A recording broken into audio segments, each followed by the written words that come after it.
Hello. Hi. Hi. Welcome to the stream. Good day. Happy Thursday. We're back. We're live. It's time to play some game. Welcome to the stream, everybody. Hello. Hello. We're gonna play. Uh, we're gonna play this. Look at this cover art. We're gonna play some Star Trek today. It's been a long time coming. We're gonna play Star Trek: The Next Generation, the Transinium Challenge, a dramatic new animated episode. look at look at them. We're just gonna play this. We gotta play it. Let me say hello to everybody. Hello, everybody. Welcome to the stream. We're gonna play this today. Look at Data.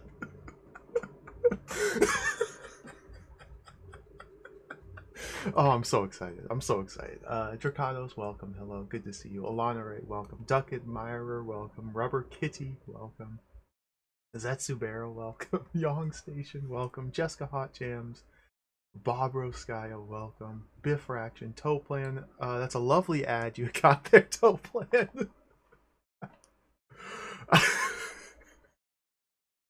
Beautiful stuff. Beautiful stuff. Thompson, welcome. Emily Yuri, welcome. Dana Chrysalis, welcome. Syllogism, welcome. Azora Justin, welcome. Welcome everybody. Goof, Muffin, Burzel. Who else is here? Dieter Lavos, welcome. Neck, Bone Masher. Vino, welcome in everybody. Welcome to the stream.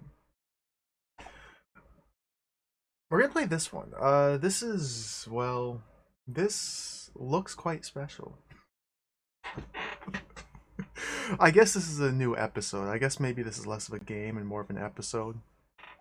I I don't even know where to begin. We played Star Trek games. We went real heavy into Star Trek games a while back. Let me check my notes here to see when that was. I have not played a Star Trek game on this channel since January of 2023. Man, time flies. That's a year and a half ago. The last time we played Star Trek here. It's time to start wading back into those waters because there's so many Star Trek games I want to play.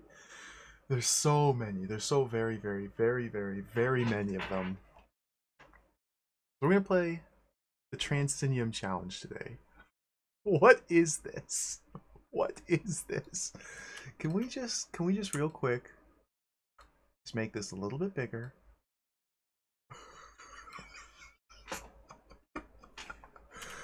Beautiful, beautiful. We're gonna play this. Um, what else needs to be said? What else needs to be said here?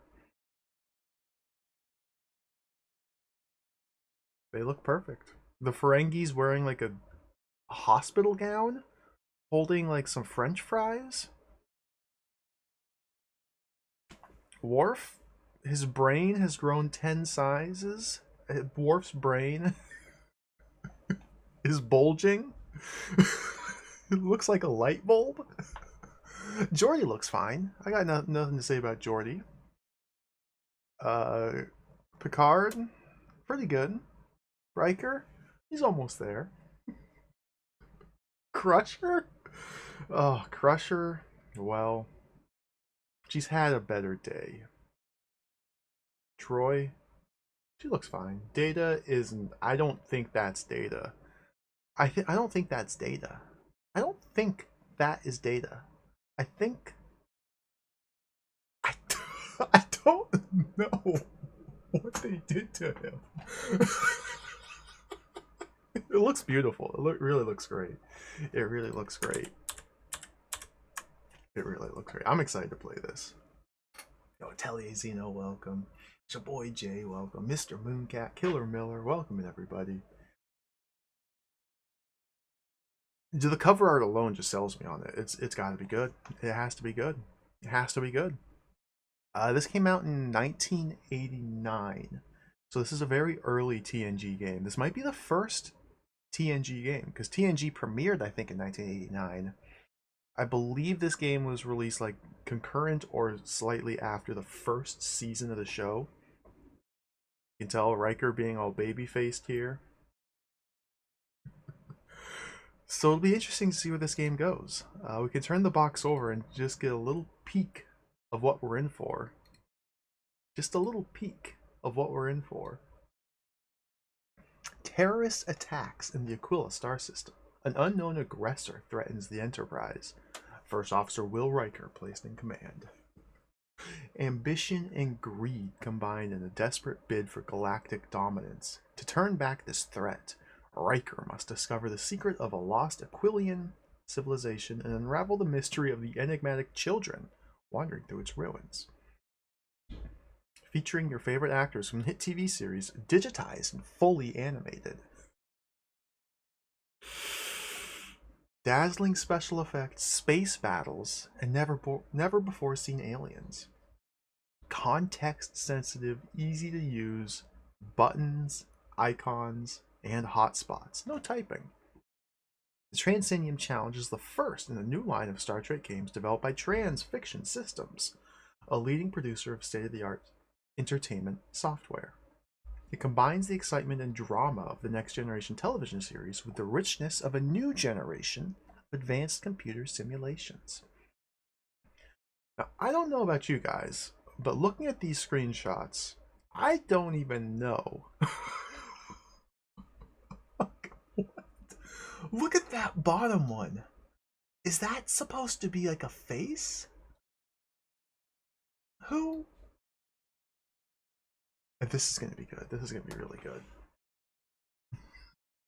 This was originally released for Macintosh computers. I'm a little scaredy cat when it comes to Apple Macintosh world. So we're going to be playing the DOS version. It looks wonderful. It really does look good. Why is their logo a burglar? That's a good question. It's a very good question. Core, welcome. Furcom, welcome. Netscape Navigator, welcome. It's a robber climbing out of your Macintosh to steal, to pillage. I don't know. I've never heard of this company before. I have no idea if they ever made real games other than this. Let me look it up. Transinium Challenge. They made 4 video games. Hidden Agenda. Oh, that looks really cool. Make your own murder party. Well, that sounds like a fun time. They made another Star Trek game. Oh my god, we might not be done with this company. We're gonna play Transinium Challenge today.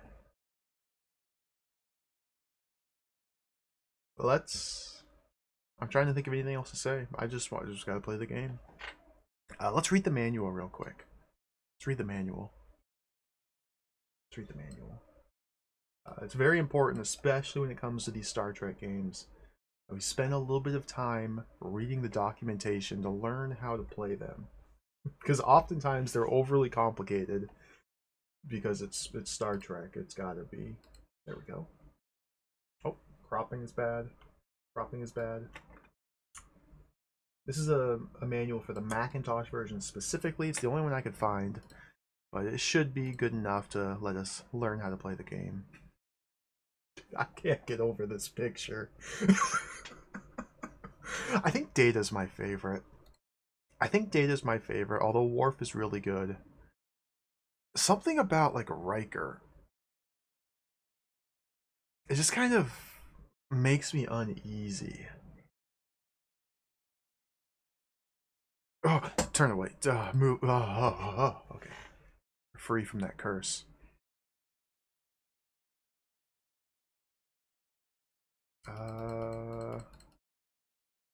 Transinium Challenge. Riker's beautiful and sensitive lips. Beautiful. Terrorism in Aquila. An unprovoked hit-and-run attack on unarmed civilians, and 2 people are dead. 3 others are lost and presumed dead. 5 more are injured. An unknown group of terrorists take responsibility for this act, and the Enterprise is sent to investigate. Aboard the Enterprise, Enterprise, in orbit around the third planet in the Aquila star system, the crew begins its evaluation of the evidence. Little's known about Aquila, primarily because it's been considered a junk system. Its scant commercial value resides in the larger asteroids in the belt between the third and fourth of its 7 uninhabited worlds. The primary endeavor on these asteroids has been the mining of the mineral Transinium, a low-grade power supply, sometimes called the poor man's dilithium crystal. Transinium has been mostly used to power life support systems in the poorer colonies on the galaxy's rim. The Enterprise's operations manager, Lieutenant Commander Data, looks up from his computer console. Most unusual, he says. There is an anomalous energy field emanating from the asteroid belt. It is certainly related to the presence of Transinium, but its profile is not what I would have expected, given the information available on this substance. He turns to Commander Will Riker. Sir, I would like to examine this phenomenon in depth. Riker considers this for a moment. I could use Data in the away team. What's going on with this manual? Like what? I I could use Data in the away team when we transport down to Gamma Base, but perhaps it would be more sensible to allow him to stay aboard the Enterprise and pursue this matter as he sees fit. Agreed, Data, Riker says crisply. Follow your instincts on this one. The android regards Riker quizzically. My instincts, Commander? It shifts perspective just randomly. Oh, whatever. I don't know why those things bug me so much.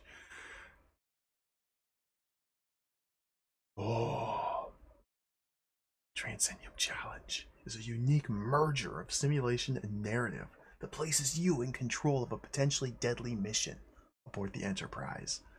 Unlike in other adventures, you control the hero as he meets other characters, finds out what's on their minds, and makes decisions affecting their futures and the future of the Enterprise. Isn't this like literally every adventure game ever made? What? What's unique about this? I guess we'll find out. The story is presented visually, just like an episode of the television show. And there are no arcane commands to learn. Everything you can do is available at the push of a button, and complex animated sequences are set into motion as you try different approaches to the completion of your mission. Oh, the simulation and narrative thing, I love it, Furka. I love it. It's so good. In the Transinium Challenge, First Officer Will Riker has been placed in evaluative command of the Enterprise, a necessary step in the training of any aspiring starship captain. As you move Riker around the Enterprise and down to the planets and asteroids in the Aquila system, the story's subject changes. When he enters a room, he and the crew consider that room, and you can see their thoughts as Riker consults the crew or ponders things for himself. The same is true when Riker turns to look at an object or person in the room. He and the crew consider that entity and may even have proposals regarding it. Proposals become even more important when you encounter someone who's not a member of the Enterprise's crew. These characters have opinions and proposals, and the subject changes as they voice them. How you respond to their proposals directly affects the mission's outcome. The Transinium Challenge is unlike any computer simulation you've encountered before. It simulates the behavior and objects of both humans and aliens and plunges you into a world of peril and opportunity, where the motivations of and relationships between characters are of prime importance. Space, the final frontier. These are the voyages of the Starship Enterprise. Its continuing mission to explore strange new worlds, to seek out new life and new civilizations, to boldly go where no one has gone before. The following pages will help you undertake your mission in the Transinium Challenge. Each page features a screen from the simulation and a description of the controllers and what they do. I don't know if we're going to have to read everything in the manual here, but it's probably smart to, so we can settle in and get comfy here. There are 3 kinds of controllers: icons, buttons, and hotspots. To issue an order, you select one of these kinds of controllers. The way you select a controller will depend upon the computer you're using. Okay, well, we're using DOS. Note that when it doesn't make sense to use a controller, it will be dimmed. That is, it will be visible, but it will be faded and cannot be used. It means blah blah blah. I get it, icons are not clickable when you can't use them. Whoa. In most cases, you can issue an order even while an extended animation sequence is playing. Exceptions to the rule are dramatic sequences such as the pre-credit story opening. Above all, when experiencing the Transinium challenge, feel free to experiment. Riker and the crew are ready to look where you wish to look. Think about what interests you. Go where you want to go. Oh, look at these screenshots. So these screenshots are very clearly taken from the Macintosh version, so we're going to be getting like a downgraded port of the black and white Macintosh. It's going to be quite wonderful. Look around. Commander William T. Riker leads the mission in this simulated episode, but you control his movements. In the Transinium challenge, the characters are always located in what we call a room. In this example, Riker's in the transporter room aboard the Enterprise. It's like a giant spike ball. When he first enters, Riker looks around at each object and person or entity in the room. Following that's a text description of the room itself. To examine each entity more closely, use the look around icon. Yeah, I agree. These screenshots do look nice. I gotta learn how to properly emulate a Macintosh. It scares me. It's so mysterious and unknown to me. Each entity is placed in the room in one of 5 positions. Far right, near right, straight ahead, near left, far left. Each time you use the look around icon, Riker turns to the next entity and focuses on it. Note that the examples in this manual are not drawn from the Transinium challenge. What? Okay. There's Riker.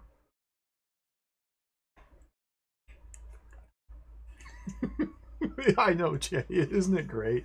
It's like aliens trying to describe a video game to other aliens. All right, Emily. Thank you. I may hit you up on that. There's tons of Macintosh games I want to play. There's tons of them. There's so many cool looking games. I just haven't really sat down and taken the time to learn how to get it working. I've tried and it didn't immediately just work, and so I just instantly gave up. It's more a matter of me not trying rather than me not being able to figure it out. But anyway. Here, Riker sees an object. The description tells you something about it, and any appropriate button controllers appear. If you use the take button, Riker will take the object. Don't take a nodule. For example, Riker will take the object and carry it around with him until you decide to drop it. This object has a turn on button. Other objects will have different buttons. Once you've found an object and taken it to the Enterprise, you will be able to analyze it.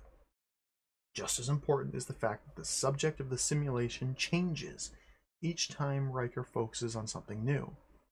Here, the subject is what Riker and the crew think of when they examine this object. It affects the response you'll get when you use the consult and consider icons, which will be detailed shortly. What? In this example, we'll use the look around icon again. Tip: explore off-ship locations thoroughly and more than once. Hidden objects will sometimes appear once conditions have changed. Look at Riker down there. Hey, Retro Gaming Denmark, welcome. I love Riker. I think he's great.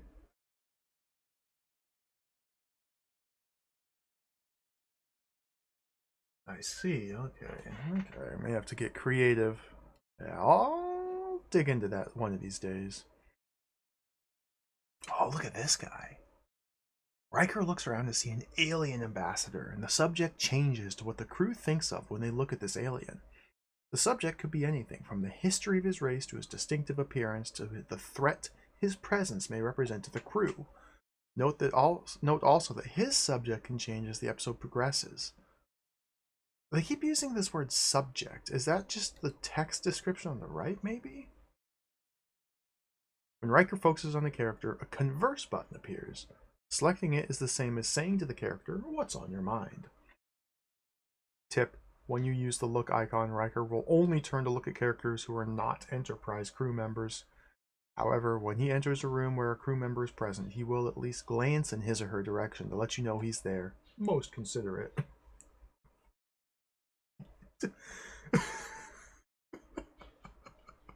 An encounter. The Benzite ambassador has something very specific on his mind, and this has become the current subject. This is the structure of most encounters in Transinium Challenge. A character will present to you with an argument or opinion, and then a proposal. Here, his argument is that the Federation has long provided protection for his people. This proposal is equally direct. He wants you to protect him personally by granting him asylum aboard the Enterprise. You can have Riker refuse him or agree to his proposal as you see fit. Better still, you can consult with your crew. Tip: when you're in an encounter with someone, certain icons will be dimmed. You'll have to come to some decision before you can move on to other matters. Consult. When you use Consult Crew, a new set of icons appears. One for each member of the crew you can choose to consult with. Oh, dude, look at all these. If they have nothing to say about it, they'll tell you so. Otherwise, they'll offer you an opinion, sometimes even a counter proposal, as we'll see. Here, we'll consult with Worf. If they're dimmed, that means they're not in the room. Okay. This can be important. For example, sometimes my advice will be more valuable than someone else's. I really don't know what to make of this yet. Commander, if it is true that the ambassador is in physical danger, then by all means it is our duty to defend him. However, without an understanding of the nature of the dispute, we risk offending our allies.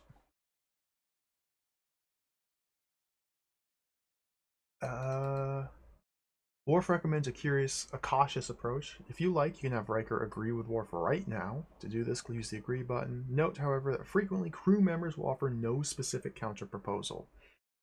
Instead, they'll present their perspective, and no agree button will appear. Note also that at times you can use the go to button to beam Worf to some other location.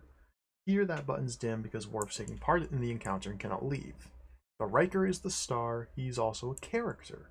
As such, he may have his own opinions and counter proposals. Use the consider icon.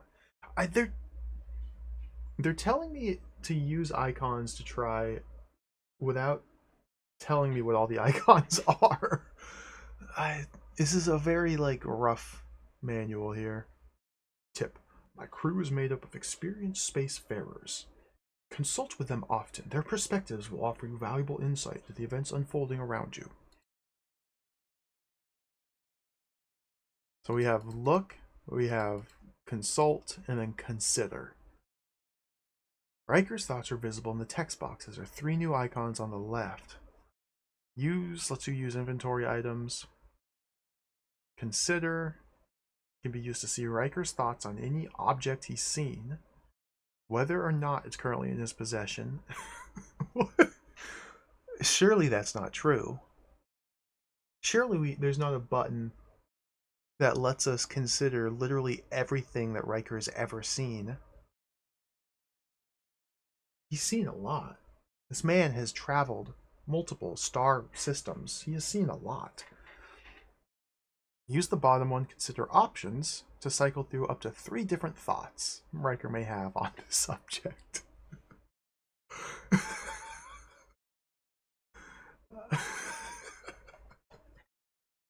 Beautiful. His 3 thoughts. When you return to the character Riker's encountering, you'll see again his or her proposal, blah blah blah. Riker's command style is up to you. You can choose your advisors and examine all opinions and proposals carefully, or make snap decisions. Remember, in space, appearances can be deceiving.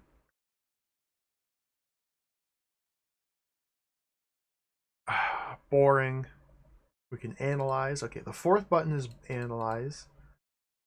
To get information about characters, objects, and events. Note that the data available through the use of each of the 3 analyze functions is added to as the episode unfolds. For example, the spiky nodule Riker focused on earlier will be revealed under computer analysis to be hollow and to contain secret instructions for a spy lurking aboard the Enterprise. Oh my god. The log will also let you review extended animated sequences presented from time to time. I analyze whenever I can, or whatever I can, whenever I can. You never know when an odd fact will prove useful. Thank you, Data. Contact. Use the contact icon to get in touch with anyone not present. Those present will be dimmed. You can select from the others. Okay. Sometimes characters will want to interrupt and speak with Riker. Generally, one of us will inform him a communication's been initiated. From then on, it will proceed like any other encounter. Here's a little insert. There's a little insert here. This must specifically be for the Macintosh version. How a scroll bar works. I understand. I understand. Geordi reports his position, awaits further instructions. Use the reports button to keep track of characters in several different locations at the same time. If something new happens somewhere, your crew member will find it and let you know about it. Oh, look at this. Use the navigate icon to move the Enterprise from one location to another. Each planet or asteroid is a hotspot controller.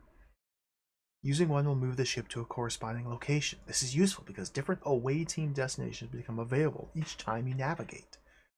Note, you can only use the navigate icon while aboard the Enterprise. Any crew members off ship at the time you choose to change ship locations are automatically beamed aboard. Oh, that's convenient. You can use the transporter to beam Riker down. You can choose 1 or 2 crew members to accompany Riker. Okay. Captain Picard's dimmed because he will not leave the ship during this mission. He will, in other episodes, he will indeed leave the Enterprise to take matters into his own hands. In other episodes? Are they just like generally speaking about the television series? I guess they're framing this as if it were an episode of the show. Once you're satisfied with the composition of the away team, use the Go To button. If Riker is not aboard the Enterprise, no away team selections needed, etc., etc. Oh, dude. Whether Riker is off ship or aboard the Enterprise, each destination icon represents a place to beam to. Enterprise appears but is dimmed because that's where we currently are. Move around. Oh, what is this? No matter where Riker is, you can use the move around icon to move him from one room to another. This 8-sided platform will wheel into view. Each archway in the platform represents a direction for possible travel. Buttons containing the names of rooms adjoining the one currently occupied by Riker appear, nor the corresponding direction for travel. For example, Riker will go to the computer room when you use the button located at the east corner. If there are no buttons visible at all, there are no rooms adjoining the current room. You can only beam Riker in and out of a room like that. What? That's weird. I guess this way they don't have to have bespoke graphics for every individual room. Every room is just like an abstract octagon. This seems weird. Members of the away team will follow Commander Riker as he moves from room to room, except aboard the Enterprise, where we all have our jobs to perform. Conference lounge. Maybe that's just an example room, yeah. That could be. Conference lounge is a special location aboard the Enterprise where Riker and the crew can exchange opinions about the various topics so far encountered. Once you've moved Riker to the conference lounge, use the look around button to focus him on the table. Then use the conference button. You'll be presented with, on the left, a button for each topic so far. On the right are familiar crew icons. Okay. You can set a topic for discussion, and then click on each crew member to get their thoughts on it. Well, this seems simple enough. Combat. Oh, of course there's combat. In the Transinium challenge, the Enterprise may find itself attacked by alien vessels. If negotiation to avoid conflict is not a viable option, you can elect to give chase and engage in battle. When you do, the 8 icons at the bottom of the screen will be replaced by these 8 combat icons. Oh, yes. Impulse retreat, impulse advance, shields up, shields down, phasers, torpedoes, evade, disengage. Each time you take some action during combat, the enemy will respond. Since all combat actions are presented as they would be in a televised episode, you can give orders in advance of their being carried out. Strategy tip.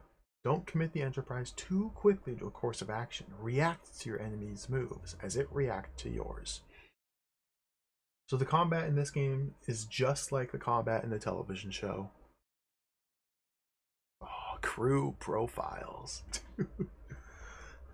Captain Jean-Luc Picard. At the time of events depicted in the Transinium Challenge, Picard was deeply concerned with reports of his early promotion to the rank of Admiral, years ahead of his own personal schedule. Unexpected withdrawal from active duty would be repugnant in the extreme.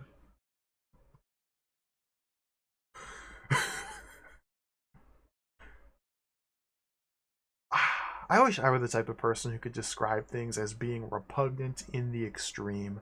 I gotta up my vocabulary game. Commander Will Riker. Eager for a test of his command ability, Riker nonetheless regretted the circumstances of this opportunity. Preventing the further loss of life is always his top priority. His personal career objectives were, at the time, quickly forgotten. Isn't it like every episode, or every time that Riker assumes command of the Enterprise, he crashes it or destroys it? So maybe we will, Dieter. Maybe we will be able to separate the saucer and crash it onto a planet because we're playing as Riker. Lieutenant Commander Data. Lately, Mr. Data had become fascinated with the notion of childhood. Since he had none, having sprung fully formed from the brow of his creator, Data wondered if time spent with children could possibly give him an appreciation of what he had missed, and thereby help to make him more human. Counselor Deanna Troi. Captain Picard urged Troi to counsel Riker, as she would counsel Picard himself in this situation. She knew she could put her personal feelings for Will aside as he undertook this challenge, but she wondered, could Will put aside his feelings for her?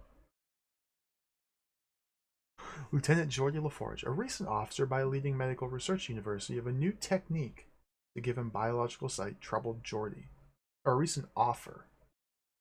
Though their intentions were certainly good, he always regarded his special vision to be a gift, not a disability. Lieutenant Worf. The presence of a Klingon base in the Aquila region intrigued Worf. He hoped to be able to spend time with a fellow Klingon in a companionable manner, and not as a guarded adversaries divided by policy.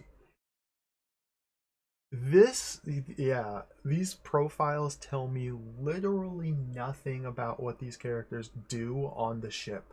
I think it's just assumed that the player is like a mega Trek fan and they just know these things. Because I'm sure like their actual role, their job duties will come into play while we're playing the game, but they're just not explained here. Like, what's Worf do? He's Lieutenant Worf, who likes Klingons. Yeah, and then at the same time, like Kata says, the writing and like the framing and like the way it's written implies a lack of understanding of anything computer gaming related. But this is this is gonna be good. This is gonna be good. CMO Beverly Crusher, MD. The inadequacy of medical facilities on the outlying reaches of Federation space appalled Crusher. She was convinced that the extensive loss of life in the Aquila system could have been prevented, and regretted that minimal standards of care had not been established throughout the inhabited systems. Aquila system. From Earth, the star known as Aquila is a bright point in the evening sky, but up close its magic fails to materialize.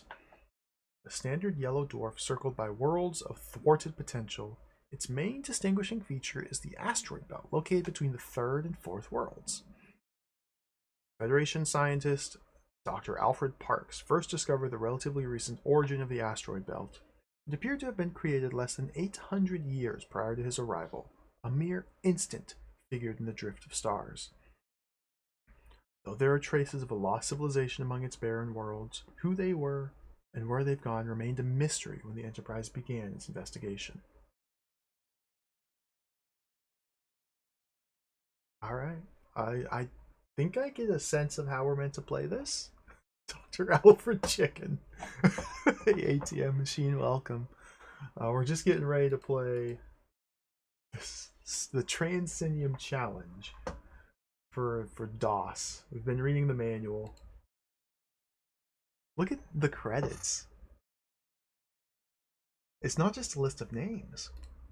The following people were responsible for its development. Ron Martinez, producer, director, and designer, is founder of Manhattan-based Transfiction Systems, a leading producer of superior entertainment and educational software. Ron's credits include producing and co-designing the acclaimed political simulation Hidden Agenda. That game actually looks really cool. I just looked at a couple screenshots of it. Co-authoring and programming Star Trek The Promethean Prophecy. We're going to have to play that soon. Simon & Schuster at 1986. Assorted books, comic strips, and graphic adventures. Cindy Shapiro, systems and scenario co-design and implementation, has been involved in the computer field for more than 6 years. She designed large-scale systems for major New York City and Washington, D.C. corporations in a wide variety of applications. Cindy's also an experimental composer and vocalist in the rock idiom.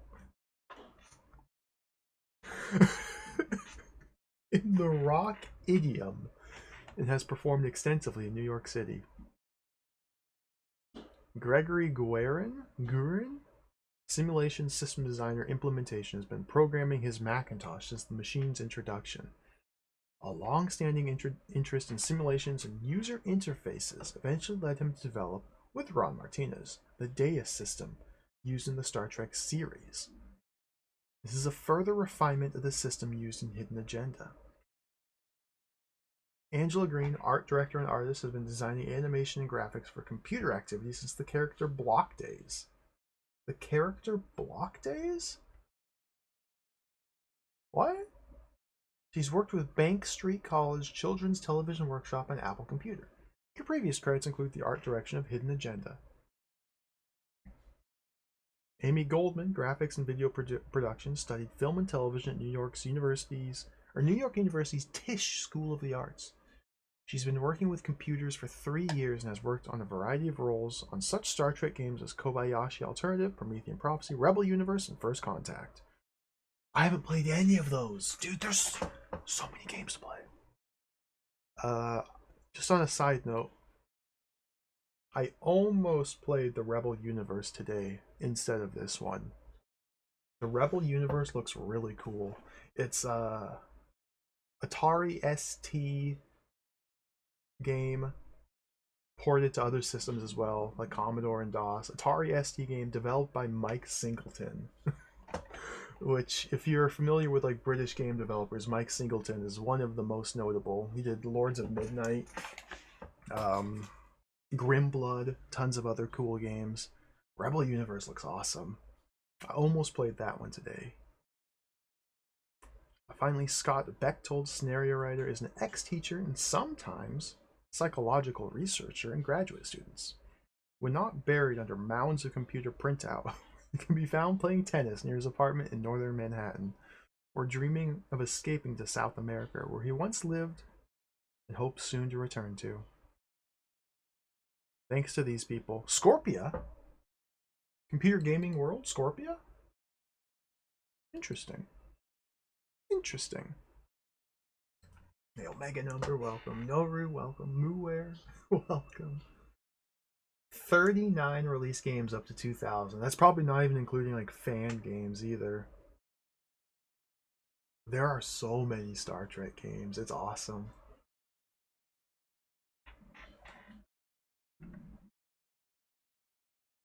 Coming soon. Star Trek: A Hostage to Reason. Spoiler alert, this game never came out. Coming soon. Star Trek: A Hostage to Reason, the second title in Simon Schuster's Software's new line of simulated Star Trek episodes. In this real-time hostage drama, Enterprise Captain James T. Kirk falls victim to Romulan kidnappers. Spock is forced to choose between duty and personal loyalty to his captain and friend. Don't miss it. I wish we could play that too.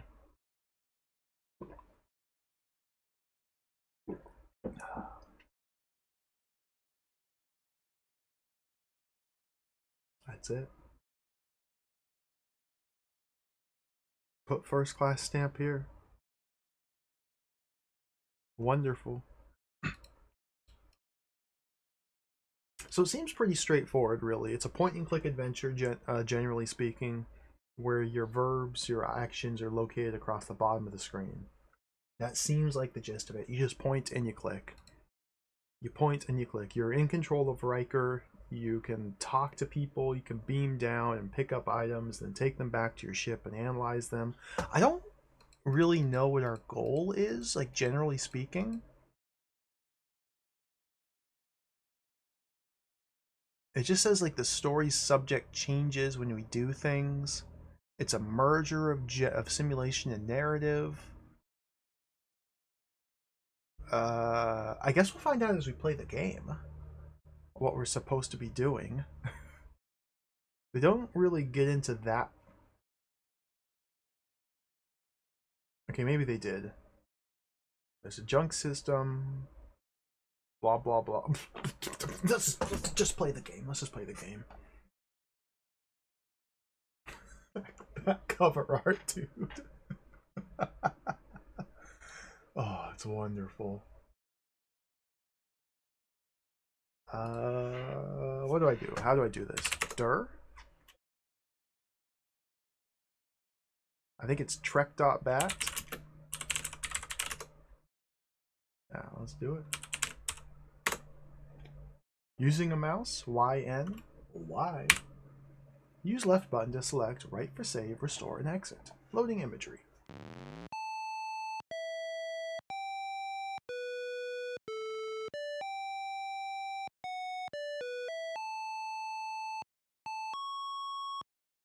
Ooh. Captain's log, stardate 41881.1. The Enterprise has responded to an emergency distress. According to our records, El Dorado is a commercial operation engaged in the extraction of a low-grade fuel called Transinium from an asteroid belt that rings the star system. I missed it. That was piercing. Just a sec.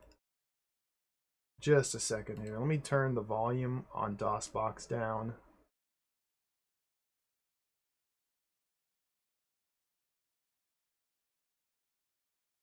This looks 1000% CGA. Okay, I gotta reset it. I missed the introduction. Oh, dude, spoilers. Okay, let's try it again. Where am I? Stream, TNG, Trek.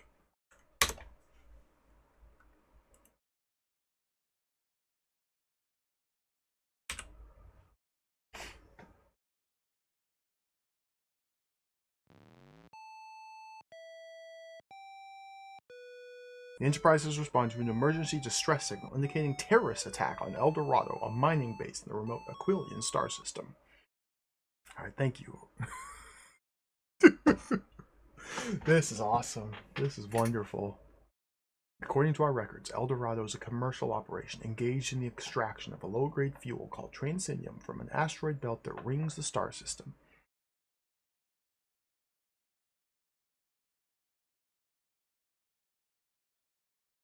Such isolated outposts dot the outermost rim of the galaxy, populated by a rugged and individualistic breed who take pride in their self-sufficiency, but fall easy victim to disease, accident, and the occasional roving pirates that are endemic to life on the frontier. Still, a terrorist attack in a region devoid of permanent inhabitants would seem improbable. The report, if accurate, poses many vexing questions and presents an excellent opportunity for testing the mettle of a future commander. For this reason, I place First Officer Riker in evaluative command of all ship operations for the duration of the investigation. During the course of this mission, I will be available to confer with Commander Riker on all matters. I'm confident in his ability to handle this difficult situation. Aquila System. Riker and his chosen away team beam to the El Dorado base to investigate the damage from the terrorist attack. What is that? Who are they?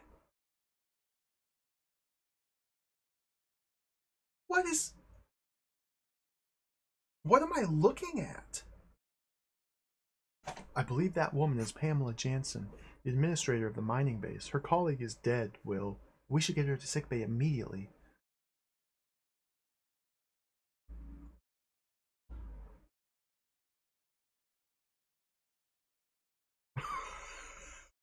I demand that you send me back to my base. My people need me. You're simply creating more problems. I assure you, I'm quite all right.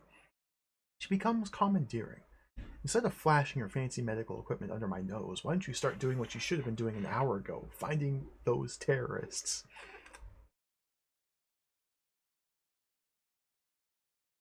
What is this? Your move, number one.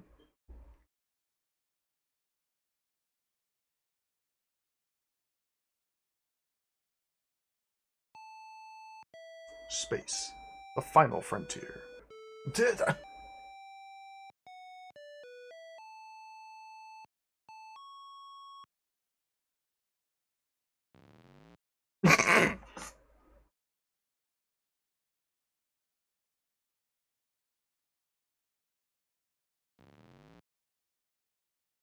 Transinium challenge. Wonderful.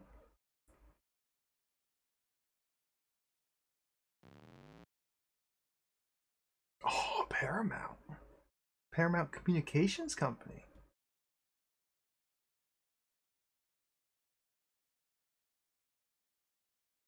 Oh, look at it. The guy's escaping from my Macintosh.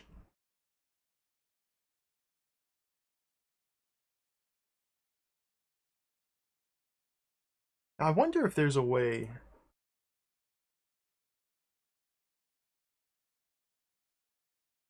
to put it into EGA mode.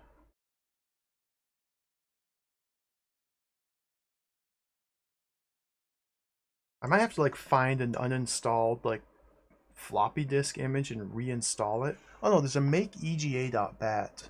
Maybe I should have ran that instead of trek.bat.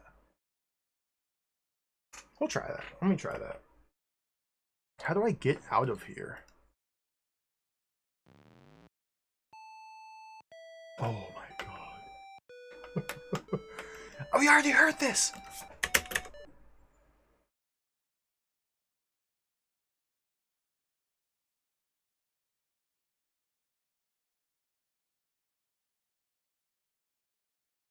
What?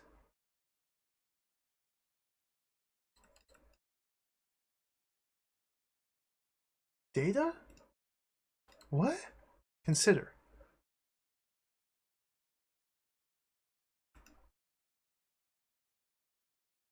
Okay. Quit the game. Let's try make EGA.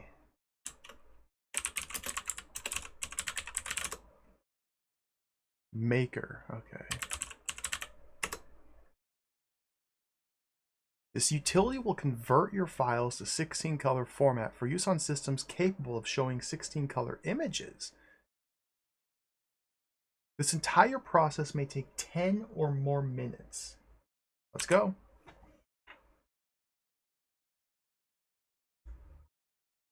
I have DOSBox set to 500 CPU cycles.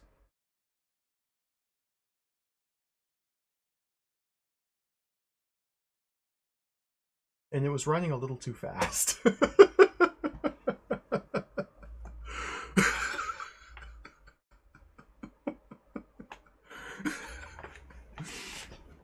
Oh, Captain Blood. If I play Captain Blood, I have to do the Atari ST version. The true version. Yeah, let's not get too silly here. Let's crank it up. 5,000 CPU cycles.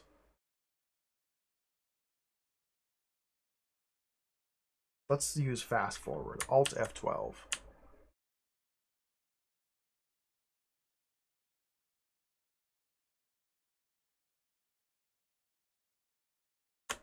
Version's complete. You may erase unconverted files in this directory if you like. To do this, do del star dot dash dash dash and del star dot n dash dash. Press any key to exit. Alright, cycles back down to 500. What?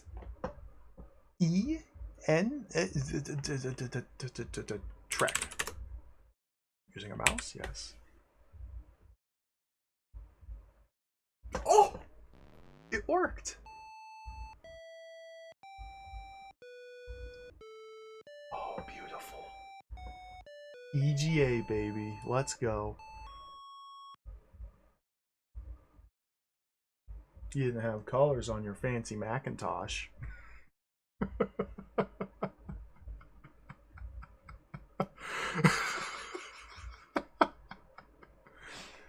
Okay, we already saw this intro. Can we just play the game? Can I skip this? Spacebar. Okay, let's start the timer. Let's start playing. What in the world am I doing? Okay, here's a slideshow of all the characters. There's data. Let's look. Are there any objects in the room with us? The computer screen? Okay, let's consult. I may need to turn up the cycles now because there's a noticeable loading time. Current room, the bridge. Current scene, Enterprise. The Enterprise is near asteroid E146. Picard, just tell me what to do. I am confident that you will complete this mission successfully. Number 1, remember, I will be available at all times to offer my counsel if you should need it. Oh, thank you. Thank you. Consult.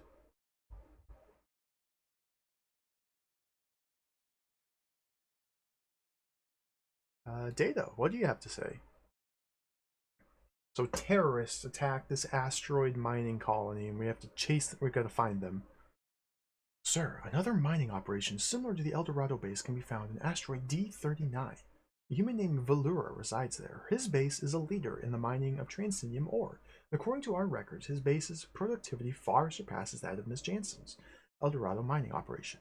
You should also be made aware that the inhabitants of this solar system include humans and a few alien life. Oh, we gotta take notes. We gotta take notes. Yeah, that's a good point. Tasha Yar doesn't even show up.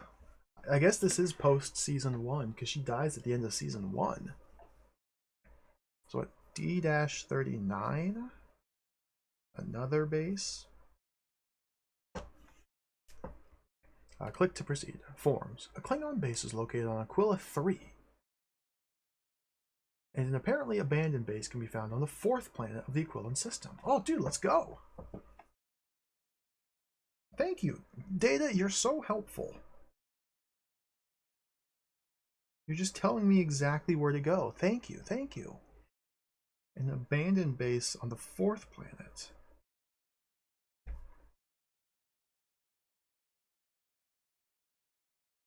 Sir, sensors have also picked up a Ferengi. Dude, the Ferengi are here! A short analysis of its location can be found in the ship's computer. So, the subject has now changed? Can we analyze? What? The archives? Dude, look at this computer.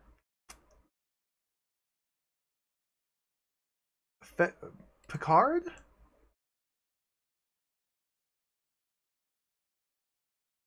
I don't care about his background. Born Paris, France, Earth, a veteran of deep space service, Picard's name was first thrust into the headlines when the ship under his command destroyed an attacking Ferengi patrol craft. Although Picard was eventually cleared of all wrongdoing, the Stargazer incident remains an uncomfortable blot on his otherwise immaculate record. Choose another. Mr. Data looks up with an air of anticipation. Oh, what are you anticipating, Data? Sir.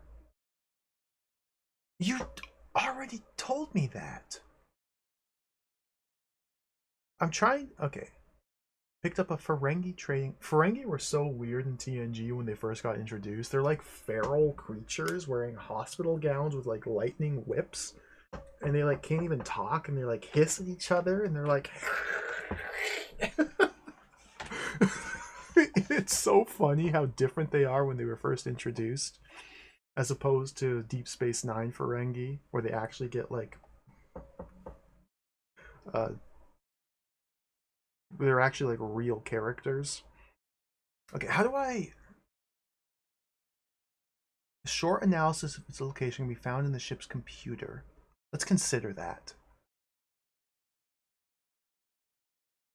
So, I've finally been placed in the captain's seat. This mission sounds pretty rough. People live by their own laws out here in the frontier. They may not be too willing to assist the Federation. Oh, Jiggy, welcome. Far still welcome.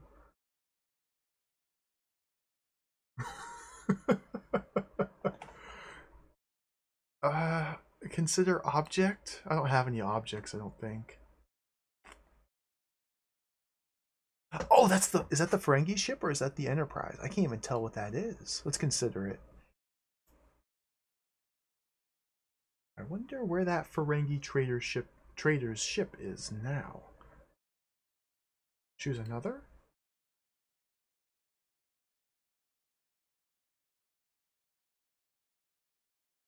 Analyze?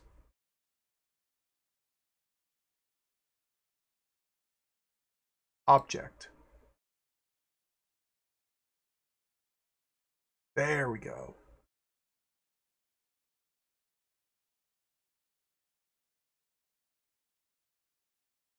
Ferengi trading vessel is currently orbiting Aquila 1. Well, thank you. That's not very much information, but now we have multiple points of interest.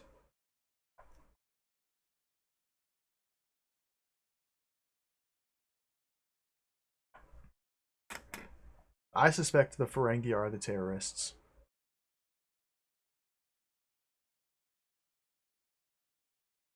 Dude, these tiny, like, 6x6 pixel portraits of the cast members, it's really good.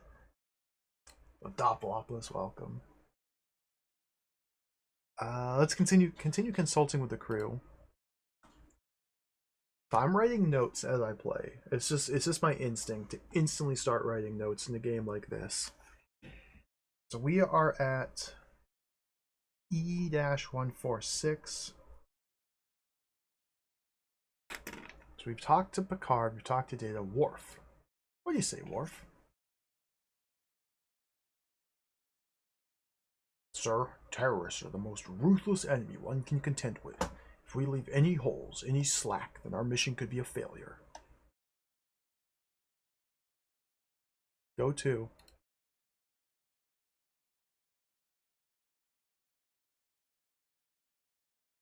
Eldorado. Are we sending Worf down there by himself? I guess I just sent Worf down there by himself.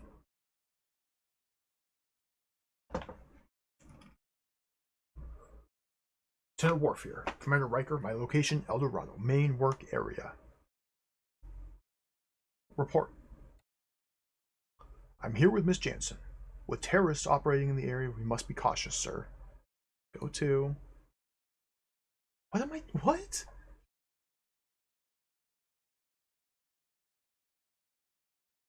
I right-clicked on accident.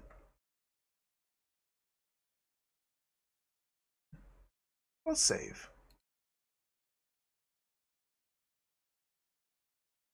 Enter the name of the file you wish to save. File is what?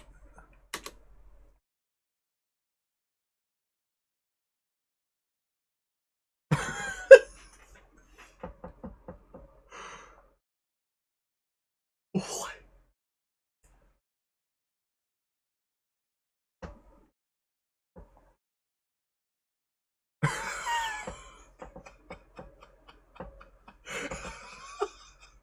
The bridge is a large oval space dominated by 3 chairs in the center and a large viewer that gives the illusion of a window into space. Instrument panels cover the back wall.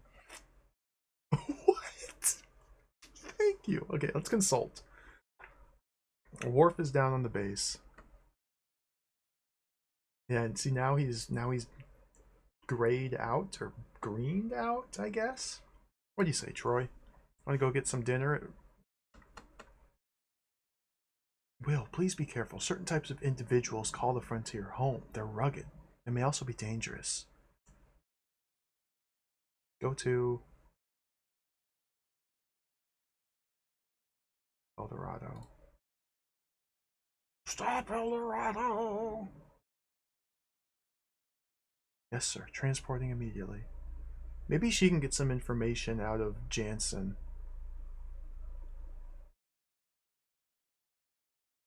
Go to come here to ship report. I sense a deep hostility in her. I cannot tell whether it's directed at us or not. Come here. Yes, sir. Well, we're gonna leave Worf there.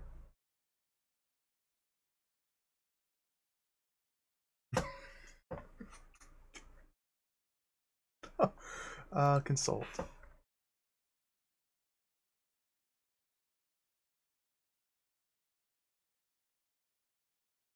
What do you have to say, Crusher? The medical facilities on the frontier are marginal at best. We must do everything we can to avoid bloodshed.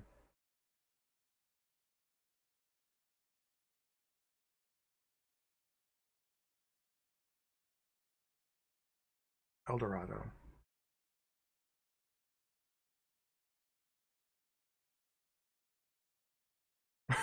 I guess this is the ship.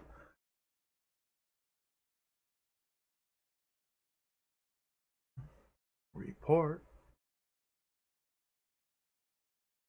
I wonder how she can take it out here all alone. This is not worth sending people down. Okay. Salt. Now these people automatically beam back aboard once we leave this place. We're almost ready to leave. Just gotta see what Geordi has to say. Propulsion systems functioning normally, sir, but there seems to be a slight interference with my visor, all capitals. Although it's not impairing my abilities in any way, it's quite peculiar. It must be some type of transmission from within this asteroid belt. Oh, interesting. Contact? So we can contact the crew members that are down. Sound effects. It's just like the show. Okay, and this brings us to the same screen that we get taken to once they beam down. Okay. Move? We can move a... Whoa!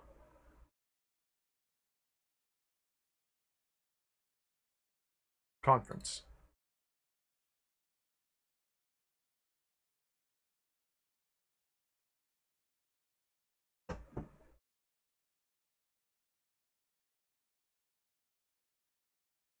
Large enough to comfortably accommodate 12 in this polished table of wood and glass. Is that the King Arthur reference? Conference lounge is empty except for 2 display screens. Windows look directly out upon the vastness of space. Let's get out of here. Okay, so we can travel to... Dude, this is awesome. So there's another mining base at D39. There's Klingons on Aquila 3. There's an abandoned base on Aquila 4. And the Ferengi are orbiting Aquila 1. Let's head to the other mining base first.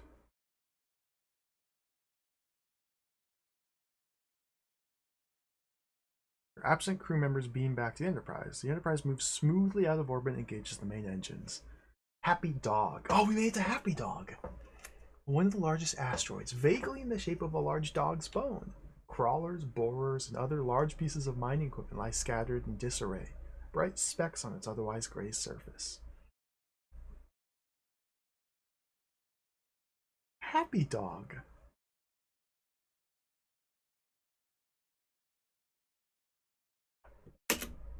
Okay. Do we look?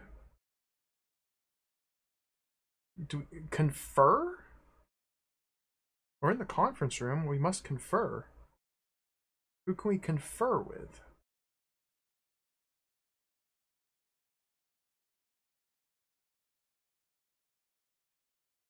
Everybody.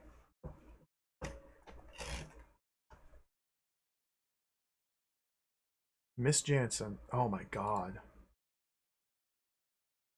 We can ask all 6 crew members about everything. And it's... Perhaps you should rethink the situation? What? What did I do wrong? I have to consider this.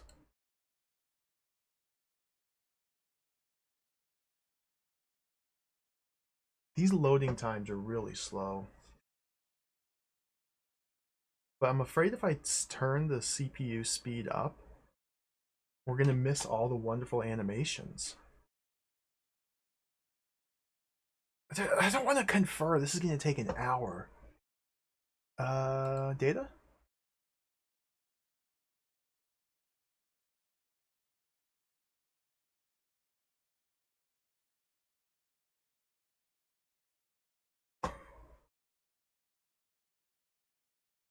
Do I really think it's safe for Miss Jansen here? Is she still with us?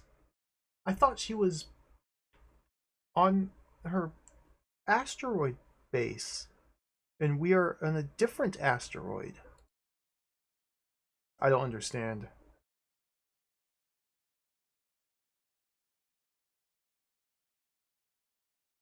Gotta get out of here. Let's go up to 800 cycles. See if that's a little bit more reasonable. It's still really slow. Dude, look how fast that thing animated, though. Transporter. Here he comes. He's turning. He's wiggling. That's the transporter. A raised platform across the room from an instrument console. 6 transporter pads wait silently. Oh, I right-clicked. Transport. Choose only 2. Data. And let's bring Troy with us. Go 2. The doghouse.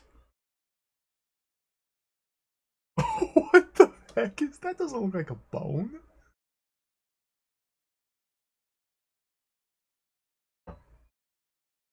Oh, there's a guy.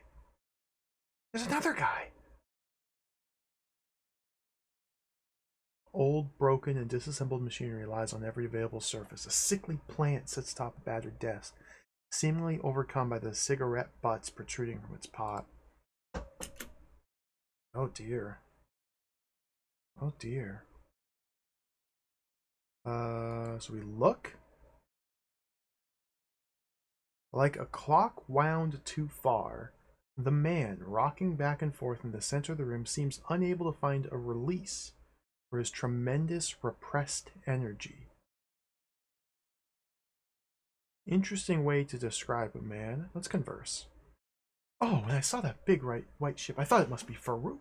Anyway, welcome, welcome. My name's Valura, Robert Valura. He pauses expectantly. Yes, sirree. Always good to see another human face. Yes, indeedy. Yes, indeed. Would you please stick around and talk for a while? Agree. Say, that's a pretty nice ship you've got. My friend Farouk has one just like it. Of course, I haven't seen Farouk for quite some time. The way he tooled around in that thing, I wouldn't be surprised if he smeared himself all over an asteroid. That's how it goes around here.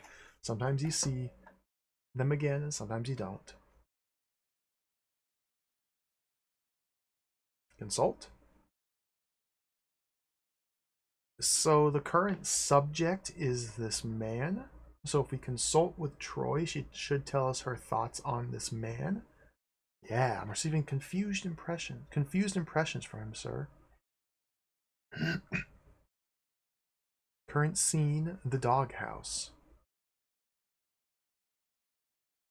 Data? There's something odd about that man, sir.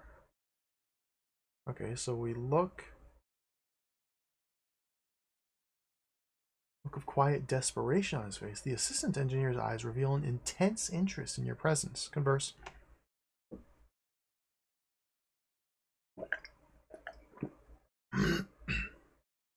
People from Earth, I can't believe it. His face is a mix of surprise and relief. Oh, forgive me. My name is Fred Smith. He speaks more calmly now. Let me tell you something. An Earthman. Do you have any idea how long it's been since I've seen a fellow human? Well, there's Valura, but he doesn't really count. Acknowledge.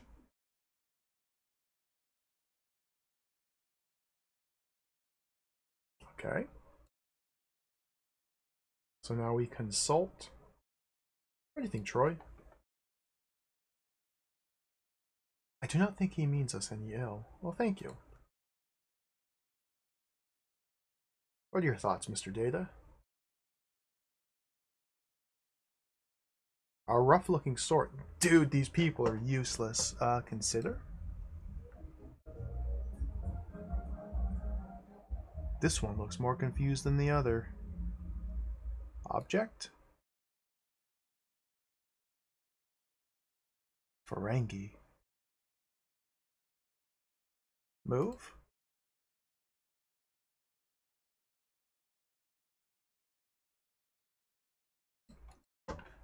So there's nowhere for us to move to. We can only beam into this one room and then beam back out of it. So now we contact? It seems like there's nothing to do here. But I'm also... Sound effect. Card? Captain Picard here. Commander Riker. My location, Enterprise, the bridge. Report. Remember, number one, I'm here to assist you in any way. That doesn't help me at all. So can't I... Do I have to look at someone first or reestablish them as the subject? Okay, we've looked at this man. And now can we contact Picard to get his thoughts on this man? No, I don't think we can get thoughts on our current subject from members who are still on the ship. Like, what do you do? There's like nothing to do, it seems like.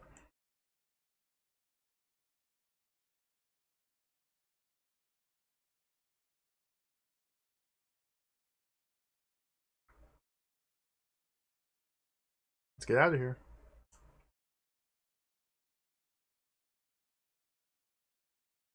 I might have needed to talk to them some more. So D39 had 2 people on it. 2 people. We have Fred Smith and some other guy. The other guy was shifting and fidgeting nervously. And then someone talked about a Farouk. Now let's go somewhere else. Let's visit the Klingons.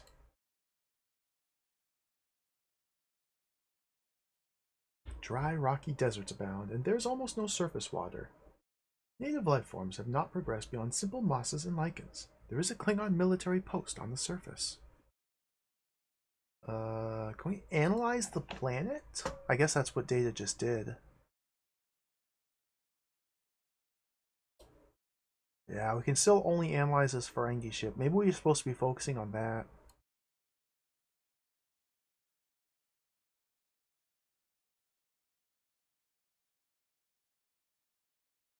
I'm in the transporter room, so we have to move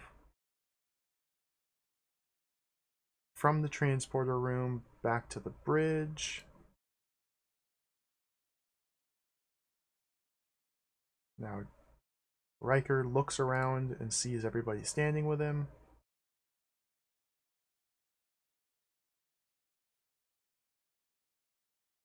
Another mining operation similar.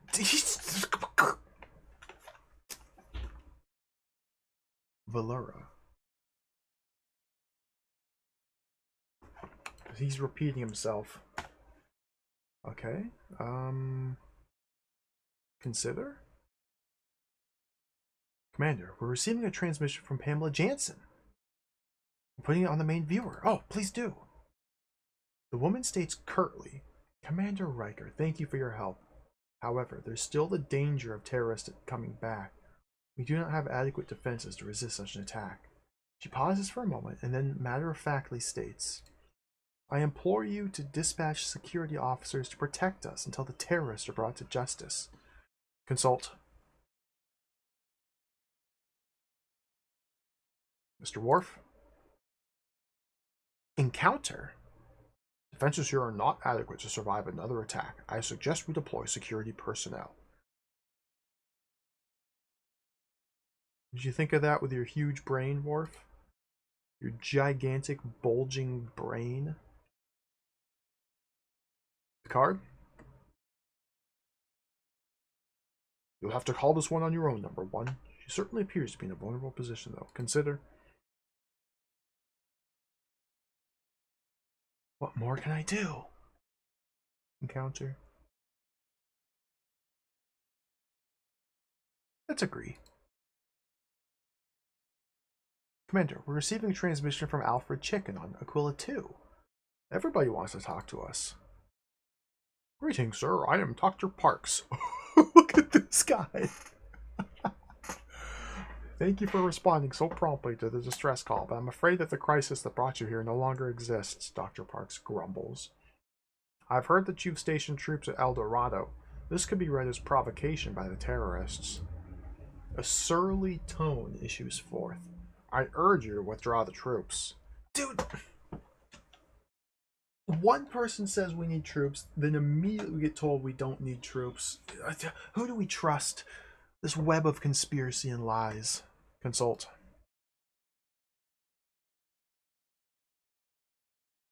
Worf? Sir, an enemy may enter into negotiations for many reasons. The terrorists may simply be stalling for time. What? How is... What? How? Consult. Worf, I don't pay you for your opinions. Why did I even ask you? You're the muscle. Sir, I believe Starfleet regulations are unequivocal in this matter. Your duty is to protect Federation interests. The Transinium. We have to protect the Transinium.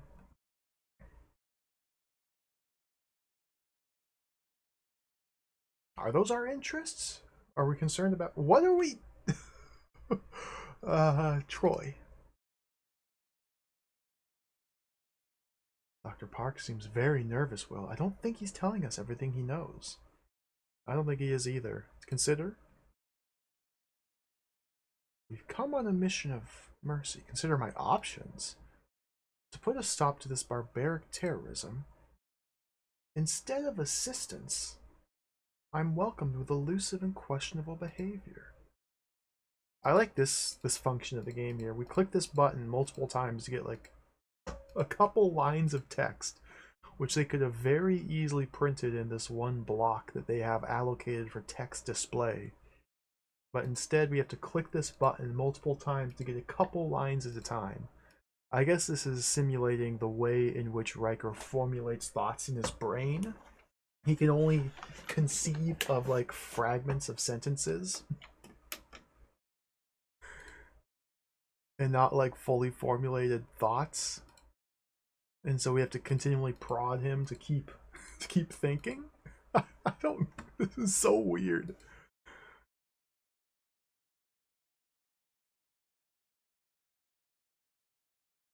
We're playing as Riker in this, Ritsujin. We're not playing as Picard. We're playing as Riker. So let's see what Picard has to say. Use your best judgment. Yeah, think clearly about this, number one. Dr. Parks is a most respected researcher. Encounter. I urge you, refuse. Commander, we're receiving a transmission from the Moholy Tarkin. What the heck is that? Okay. What the? What am I looking at? Is that man entirely a nose? I guess he's got eyes as well. I think he's like 90% nose. Welcome, Commander. I'm called Tarkin. All times have been difficult. It's still a pleasure to see a representative of the Federation, our most faithful ally in our struggle for independence from the Klingons' grasp. The Maholi's voice is charged with passion. Macaulay Culkin? What is that? Click to proceed. Commander, there can no longer be any doubt. I surmise that the Klingon battlecruiser approached and attacked as we slept. You're the only ones who can stand up to them. You must help us, Commander. Acknowledge. The small ship moves swiftly into the vicinity. So much is happening. This alien vessel is certainly the cause of all the system's difficulties. We should attempt to speak with them, number one. Discover their grievances. He turns to Mr. Data now. Mr. Data, try to establish contact with the alien vessel. Dude, I'm in charge, Picard. Sit back. And have any off-ship crew members return to the ship at once. I guess what? Yes, sir. Starfleet Bulletin 41881.3. The Holy Base on asteroid C21. C21? Okay.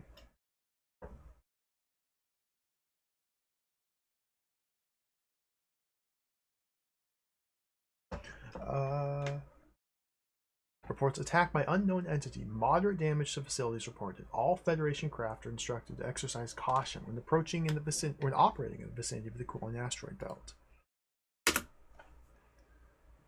41885.8. Report of encounter between Klingon patrol cruisers and unidentified alien craft in the vicinity of asteroid C21. Klingon commander reports unprovoked attack by alien ship. No damage or loss of life reported on Klingon vessel. All Federation craft are advised to exercise caution when operating in the vicinity of asteroid. Okay.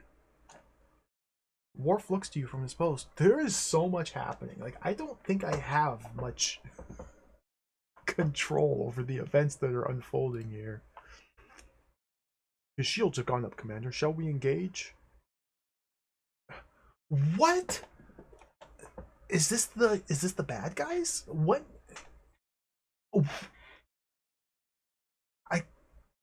I have to agree. I have no choice. I have to agree. Let's consult. Let's think about this. Tamuri, welcome. Welcome. Good evening. This is a strange game here.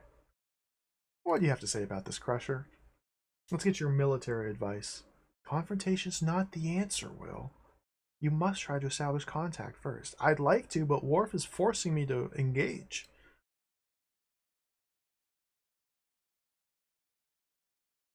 Geordi, this ship is fast, too fast for its size. Its propulsion systems must be very advanced. Let's consider. I have done nothing to provoke this ship, and it maintains a stance for battle. I wasn't expecting a confrontation with the terrorists this soon. It would not be wise for me to do battle, because I know nothing about the inhabitants of this vessel. I should not pursue. I should try to find out more information before I risk a confrontation. Affirm? Let's consider my options. I may be able to find out some information from this vessel. I could solve this mystery right now. If I could capture them, perhaps they would surrender and be tried by the Federation. This could also result in a full-scale battle. They seem ready for combat. I should pursue. That way, maybe I can get to the heart of this matter all the more quickly. No! Perhaps the inhabitants of the vessel can be reasoned with. Surely they wouldn't risk a confrontation with the starship. We have an incredible amount of firepower. We should open the lines of communication.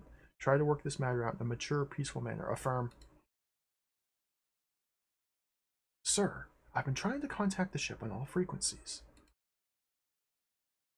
The ship is not responding. Sensors show the ship is capable of communication, but they're choosing not to make contact. He glances momentarily at the sensor display, then they're now leaving the vicinity at a speed in excess of warp 18? You can't. That's literally impossible. The, warp 18? That's... Yeah, it only goes to 10. It literally only goes to 10. And if you go to 10, you turn into a lizard. What? Most impressive. Most impressive indeed. Okay. So are we done here? Consult?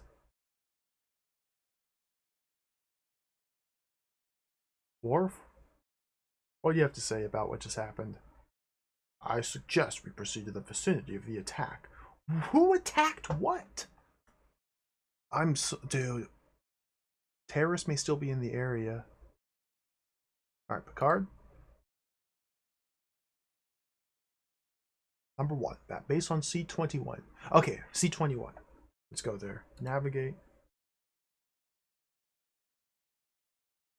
C21. We don't need to visit the Klingons. Cat's Eye. Bright and spherical, the main surface features a large circular crater divided by a deep black rift, giving the asteroid its nickname. Perched on the crater's edge, 2 Maholi habitat modules betray the location of the sole inhabitants.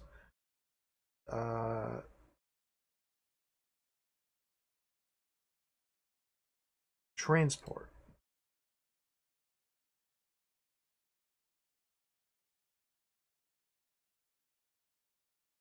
Now there could be terrorists down here. Let's leave Data. Let's bring Worf with us. And Crusher. In case anyone's wounded from the terrorist attack. Worf in case we need to fight back. Oh, look at this. This is kind of cool. This is interesting. Oh, dude.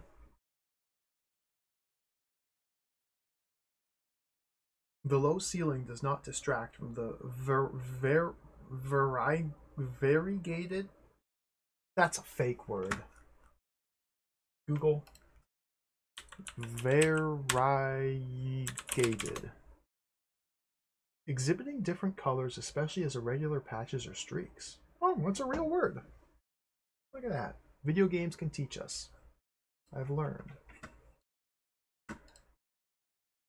Finely painted surfaces and peculiar artifacts which crowd the room.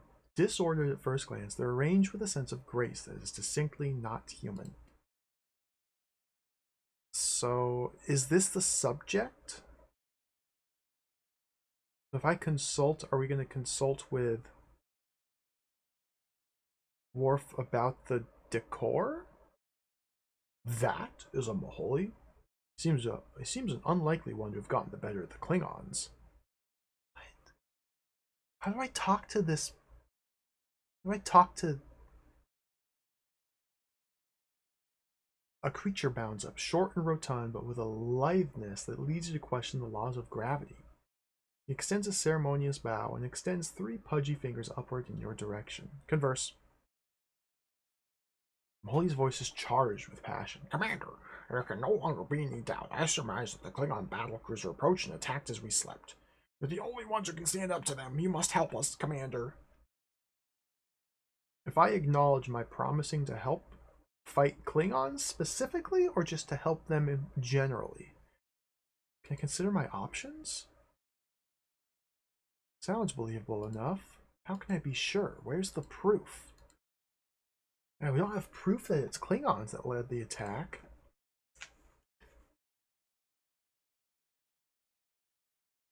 Crusher?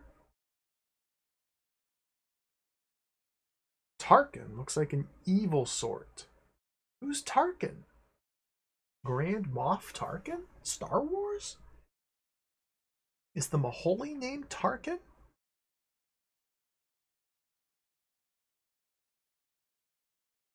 Is this Tarkin? Acknowledge.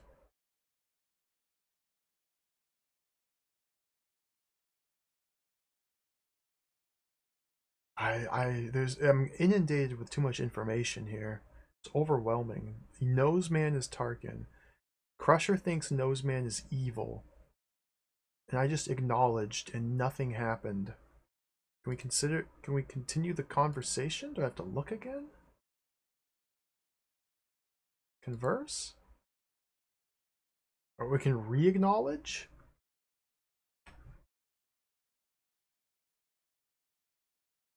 I'm still trying to come to grips with this interface and like how we as the player can actually interact with the game. It's kind of unclear. It seems like the way with which we can interact with the game are actually quite limited, mostly based around simply interacting with our crew members rather than in the environment.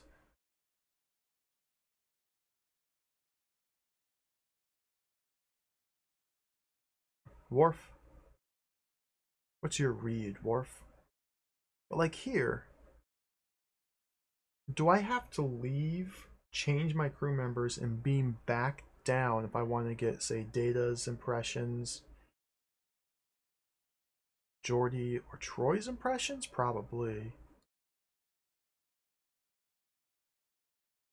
His words do not ring true. This is not the way Klingons behave.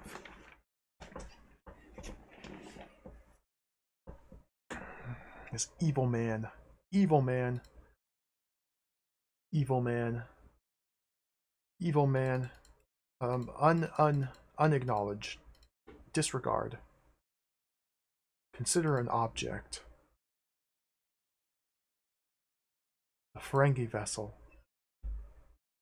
I wonder where that Ferengi trader ship is now. Encounter. Acknowledge. Okay, that opens up. Let's move around. Vroom. There's nowhere we can move to. The only rooms with directions have been the Enterprise so far. Contact? Like... Oh. Beep beep. Troy.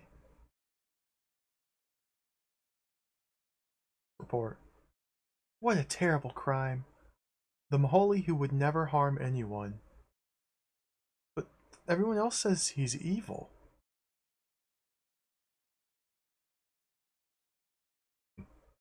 Ferengi ship? Troy, go to the Ferengi ship. By yourself, please. Why? I didn't mean it. No. Ferengi ship. Commerce suite. Oh, what's it like over there? I'm examining Transinium ore sample. The Ferengi gave us this sample for many reasons. He quite obviously wants us to purchase more. Huh? We need Geordi over there, too. Report. We must go to the Maholi base to help with the wounded. I'm literally here right now. With the doctor. Geordi, go to the Ferengi ship instead.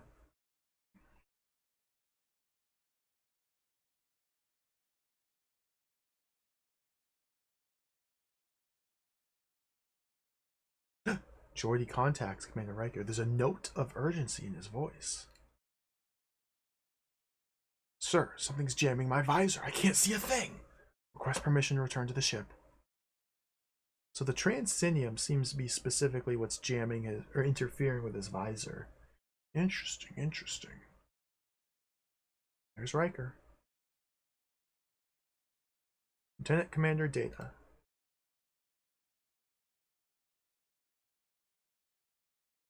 Only appears to have gotten off lightly compared with the ferocity of the attack on Jansen's base. Interesting, interesting, interesting.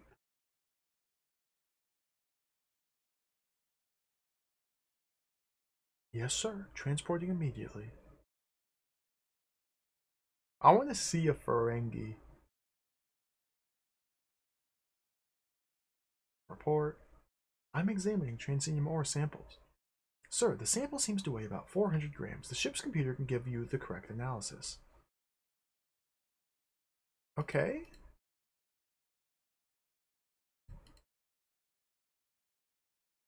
Take it to the ship? Oh, I don't. What?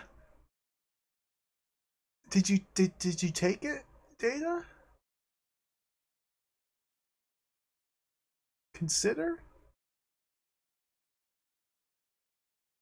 So that's what a Mohole looks like. There must be more to him than meets the eye.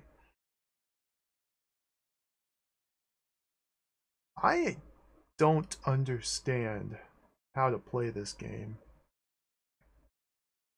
I don't want to talk to him. Keep looking. Okay, he's the only. Let's get out of here. Get out of here. Get out of here. So go right to the Ferengi ship.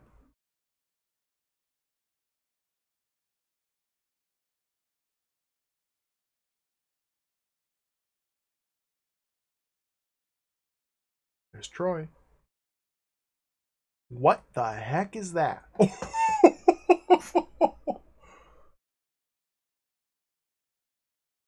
The Ferengi Commerce Suite's a sumptuous room, tastefully decorated with the finest furnishings from dozens of civilizations scattered throughout the galaxy. A soothing light seems to emanate from the walls themselves. A hard, brittle rock, its dull black surface dotted with flecks of iridescent crystal. Oh, this might be the Transinium. Consult. Can we steal it? Can we bash the Ferengi and just take it? Troy's here. Sir, may I suggest that we use extreme caution when dealing with a mineral sample such as this. We know very little about the power it might harness. That's wise, Worf. What are your thoughts, Troy? Okay, this is the exact same response that we got when we talked to her over the communicator. Consider. Can I just take it? So this is Transinium. Many people have died for this material. I must be sure to learn everything about it. We consider it? No, just the ship. They're always so secretive about everything. Alright, let's talk to the Ferengi.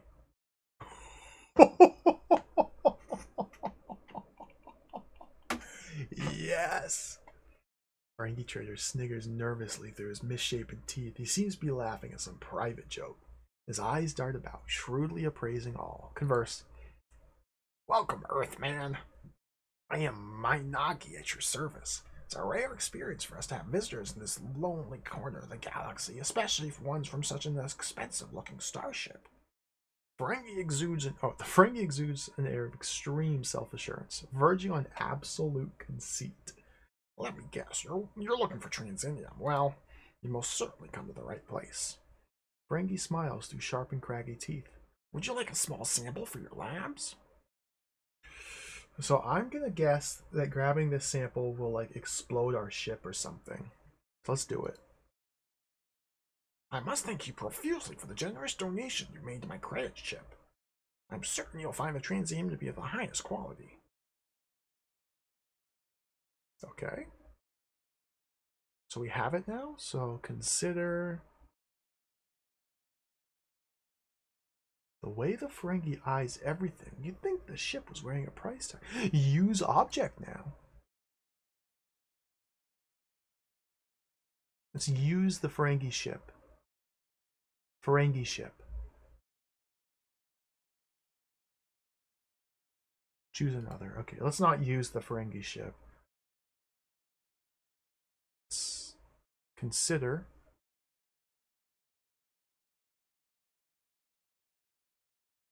gold plus platinum.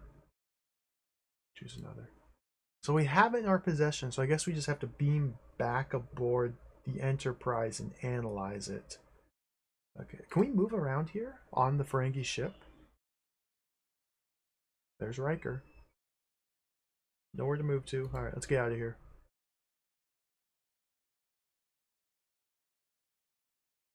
Enterprise. Hey, Smebble Bear, welcome. This is pretty wild so far.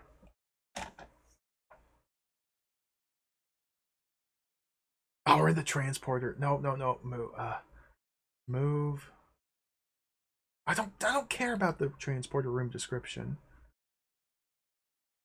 We need to go to the bridge. Everybody's here, and now use the computer to analyze an object. A small ship moves swiftly into the vicinity. Dude, I'm trying to analyze! This alien vessel is certainly the cause of all the system's difficulties. We should attempt to speak with them. Number one, discover their grievances. Turns to Mr. Data at the helm. Mr. Data, try to establish contact. Dude, I'm... Yes, sir. Dwarf looks to you from his post.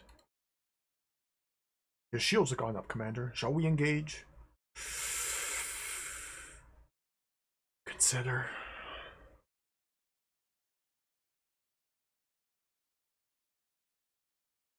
Okay, this is the same... I could capture them. Perhaps they'd surrender. I don't want to pursue them. Open communication. Maybe they'll answer this time. Trying on all frequencies. Not responding. And they're gone. They left at warp 18. Okay.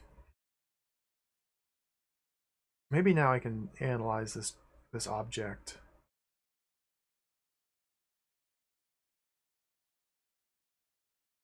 $362 grams. Transinium, a mineral found naturally only on Dervin 5 and in the asteroid belt of Aquila.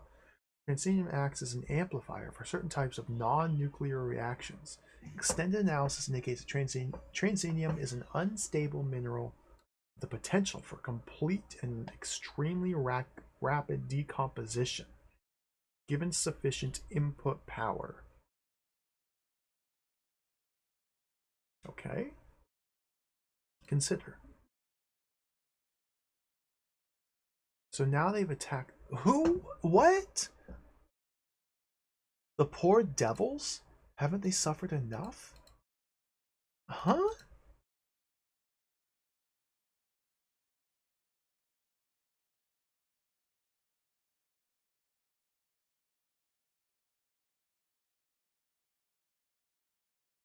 Starfleet Bulletin 41882.5. Did we just go back in time? Weren't we just at... Wasn't the last stardate 41883? Have we just... What? Attack reported by unknown entity on Federation Base Alpha on asteroid D39. Several casualties reported, including Assistant Engineer F.W. Smith. Not Smith! Not Fred Smith! That's Fred! Fred! He's dead. Fred's dead. Federation craft operating Aquilan star system are instructed to maintain level 1 alert. Fred just died. Small ship, they're back. Okay.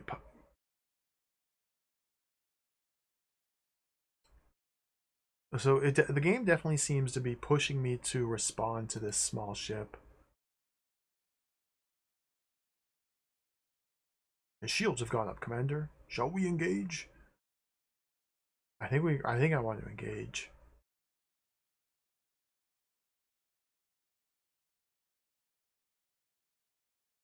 Pursue. Affirm. Oh! Now in pursuit, Commander. Awaiting further orders. Sensors indicate he has at least twice the power of a Galaxy-class starship. Oh my god! Evade. What is... That one was close. His accuracy is not very good. His fire control computers may not be compensating for his high power levels. Hit him with a phaser. It's too fast. He's lost some power. His weapons are still functioning at high levels. Phasers.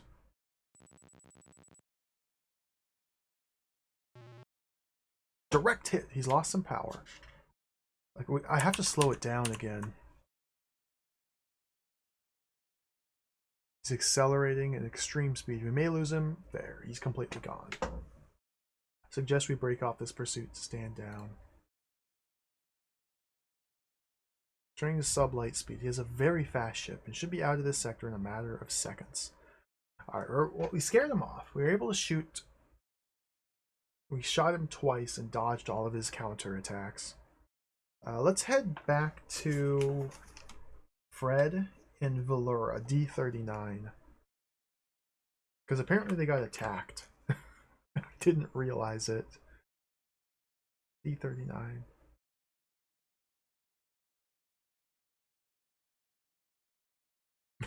Well, thank you, Agent.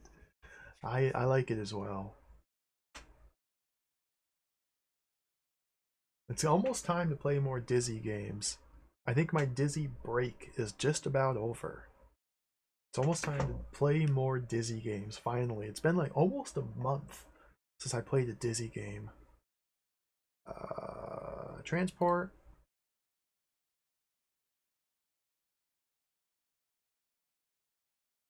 Who do I want to take? A Worf? No, Worf. No, you stay there. Jordy has to stay on board because he'll go blind by the Transinium. Let's bring Data with us. Let's bring Data with us.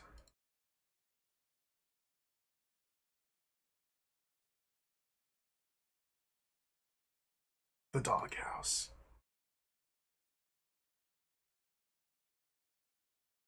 I like these graphics a lot.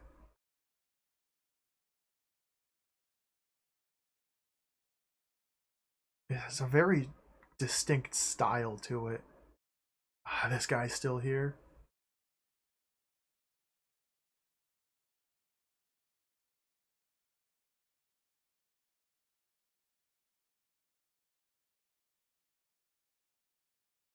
Converse. Commander, I'm extremely upset. Would you please stick around and talk for a while? Consult.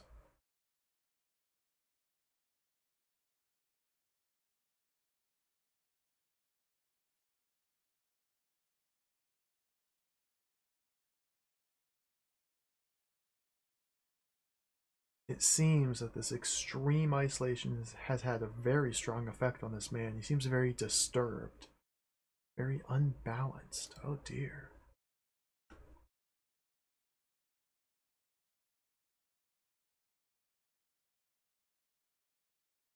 Data? We're in the doghouse. That's the current scene.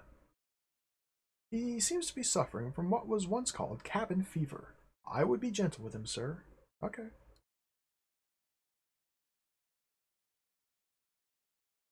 Let's talk. Oh, that was close. I can't believe it. It came out of nowhere, and my buddy, my only friend in the universe, they got him too.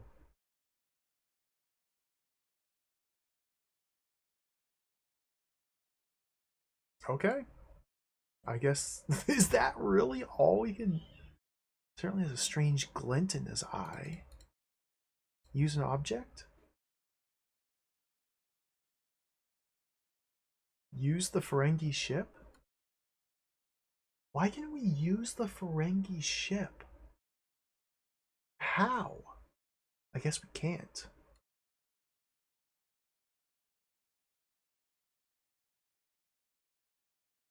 We ask him about this Transinium?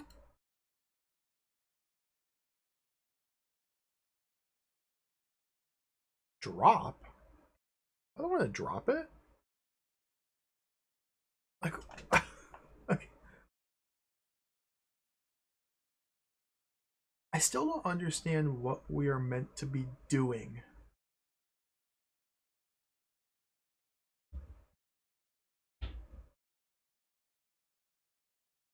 Like, it seems like we almost can't really do much of anything.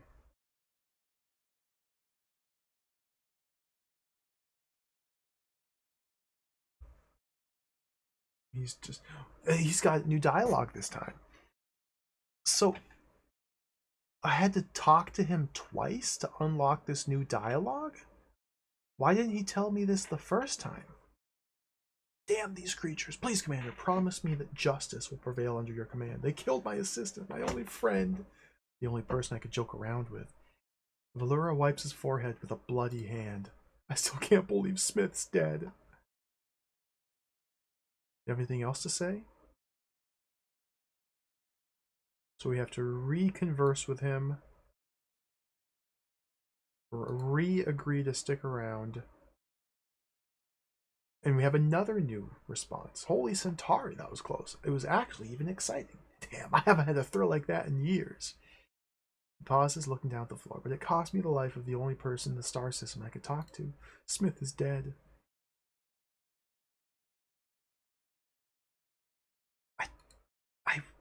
This... The doghouse? Consider?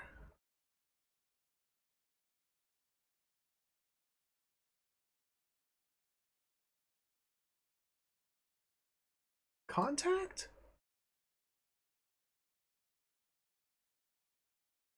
Card.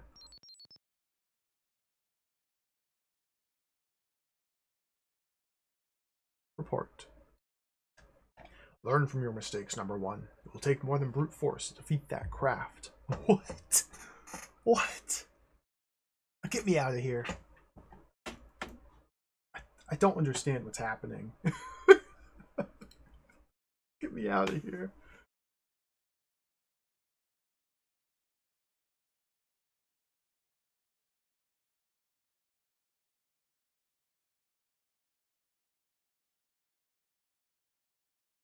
Okay, we're in the transporter room. Can we have a conference? Can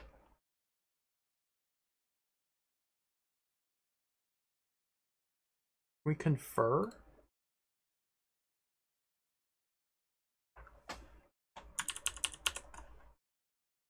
There's the conference room.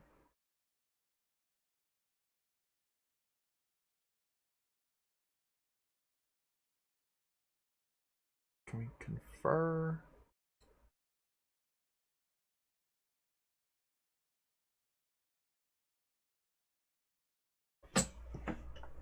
Holy smokes.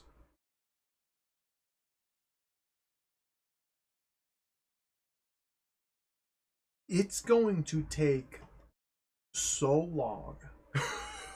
It's going to take so long to confer with all 6 available crew members about all 1, 2, 3, 4, 5, 6, 7, 8, 9, 10, 11, 12, 13, 14 issues. Priority issues. Captain?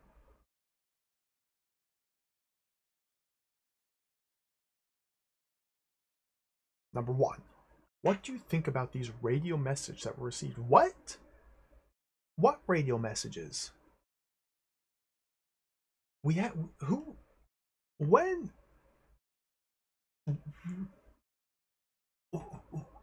There were radio messages?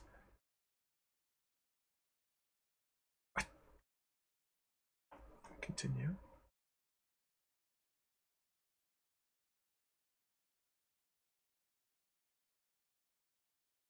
When? Who? Where? I am so confused.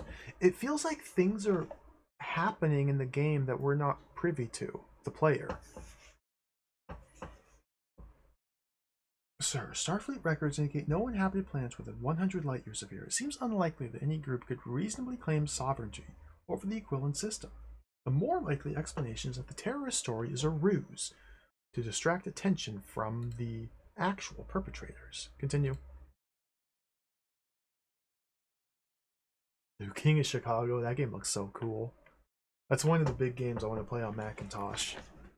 King of Chicago, dude, just the art style. With everybody looking like these weird claymation heads. Oh, dude, that game looks awesome. Priority issues, Mr. Worf. It would be a mistake to leap to the fanciful conclusions. Well, there's a much simpler explanation. Someone, probably one of the groups operating out of the equivalent system, is trying to drive the others out and using the terrorist story to divert suspicion. So I guess the terrorists are fake now?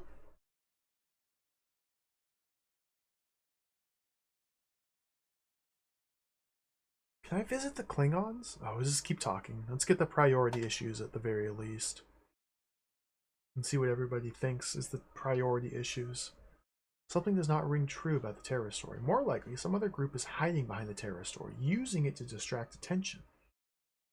If so, it would suggest that the real terrorists belong to one of the groups operating openly in the Quillen system. The Maholi? The Ferengi. It's probably the Ferengi.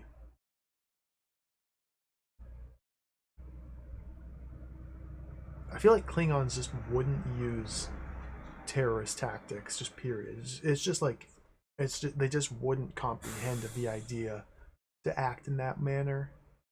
Subterfuge and deception, that's not Klingon way. Possibility of another life form makes the situation much more complex. Heavy-handedness at a time like this could cause great harm. Okay.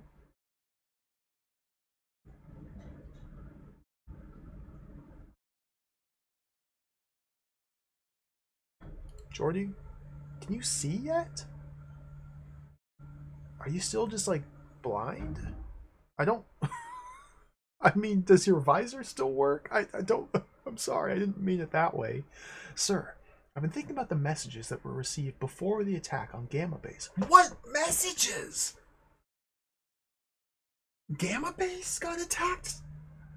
This part of the galaxy is not well known. Suppose there really is an alien group that considers solar system the territory. How would you feel if aliens started digging up your backyard and carting it off to the other side of Andromeda? I'd hate that.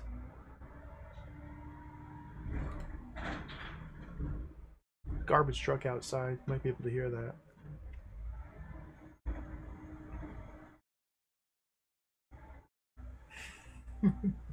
I don't remember that Terrorvan. Is that part of the Picard show? Because I definitely did not watch that. The secret compartment in the briefcase. See, I just don't know why we're just now being told about these messages. Like, did I? The Ferengi.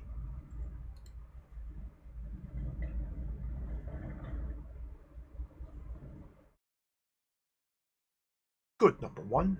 I see you've been trading with the Ferengi. This is a good way to add to our resources of Transinium. Dude.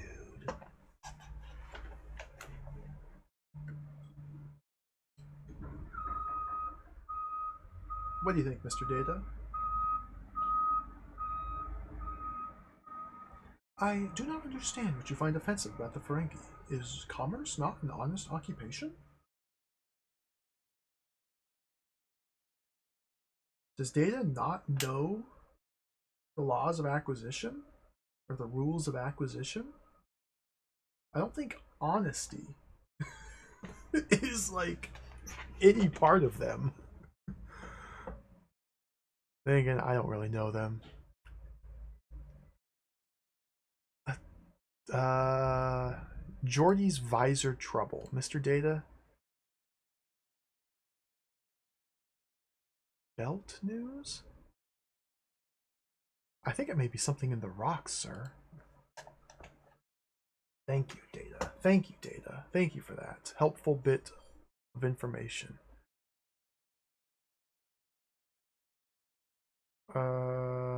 Tarkin's thoughts. The card.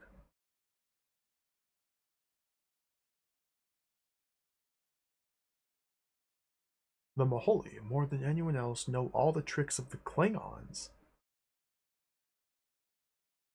Pay close attention to them. You could pick up some valuable information.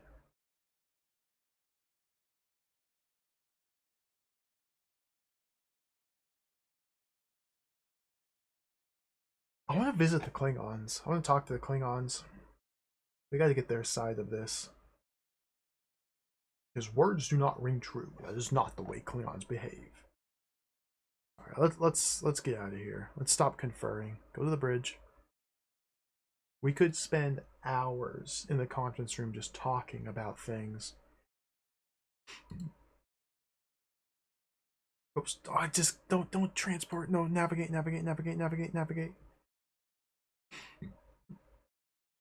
Yeah, this game came out I think after season 1 of the Next Generation.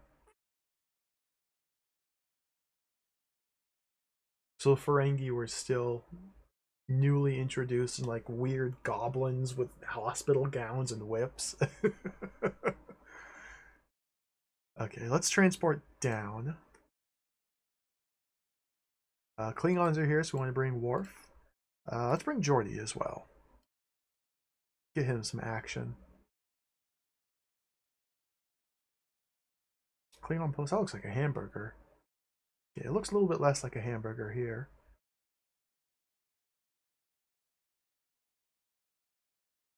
Oh, Klingon.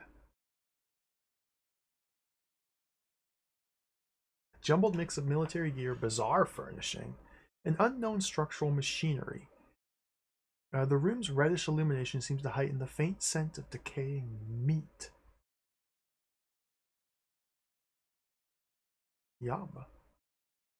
Geordi approaches in a disconcerted manner. He's upset and has something urgent to say. He can't see! Alright, go back to the ship, Geordi. Can you bring Commander Data down? Tell him to come back?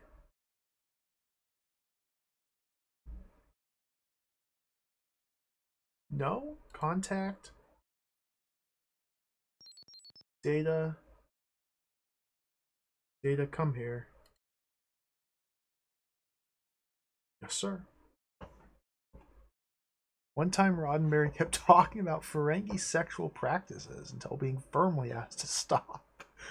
Well, he would have liked Deep Space Nine. They go into it enough in Deep Space Nine. Okay, let's look. Flanked by bodyguards, a Klingon strides into the room. He pauses to sniff the air and, with a look of slight distaste, bears down on you. Let's save here.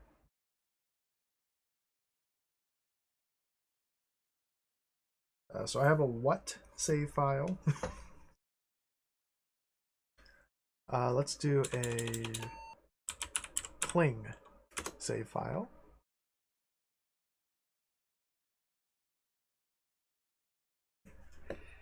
And let's talk.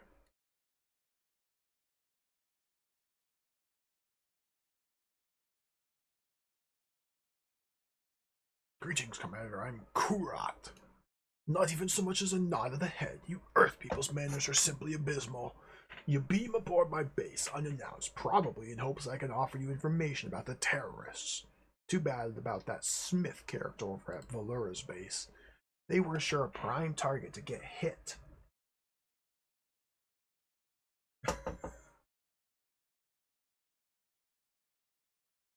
I just noticed the giant Smebble emote just didn't even appear. I didn't even get to see it. It's not even. Oh. Okay.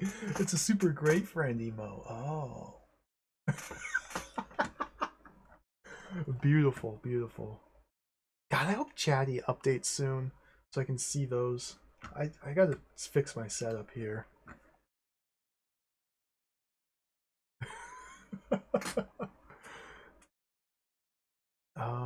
They're a sure prime target to get hit. All that Transinium, all that pure, unmined Transinium. Well, Earth creatures, I saw the last of the battle, but that ship was too fast. Stuck behind an asteroid just before I was in viewing range. I'm sorry. Riker, but the ship simply disappeared. Riker, I've been thinking. Valura's base the most productive in the system. Yes? Well, I think they're what you might call sitting ducks. I was there before, but I think it would improve our strategy if you were to go there and offer your protection.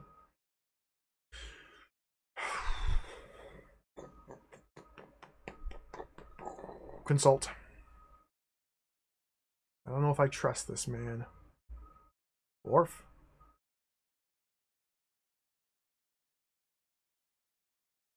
Kurat could be correct on this one, sir. Valura has absolutely no means of protection. He does have the most successful mining operation in the system.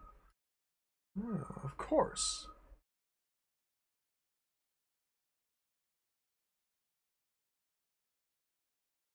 Valura does seem a likely target.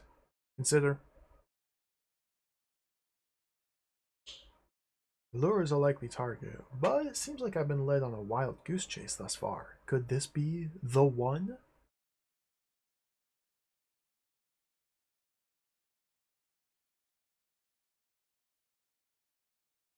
Okay, agree.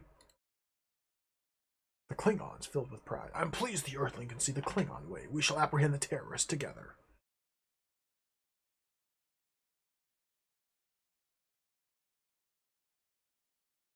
Nowhere to move to. Alright, let's go back to Valura's base. Valura was in D39.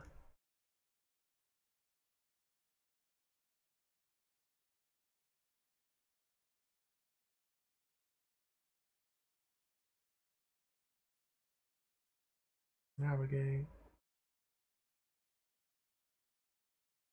I feel like we're just going back and forth between the same three places. Okay, back to Happy Dog.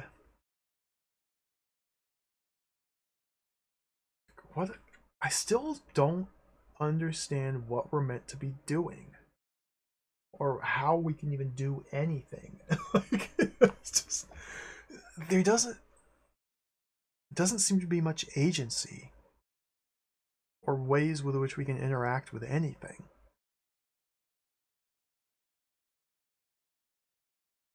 There's Valura.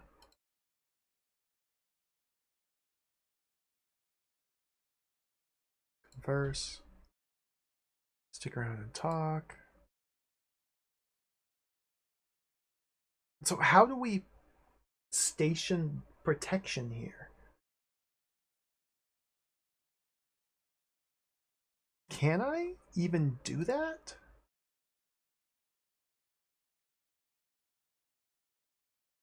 This was originally a Macintosh game, Terravan. A black and white Macintosh game. This DOS version is a port from the Macintosh. Hence the general style of it. Why there's so much dark black space with just straight white pixels.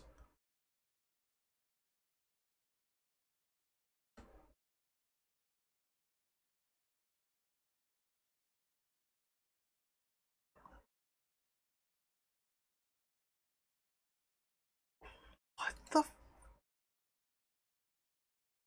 He appears to be without honor, sir. Be careful.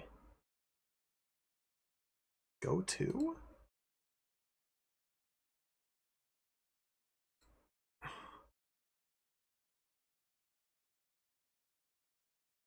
Data? Something odd about that man, sir.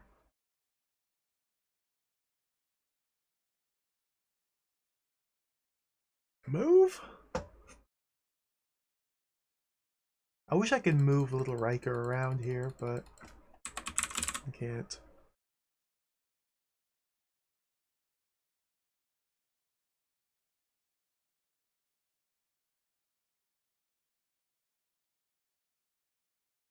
I haven't seen the Riker sit yet, no.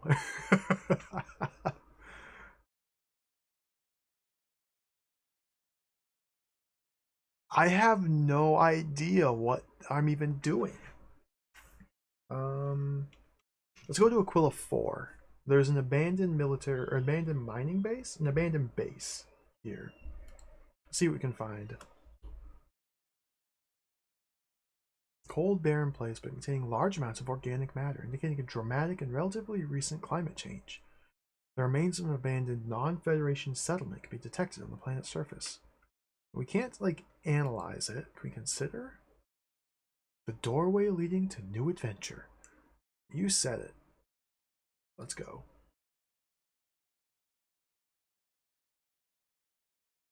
Jordy might not be able to see anything because his visor may or may not work here, but let's bring him down. I guess he can kind of act as like a scanner or radar for if there's Transinium. And data, you always come with data. Most valuable robot. What is that? What is this? Abandoned. I don't know what I'm looking at. Is this supposed to be like a map? And these are like rivers? And this is like a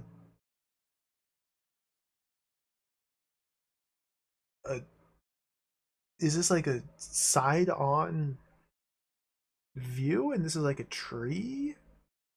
And that's like a dirt? Are these like what? Let's go there. I don't know. What? Oh, that's the base. It's cubic.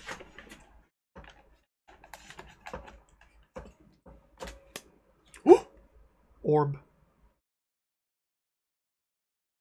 2 rows of stone pallets, 10 in each, run down the center of the room. The walls are bare and streaked by the wind that blows through the room. Orb. Jordy can't see. Go back to the ship, Jordy. That's okay. I figured that would happen, but we had to bring you just in case. So let's contact a replacement. I want Crusher down here. Come here.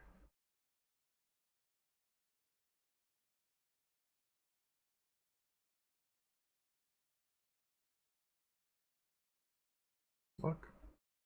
Starfleet Bulletin. We're going back in time again. We were at 41882. Now we're at 41881. Reports of an attack by unknown entity on Klingon base. The Klingons got attacked. Oh dear. And now we're jumping ahead to 41886. Report of a battle between Klingon patrol cruiser and an unidentified alien craft. Klingon's ship reports loss of life and moderate damage. All Federation craft are advised to exercise extreme caution when operating in the vicinity of Aquila 3 and to avoid pursuing Klingon craft. Okay. Round metallic object, small enough to hold in the human hand. Stippled surface is devoid of symbols or decoration except for a ring of polished hemispheres. The heck is this? Salt it. Current scene abandoned. Data, what do you make of this? A ceremonial vessel of some sort.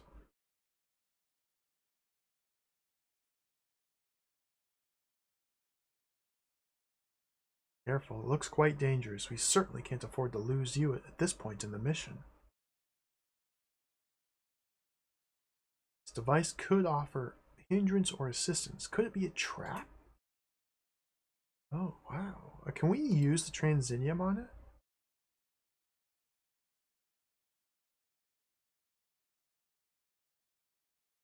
Drop or choose another. No, just go back to looking.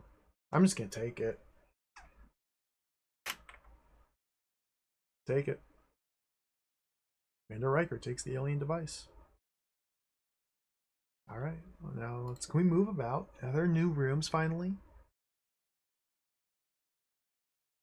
Hallway.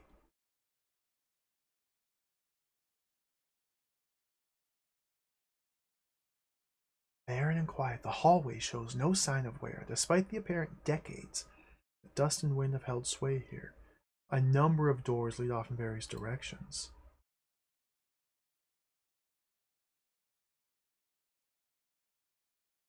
Oh. Whoa. Look at this. Let's start with the comm room. So we came from the quarters. That's where we beamed into. Let's head to the comm room first.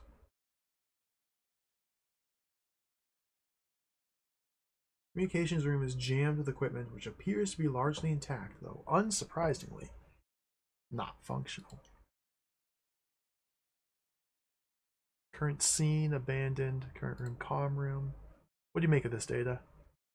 Fascinating. It's quite unlike anything I've encountered in Starfleet records.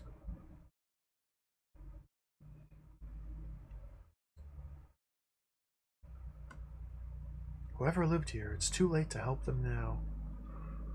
Hmm.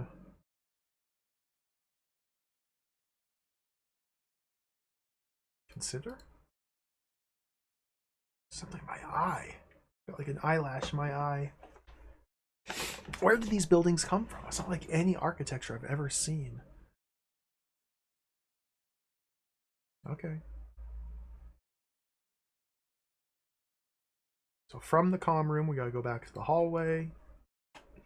So it looks like they're setting up some unknown alien race to be the true antagonists. And like Jordy said at one point, perhaps they used to live here in Aquila, and then people started showing up and mining the asteroids, which caused this unknown alien race to start attacking them? Maybe?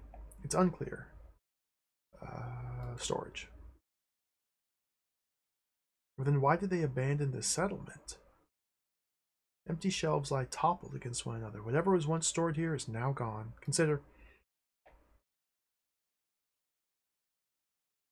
Okay, that's the same response. Do you have anything new to say here? No. Back to the hallway.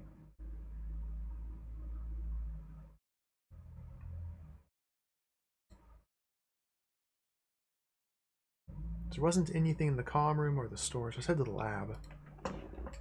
Yeah. Several large pieces of electronic equipment stand along the walls. The meaning of the dials and gauges can only be guessed at. Oh, we got a missed puzzle. Well, or maybe not. I use the thing?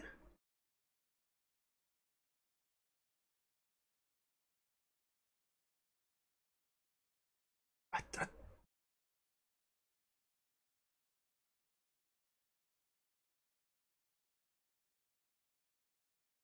what? Drop? Commander Riker drops the Transinium ore sample. Take?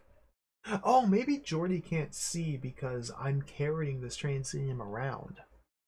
Maybe that's why Jordy can't see anything. Oops. My bad. I'm sorry.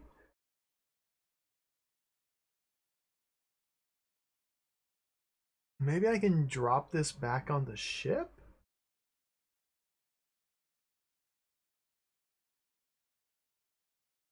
Let me try.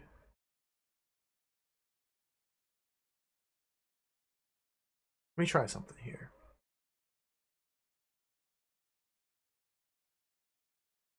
Number of doors, okay. Let's head down to the entryway. What do we have here?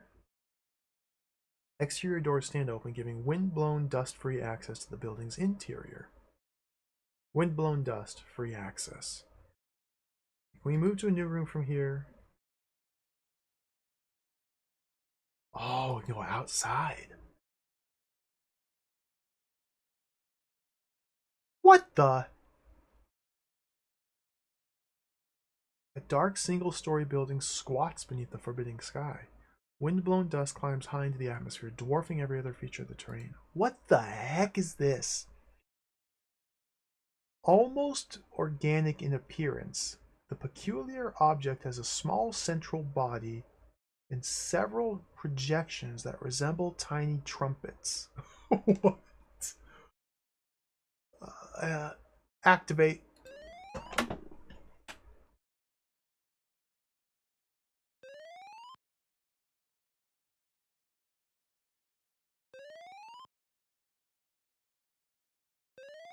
It's music.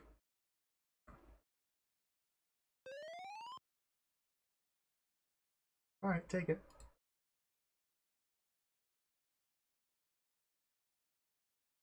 So what I want to do now is consider. I wonder if its purpose is strictly musical. I want to use object. Transinium. I'm going to drop it on this room. So the Transinium is now outside the base. Now let's move back in the base.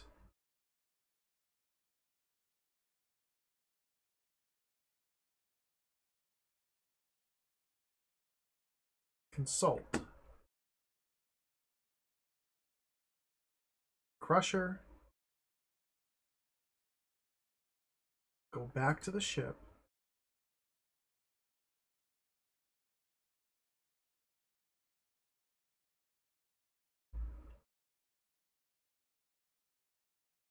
Dude, this is pretty cool.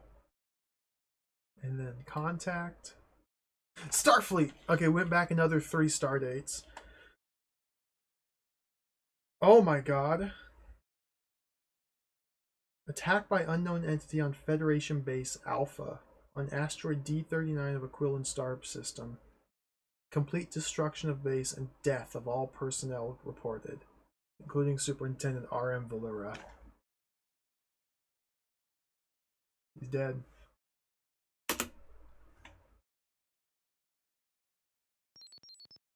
Alright, Geordi. Come here.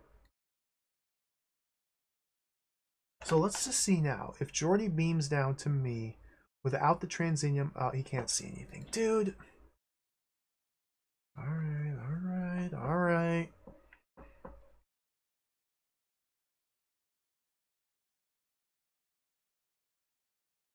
Troy. Come here.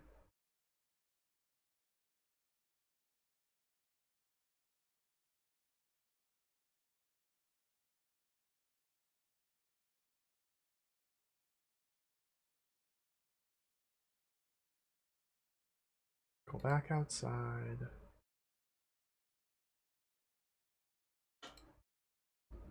Pick up the Transinium.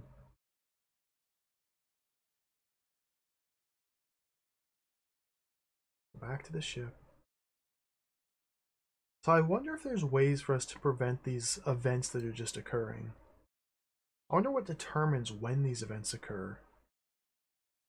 I wonder if there's a real-time clock progressing. I wonder if it's based on the number of actions you take. Analyze. Object. I wonder if this has any bearing on anything. Whoa! What the heck? 11.2 centimeter diameter, 620 gram mass. Titanium alloy body, quartz crystal holographic storage elements. Electronic circuitry of unknown origin. It's a holographic data storage and retrieval. 99% of storage medium is damaged beyond repair or reconstruction. Remaining 1% has been partially reconstructed and translated. It is visible in the analysis display.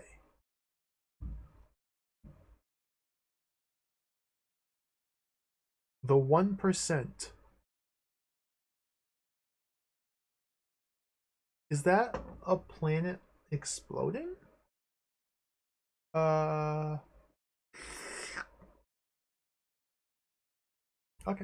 Well, let's look at this musical instrument. Trumpet-like projections are tubular, made from an organic or unknown resilient organic compound that resembles silicone-based polymers of late 20th century Earth. The main body is a hard organic plastic, fabricated in microscopic layers of varying composition. When the trumpets are manipulated, various sounds are emitted from the bell-shaped ends. Okay.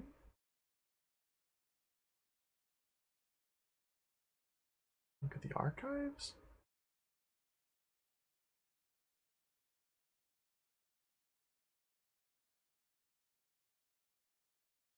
Oh.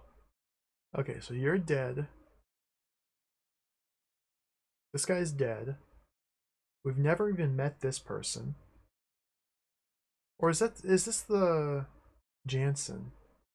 This is Jansen, okay. Never mind. I don't think she's dead yet, but she might be dying.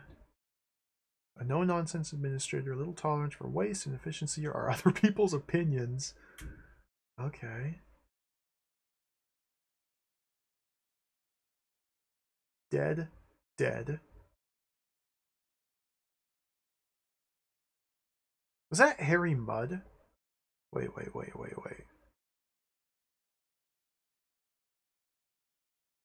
Who is this guy? Oh, that's Alfred Chicken. I forgot about Alfred Chicken. Discoverer of the channeling antimatter effect, which sparked a revolution in propulsion theory. His more recent theories on accelerated fusion have yet to be proved or refuted. Skeptical reception of his latest work has led Dr. Parks and his wife to seek a more secluded lifestyle. Parks and his wife now live in a virtual isolation on the small planet of Akula 2. Let's visit.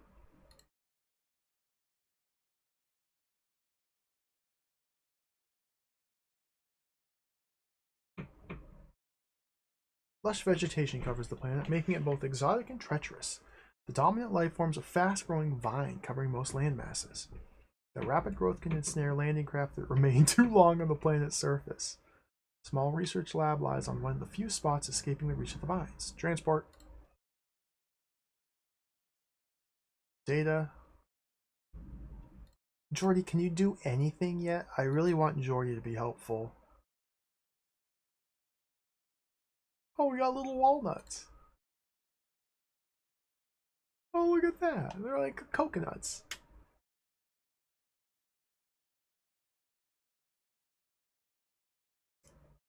There he is. There's Alfred Chicken. Is his wife here too? The room's crowded with outsized pieces of laboratory equipment. Wires run in every direction, rendering passage hazardous at best. Jordy! Can't do anything, man. Alright, get out of here. Sorry, Jordy. Oh, excuse me.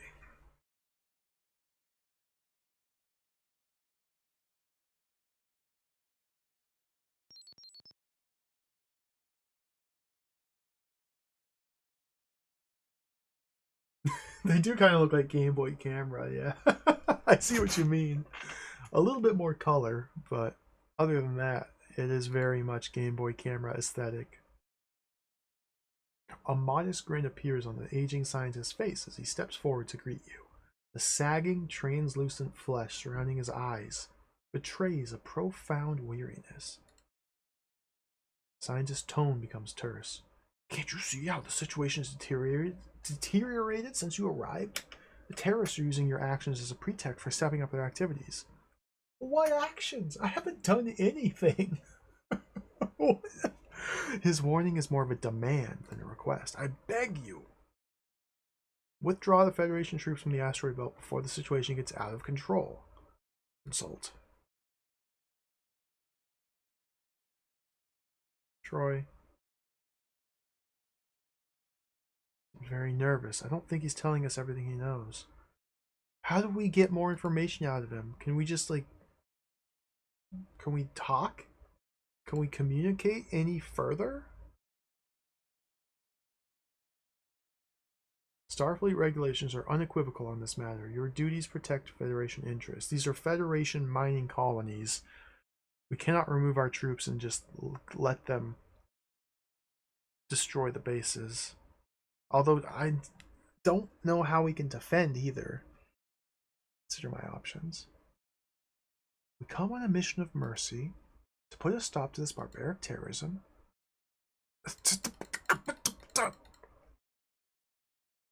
We consider the trombone. Consider this. Encounter. Refuse. The doctor's slight build seems to expand with an almost melodramatic passion. Thank you, Commander. I'll contact you if there are any more problems. What?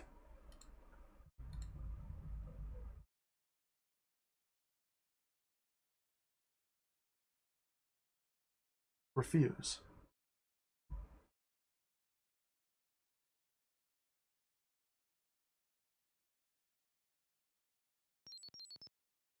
This game Doesn't make a lot of sense. Number 1. Mr. Valura's death is unfortunate, but you must not let these terrorist acts affect your judgment. You must accept this occurrence and proceed with the prowess of a Starfleet commander. What am I doing? I... Thank you. Thank you for your reassurance, Picard. I'll do my best. Geordi.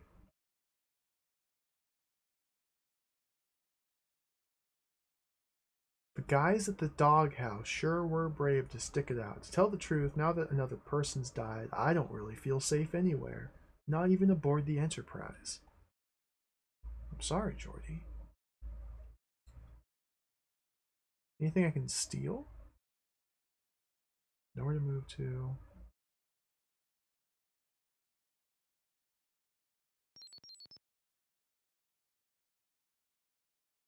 Crusher? We must stop the bloodshed. Valura's death might have been prevented had I been there. I wonder if that's true. But I would have to have known when the attack would have occurred. I would have had to have orbited the Enterprise over the planet, sent Crusher down there with Worf maybe, and then just sat around and waited. Like, we can't leave people on planets while we go elsewhere.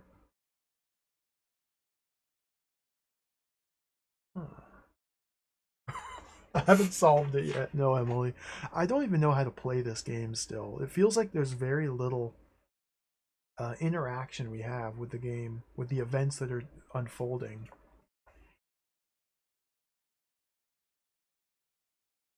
It's just, I just don't get it. Let's get out of here.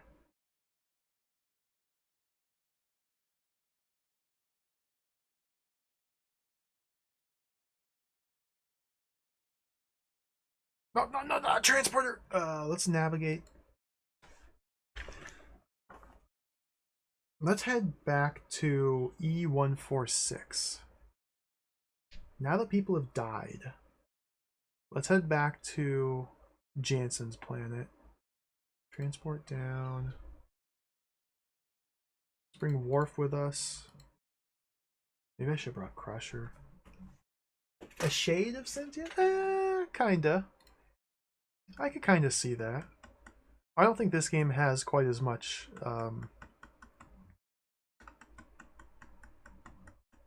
well, insanity as Sentient did.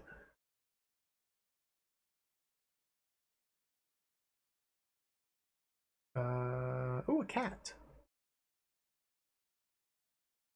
Not quite as much beauty, no. Miss Pamela Helen Jensen, administrative head of the Universal Mining Company's venture on Aquilian asteroid E146. Although fatigued from the previous terrorist strike on her base, she exudes a strong air of control. Her slight build, ensconced by a high-backed hydraulic chair, seems almost too slight and delicate for a woman of her rank.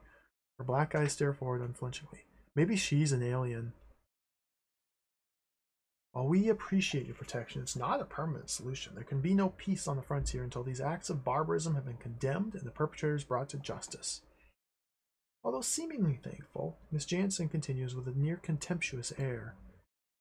It may seem quite unusual to you, but I have dedicated my life to maintaining one of the most efficient, if not the most efficient, Transinium mining operations this side of Alpha Centauri.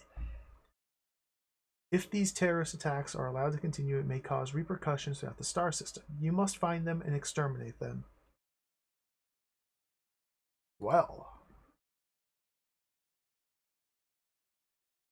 Worf, what do you think about this? The defenses here are not adequate to survive another attack. I suggest we deploy security personnel. How? Is that something I can do? Consider?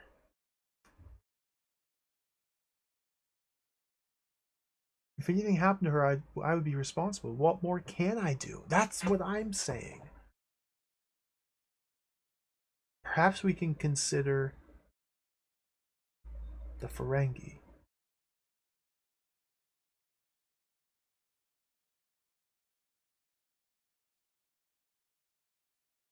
Troy? Miss Jansen's a strong woman. I don't think she would ask for protection unless it was absolutely necessary. Alright, let's find and exterminate the terrorists.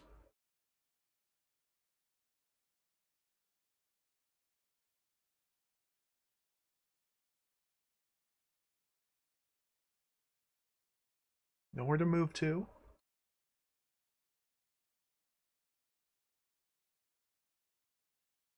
She's the only person here we can look around and see.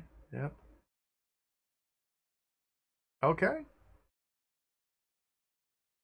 Alright. I guess we leave.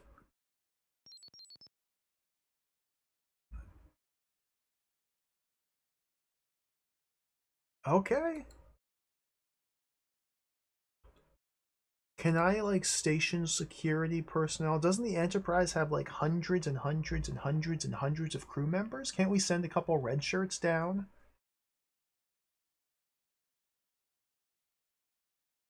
This. What? What am I doing? Transport? No, no, no, don't transport. Navigate.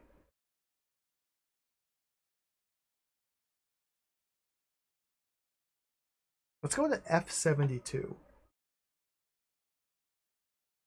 Because there's nothing here. Nobody's told us to come here.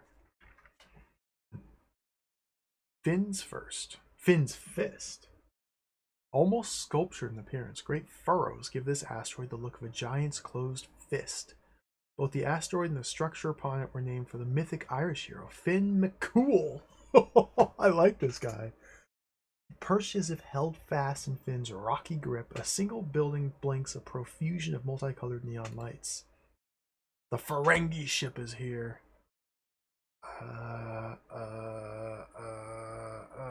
Transport down. Dude! Attack. Attack happens. It just happened. Finn McCool. Yo, Duke Donuts, welcome. This is pretty dank. This is pretty dank here. It's kind of cool. It also seems like it's like unplayable. I really don't know what's happening. We're playing as Riker, investigating some terrorist attacks that are occurring in the star system. But like it doesn't seem like we can do anything. I've just kind of been flying around from planet to planet talking to people. I picked up a trumpet and that was the highlight of this journey. Let's beam down. Gotta bring data. I can't bring Jordy because he won't be able to see anything. Crusher. It has Finn McCool or the Ferengi. Okay, let's go down to Finn McCool. Hey, it's a bar.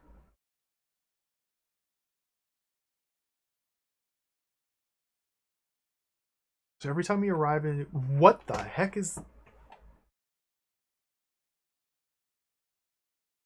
Mismatched tables and chairs are scattered haphazardly around the cavernous space, some occupied by miners of various shapes and colors. A few lying upturned or broken in a layer of black dust that seems to prefer those areas away from the action. So whenever we enter a new room, there's a little scene of Riker walking into the room and then turning and looking. So in this room, he turned and looked and saw a man. And then if we click look again, we can focus our attention on the man. Stocky, square-jawed Irishman examines you with the canny eyes of one who knows how to hold his own in a fight, but rarely needs to. And now that we've looked at this man, he has become the subject of our gaze.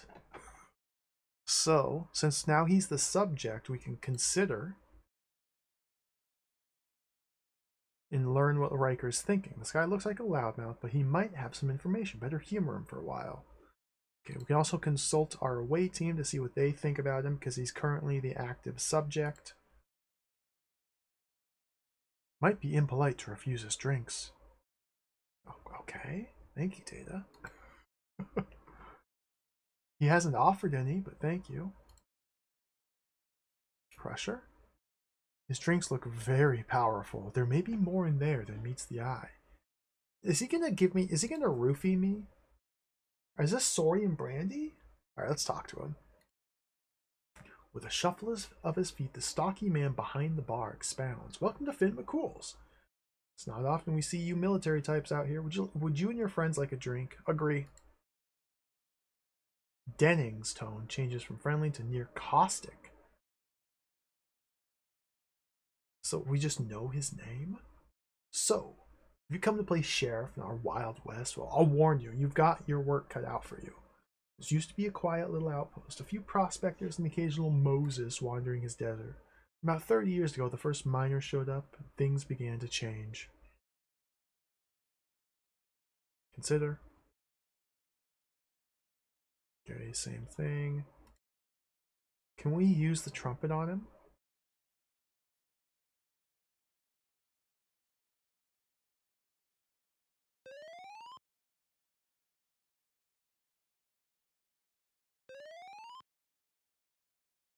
Got him.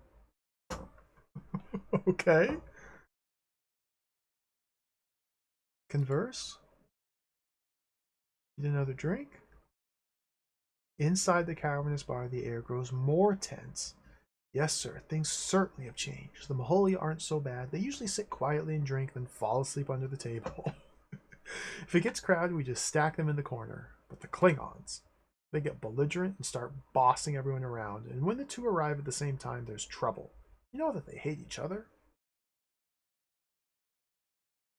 So if we want to continue talking to them, we have to re-look at the room, reconverse, re-agree, and we get the next line of dialogue. His tone becomes more candid. Yeah, for almost 300 years, the Maholi's planet was one of the worst of the Klingons' labor colonies. They say that the Maholi were once a reasonably advanced people.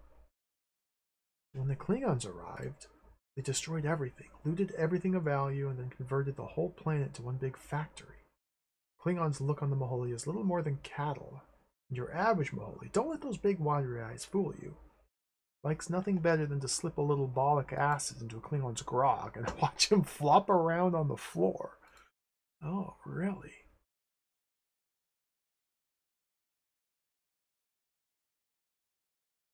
Denning lowers his voice substantially. Those Klingons are a bad bunch, all right, and the worst is their leader, Kurat. He's so nasty that the Klingons couldn't even stand him. That's why they sent him here. Seems that when he was governor of Cosina III, he had several of the locals reduced to gear lubricant, which was apparently in short supply at the time. What? You can't. What? Oh. Alright, let's talk again. The Ferengi, a little bit creepy, but really not so bad once you know them. These guys are always trying to swindle you, but they never steal. It's a matter of honor for them. I had a whole passel of them in here the other day trying to pay for their drinks with Transinium ore. Just what I need, more rocks.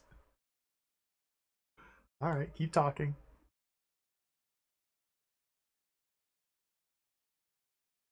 Everybody's talking about the attacks. We even picked up some of the terrorist broadcasts. I don't know what to make of it. There aren't but 2 or 3 inhabited planets within 100 light years of here, and none of them could build a ship like that one. No, it must be some outside group using the terrorist story as a cover for what they're really up to. There's no other explanation. Unless, of course, you believe the stories those half-crazed prospectors tell.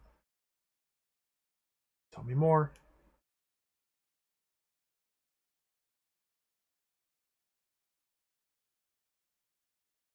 The bar begins to slowly empty out. The prospectors? Every once in a while, one will show up asking for directions. Invariably, they produce some dog-eared map showing a planet right in the middle of the asteroid belt. Probably all bought the same treasure map from a Ferengi. Of course, I suppose anything is possible. The geologists do say that the asteroid belt's only a few hundred years old.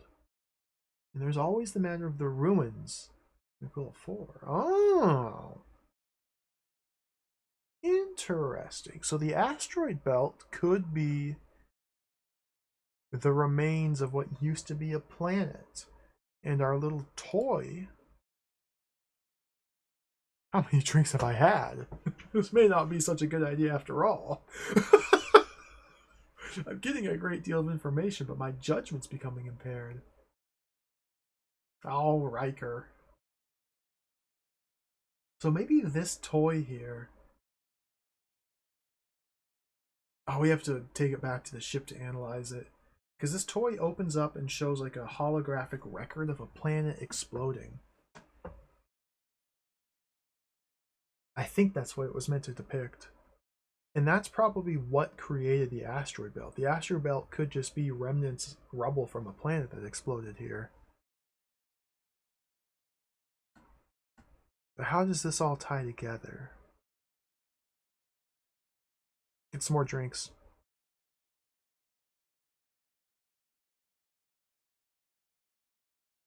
Acknowledge.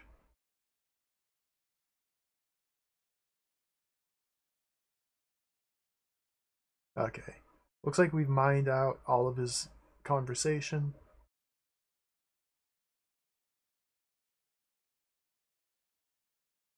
The Ferengi had maps of this area showing a planet. Commander Riker, you must snap out of it. Can you not see that you are under the effects of some drug? Oh dear. I'm hammered. Absolutely plastered. Maybe we can invite Jean-Luc down for a drink. Oh, Beverly, come on, come on. He's the captain. I don't think I've ever felt this way before.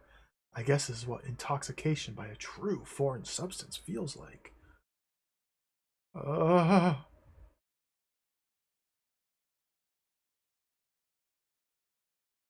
We are absolutely 100% wasted. And I don't know if there's anything I can do to get out of this.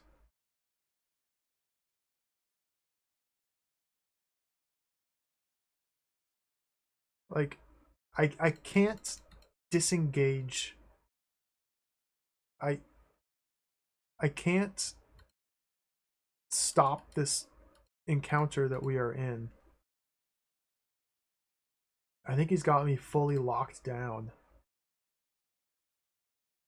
How do I stop talking to this man? Do I play the trumpet?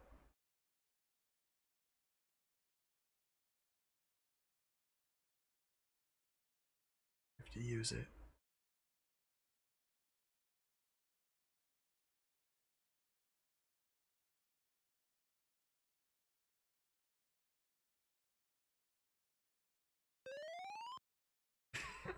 Nice. How do I restore my operators?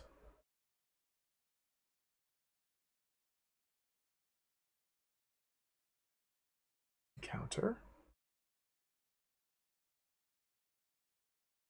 I all I can do is acknowledge him filling up my drink. I guess we just have to drink until we die. I guess we have to drink until we pass out.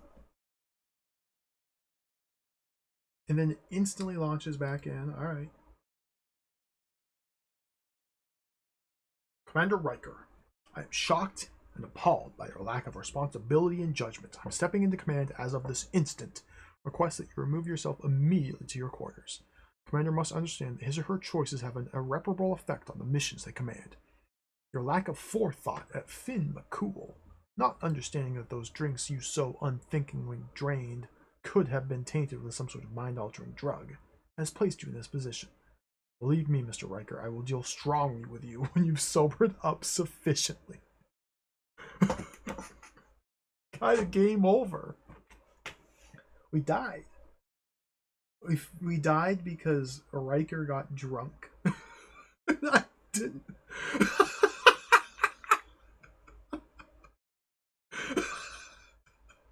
Cool. Okay.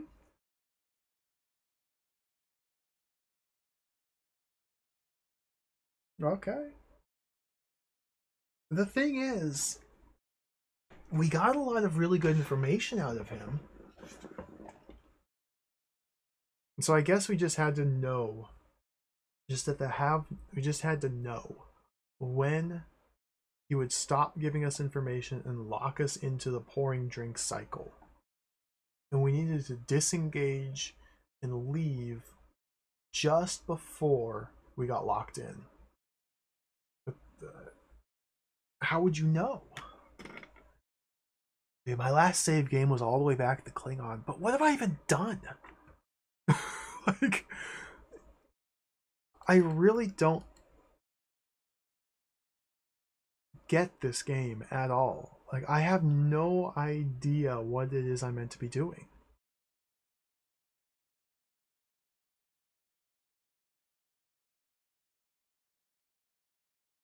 Let's retrieve the Kling file.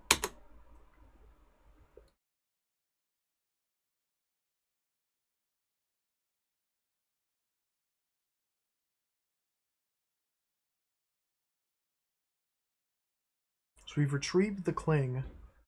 So this is my save I put down while we were on the Klingon base, just before talking to the Klingon. And because the star dates in like the random announcements are just kind of like random in a jumble, I have no idea when this is taking place or what's happening. Okay, Kurat.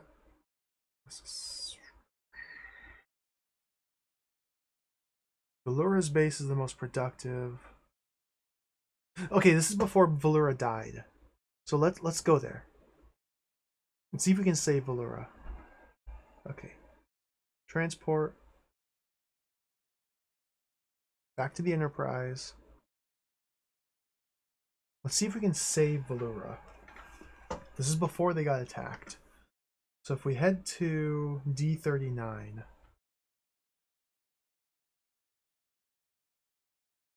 So the bar was up here at F72. And yeah, it goes Aquila 1, 2, and 4. Transport down.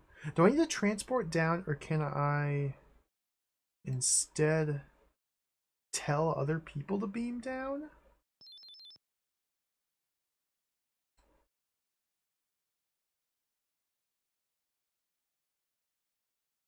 Data. Go to the doghouse. Yes, sir. Transporting immediately. Okay. Contact. Troy. More. Go to. No, not Troy. What am I doing? Contact.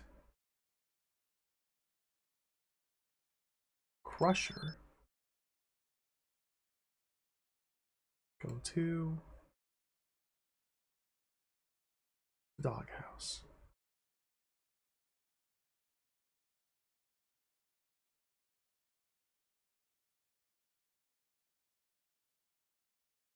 Report.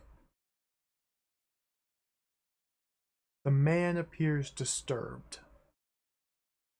Thank you. Contact.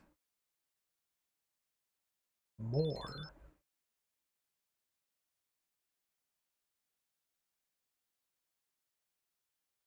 Visiting with Valura. I'm extremely upset. Okay. Okay. All right. Sorry to hear that. Let's head back to the bridge. No, let's go to the conference room. Let's confer. So now that I've stationed Data and Crusher on this planet, maybe that will allow me to keep Valura alive when the attack happens, but that also means I have to stay here orbiting the planet till the attack happens. We almost have a full list of topics to discuss. There's a new one here that wasn't here before. I'm not sure which one it is.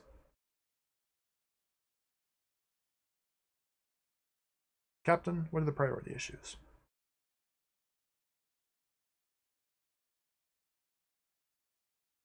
The radio messages, dude. What radio messages are they talking about? I really don't understand this. We might have to restart and play this from the beginning. Now that we know some of the events that happen over the course of the game, we can like preemptively travel to certain locations before people die. The Klingon. Yeah, I'm really not sure how our choices affect anything that's going on. We all know the history of the Klingons. Okay, thank you. Hey, Kagarato, welcome. Welcome to Star Trek The Next Generation, the Transinium Challenge. This is a very weird game. Tarkin. Belt news? What about... Ferengi. This is a very weird game. Good, number one. Continue. We got a game over earlier because Riker got drunk. Riker got really drunk, and so the game ended.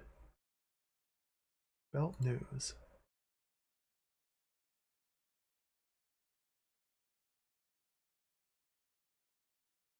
Learn from your mistakes, number one. It will take more than brute force to defeat that craft. You have to outflank him? Shorty's visor troubles.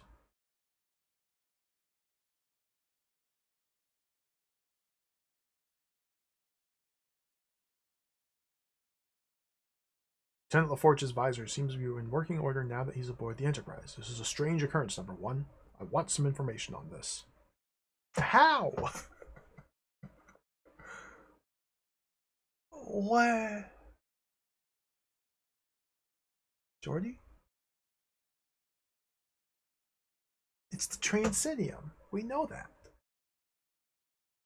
Aboard the Enterprise, I can see okay, although there's a very slight distortion, but anywhere off-ship the visor goes totally haywire. I'm completely blind.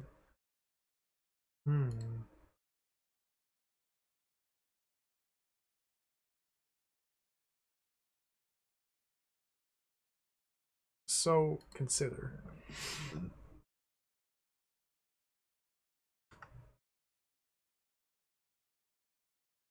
I wonder what could have been jamming his visor. Well, let's consider the Transinium. Oh, I don't even have the trumpet yet.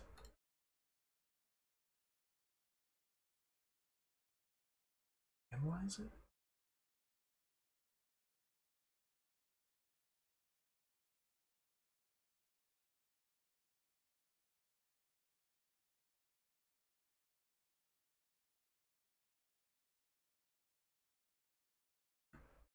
Logbook? 1 of 6. Approximate running time. Show it. Oh, these are title credits? Message, message, message. Enterprise attack. The terrorist ship attacks the Enterprise. Phaser fires exchanged. Show it.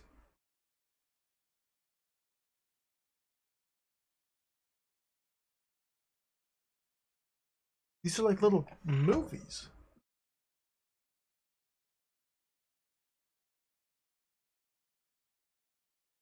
We lived this.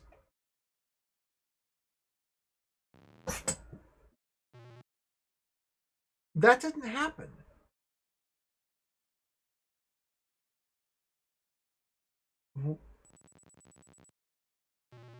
Got him. This is playing out differently than when we played through the sequence of events. What?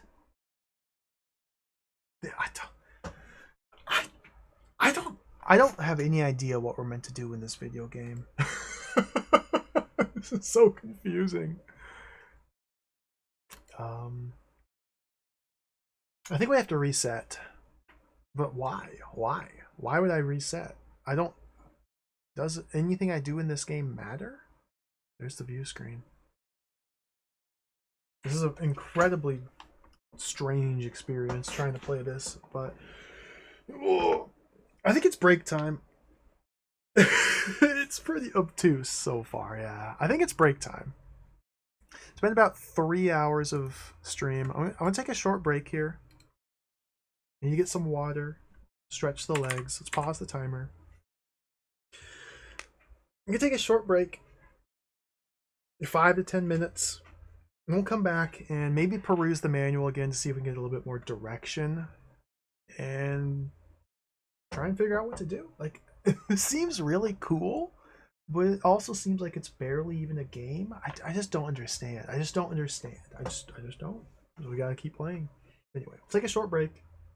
Be right back.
Alright, we're back.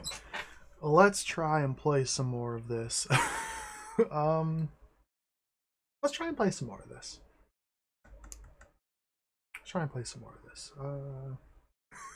Alien dance. Let's bring up the manual. Let's do some light reading. See if there's some like main gameplay functions I don't understand. Let's bring up the old manual. Down there. The Transinium Challenge. Dramatic new animated episode.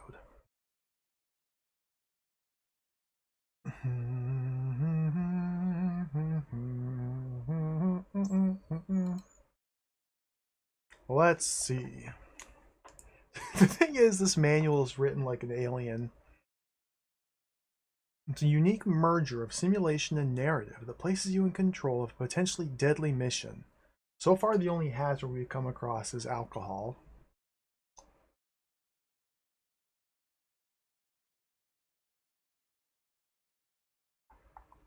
Three kinds of controllers.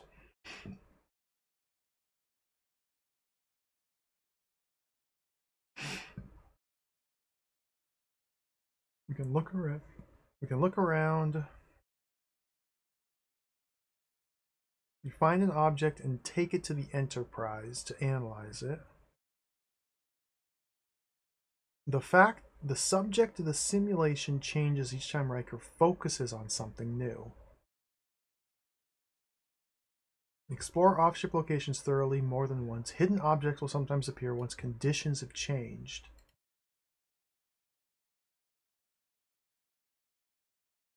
It's alien.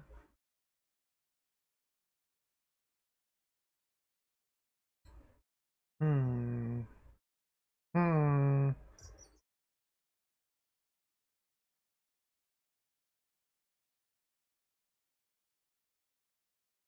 You can have Riker refuse or agree. You can consult with your crew.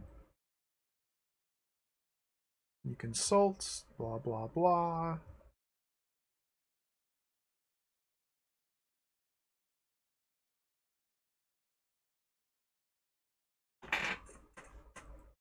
You can beam warp to other locations. I wonder why we need to split up the party like that. We have the ability to send crew members to other locations.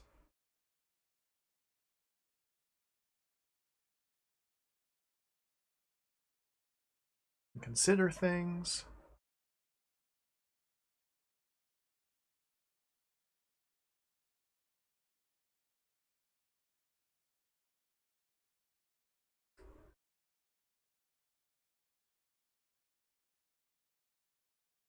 Hmm. Each character is interested in a number of subjects. The decision affecting any of those subjects will be broadcast to all interesting parties.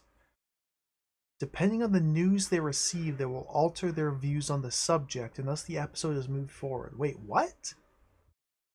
In this example, our decision to grant asylum to the ambassador will be broadcast to his rulers, who will not be pleased.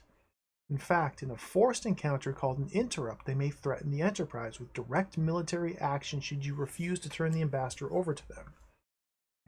Okay. In the Transinium Challenge, each character is interested in a number of subjects. A decision affecting any of those subjects will be broadcast to all interested parties. Depending on the news they receive, they'll alter their views on the subject, and thus the episode is moved forward? Okay. You can analyze things.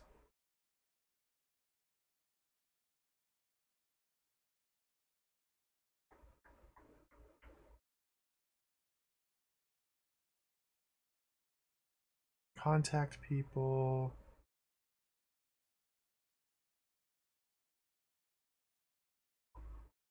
Technical playing information for the Macintosh.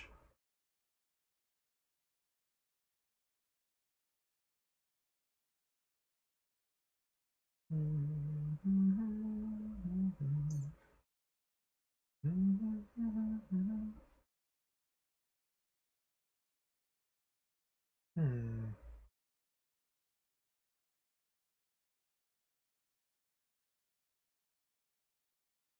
I like how they use just mock-up screenshots here so as to not like spoil content of the game in the manual. These are just fake scenarios they've concocted for the manual. That's pretty cool. Like the Salacia system, we never go here in the game.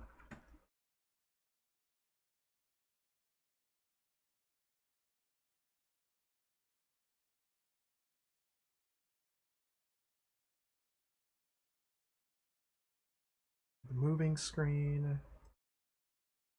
No, I think conference lounge.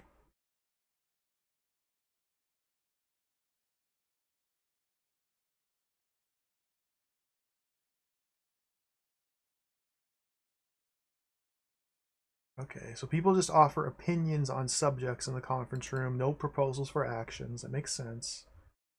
Combat interface.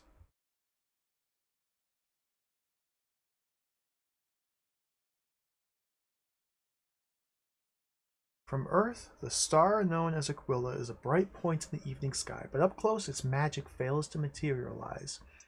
Standard yellow dwarf circled by worlds of thwarted potential. Its main distinguishing feature is the asteroid belt located between the third and fourth worlds. Federation scientist Dr. Alfred Parks first discovered the relatively recent origin of the asteroid belt. It appears to have been created less than 800 years prior to his arrival, a mere instant figured in the drift of stars. Though there are traces of a lost civilization among its barren worlds, who they were and where they've gone remained a mystery. Okay. That didn't help much at all, but it's good to have refreshed our memory.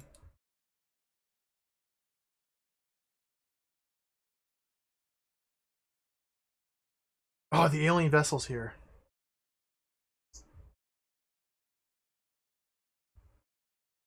Worf looks to you. His shields have gone up. Engage. Now in pursuit. Evade. No! Oh, we got hit. We need to take his phasers out. Hit him. I missed. He missed. Advance. Oh! Torpedoes! Torpedoes hit, sir. A few more will have him. Ah, he got away. That was action-packed. That was exciting. Disengage. The Forge turns to you. Sir, as per your agreement with the Klingon, Kurat, we are warping to asteroid D39. Oh, happy dog.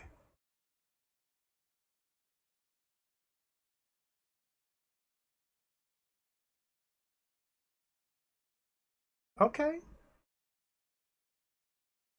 Report of an attack. Oh, the Klingons! Okay, the Klingons just got attacked. Battle between Klingon patrol cruiser and unidentified aliens. The small ship is back, dude.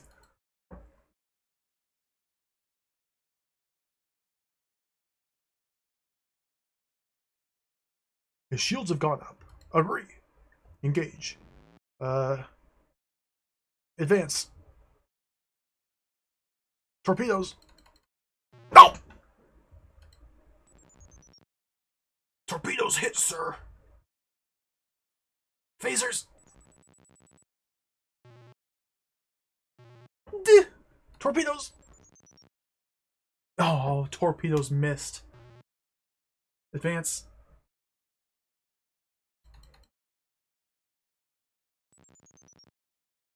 All torpedoes missed. Oh, he's owning me. Hit him with phasers. Oh, we got him. Torpedoes. A few more will have him. Phaser. Okay, got away.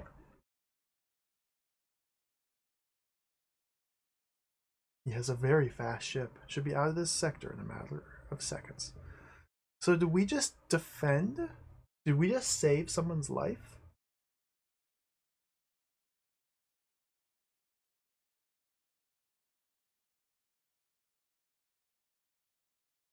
I think we might have defended this planet. Let's go down. The doghouse. I think we were at the right place at the right time. I think we saved the doghouse.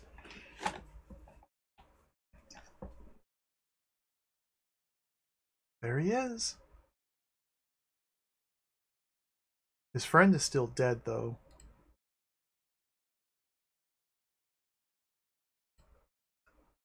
I'm extremely upset. Terrorists attacked his base as Transinium is home. My good buddy Smith is dead. Save.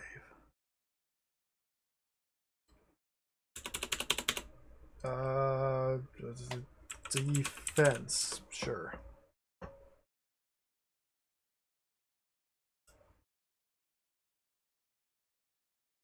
So what's the current subject?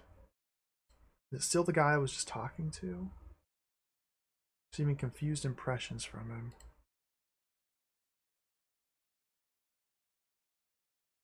So the combat ran a little too quickly because I have the CPU cycles cranked all the way up to 900 cycles. And so the combat runs a little bit too quickly.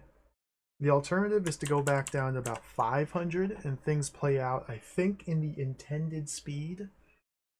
But it also causes loading times to become introduced in between every button I click. And the entire game just slows to a crawl. I guess the loading times aren't that bad. Smith is dead. Gone, just like that. 1 minute he was standing there, the next he was just gone. What? That's not how people... What? How did that happen?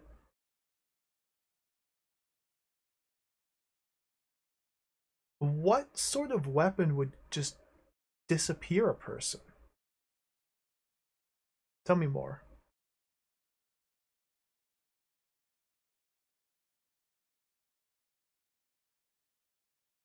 Ah, turn that too slow. Those cretins have practically destroyed my base. Smith, gone, just like that. Please, Riker, take your starship and blast those crass, wanton creatures into the fourth dimension. Alright, let's consider. Okay, let's consult. Let's contact.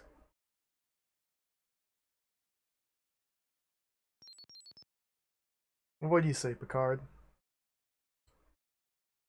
Learn from your mistakes. It'll take more than brute force to defeat that craft. I think you're right.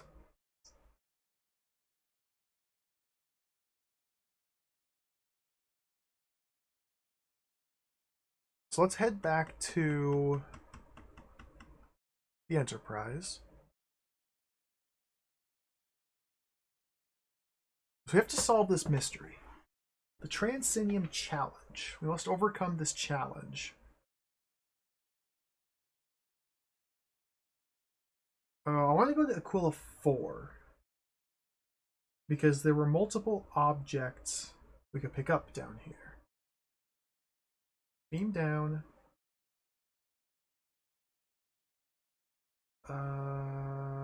Open data.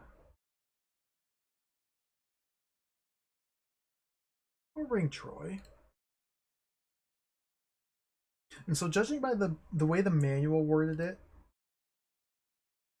characters are interested in specific subjects. And when you interact with certain subjects, the characters who are interested in those subjects will have new things to say. Okay, here's this thing. Let's take this.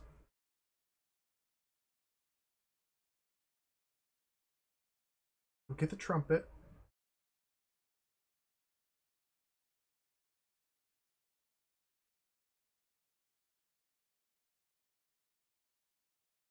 I don't remember where the trumpet was.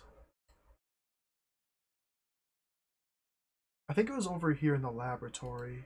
Or it might have been outside. It was outside. It wasn't in the lab. It was outside.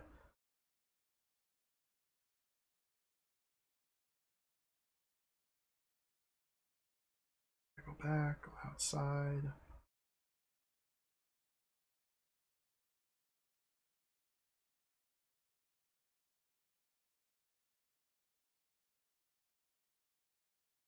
I love this little Riker avatar.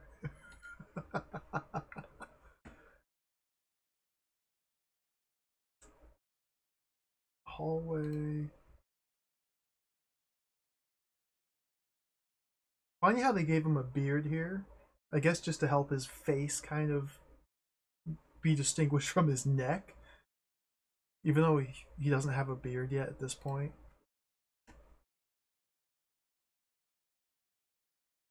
Trumpet. Look at it. Look at it. Activate. Beautiful. Beautiful. Let's take this trumpet. Maybe we have to play this bagpipe trumpet in specific rooms. Because they suggest that this has a function other than simply musical. Hey, chat and business, welcome. Dude, I really like the style of this game. Just the visual style. I think it looks really cool. This is a port of a Macintosh game, a black and white Macintosh game. Hence why the colors and the choices the color looks the way it does.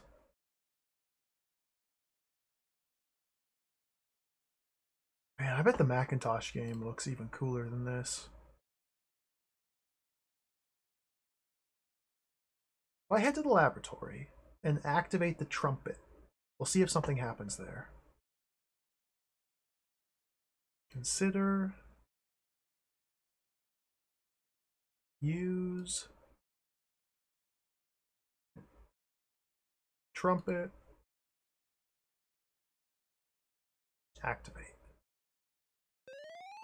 Beautiful. Alright, that was fun. Now let's look around.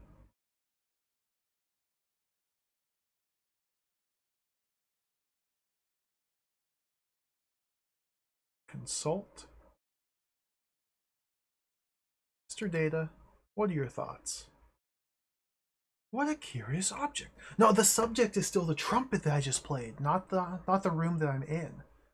So he's only talking about the trumpet.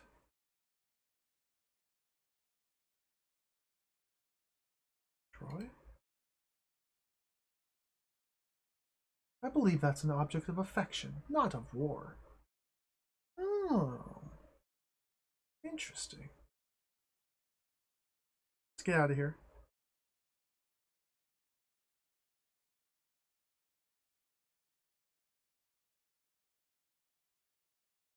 So now let's head back to the bar. Let's go back to Finn McCool's bar and drink just enough to get information, but not too much to get a game over.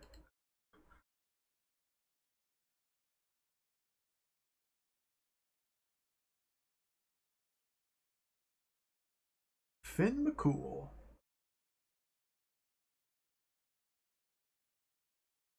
I wonder if we could have Data do the drinking for us. This is a good team.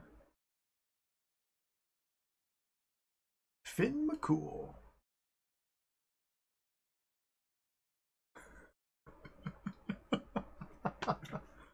Finn McCool. There he is. There he is. There's nowhere else to move to here, I don't believe. No, just the one room in this location. So let's do a save real quick.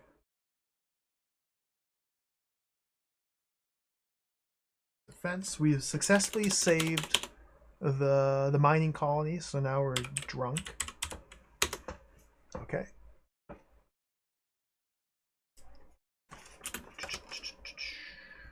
Just write down the names of my save games. Don't forget them. Okay. So now we have to talk to this man to get some information.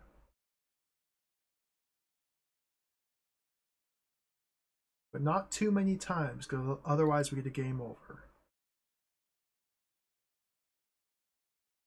Say yes. So that's once. What? Oh my, he's dead! I just wanted to drink. Valura's dead. He's dead. He's dead. I thought we said he's dead. He's dead. Restore.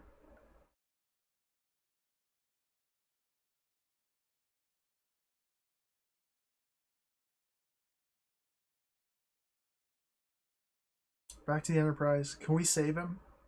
Can we get there quickly enough?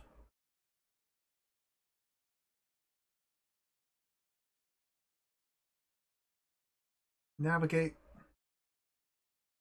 Now, I get the feeling. D39. I get the feeling that these events, like the Starfleet notices that just pop up, are things that we have no real control over.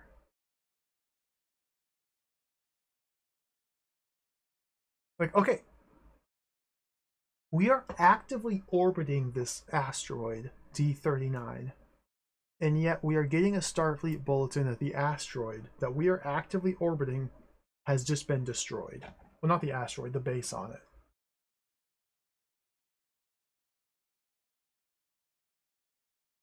So I don't think there's anything we can do. I think this is just a natural event that happens over the course of the adventure.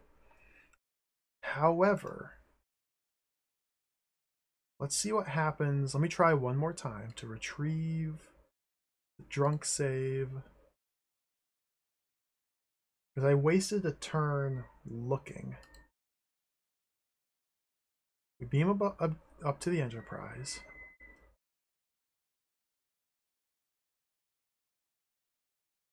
What happens if we beam down to the asteroid base before it gets attacked?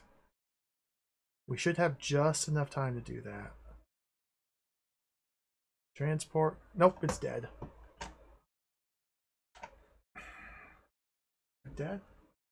It's dead. He's dead. Dead. Dead. The doghouse. Dead.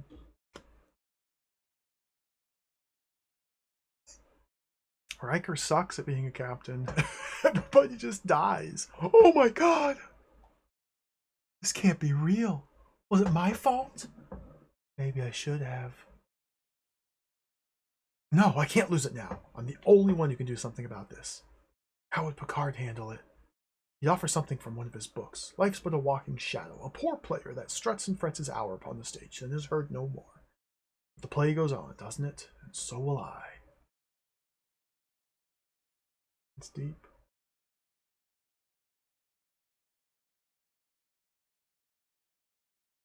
It's dead. Robert Michael Valura, killed in a brutal terrorist attack. His death comes as sorry news to many of the Aquiline asteroid belt. He was well liked for his cheerful disposition, had a prominent place in the economics of the mining community. And now he's dead.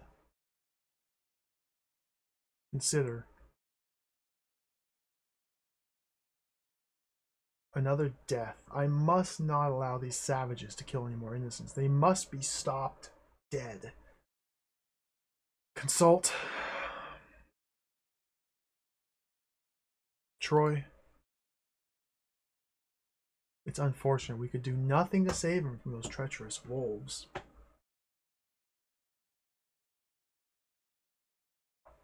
Data. Sir, any loss of life is unfortunate, but Valura's death could cause ripples throughout the surrounding systems, and possibly farther into the galaxy. His mining operation was the most productive in the system.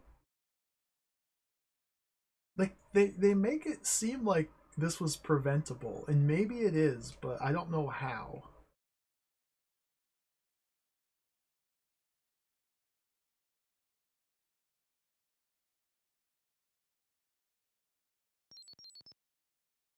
Worf. Lieutenant Commander Worf here. Sir, these terrorists have exhibited only one tactic: reduce and destroy. We must find them before they make another hit. Thank you. Jordy.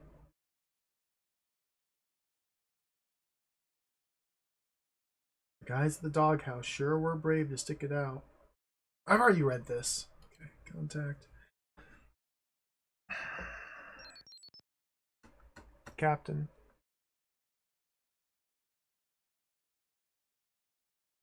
Number 1. Mr. Valura's death is unfortunate, but you must not let these terrorist acts affect your judgment. You must accept this occurrence and proceed with the prowess of a Starfleet commander. Okay. Let's go get drunk. All right, let's go drink. Let's go drink very heavily.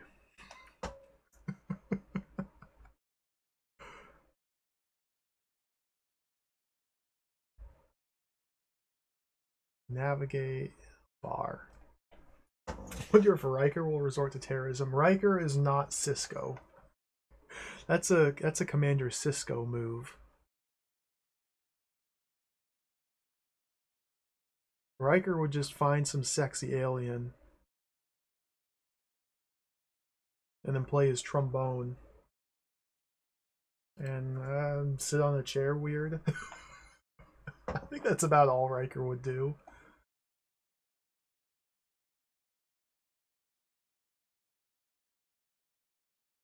Alright, we're back here.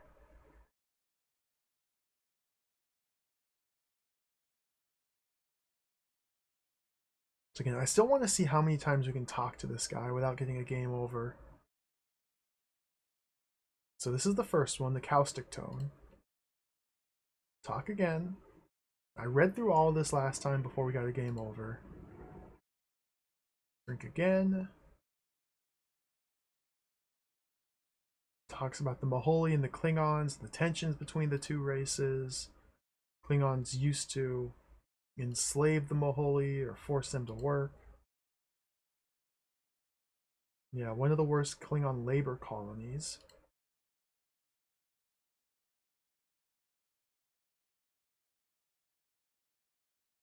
Let's keep talking.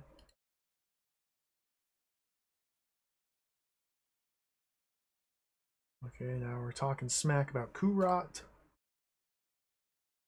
who apparently reduced local citizens to gear lubricant, which is insane. Welcome back.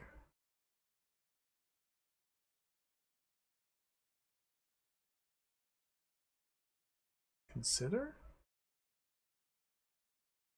Why is he telling me this?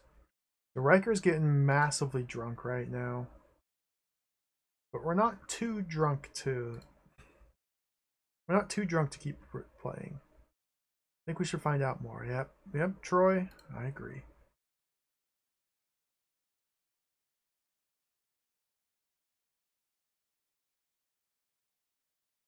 Oh. Data doesn't like this.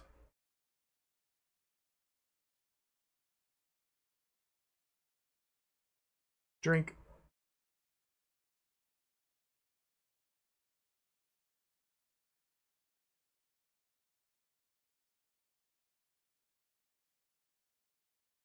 Drink.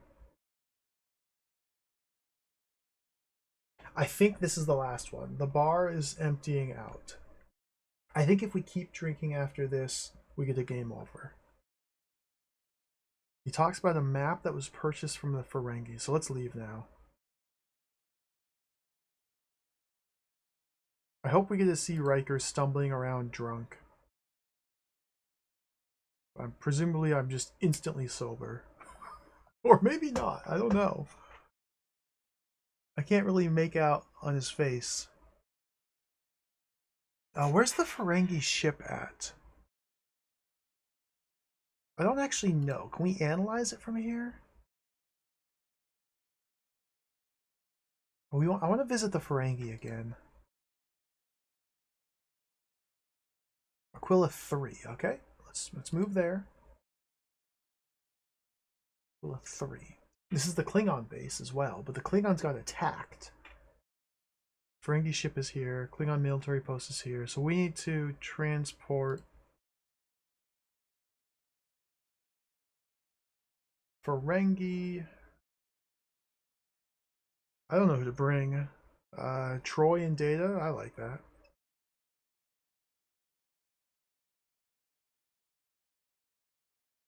Ferengi ship.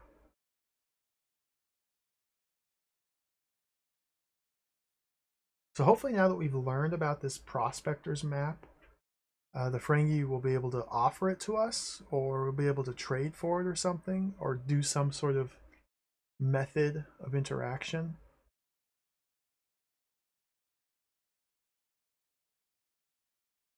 Verse. Would you like to purchase some Transinium? No, I don't need any Transinium. Okay, keep talking.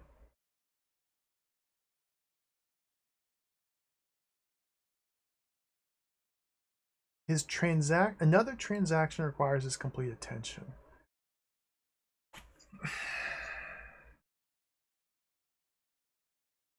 I might have screwed up by not buying his Transinium. Don't sense any deceit, okay? Data?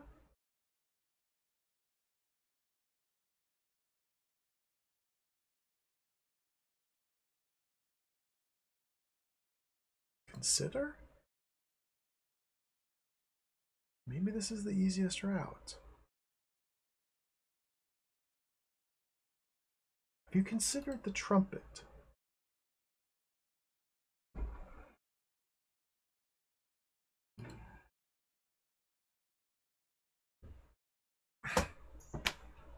I can't seem to like continue talking to him. We're just locked into this now. Nowhere to move. So maybe if I beam out and beam back down, it'll like reset his state.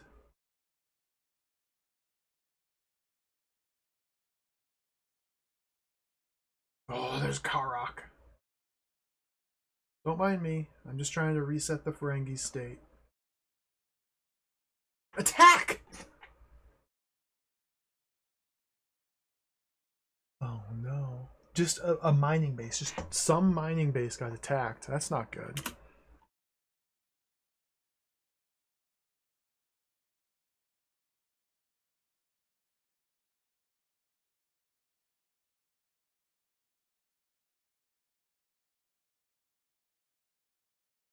There he is.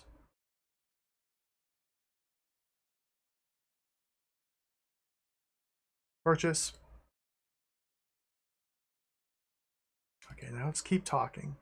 Let's press the conversation now.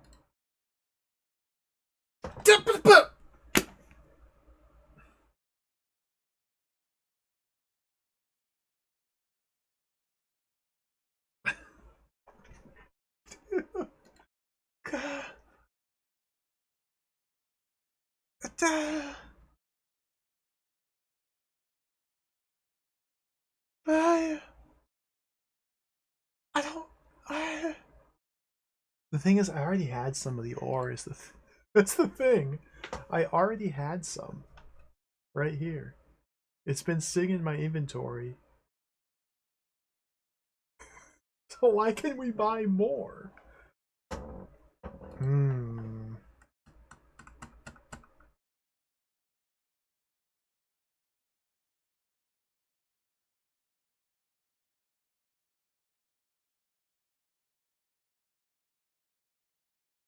All right, let's talk to the Klingons.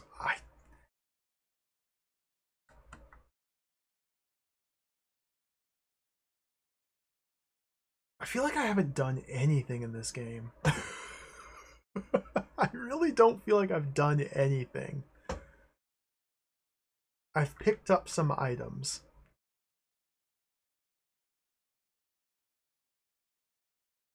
Valura is dead, Commander. Yet another honorless loss of life. These terrorists are ruthless, Riker. Obviously, they will stop at nothing to achieve their means. I will stop them, though. We will stop them. We will make them eat the metal. The Klingons and the Federation have been at peace for several hundred years, Riker. Let's not jeopardize that. Instead, let's continue to work together on this matter. Miss Jansen is still very weary of a second terrorist attack. Go there now. Protect your fellow human. I will post my guard in the near vicinity so that I may warn you if the terrorists come in fast. Agree. The Klingons filled with pride. I am pleased the Earthling can see the Klingon way. We shall apprehend the terrorists together.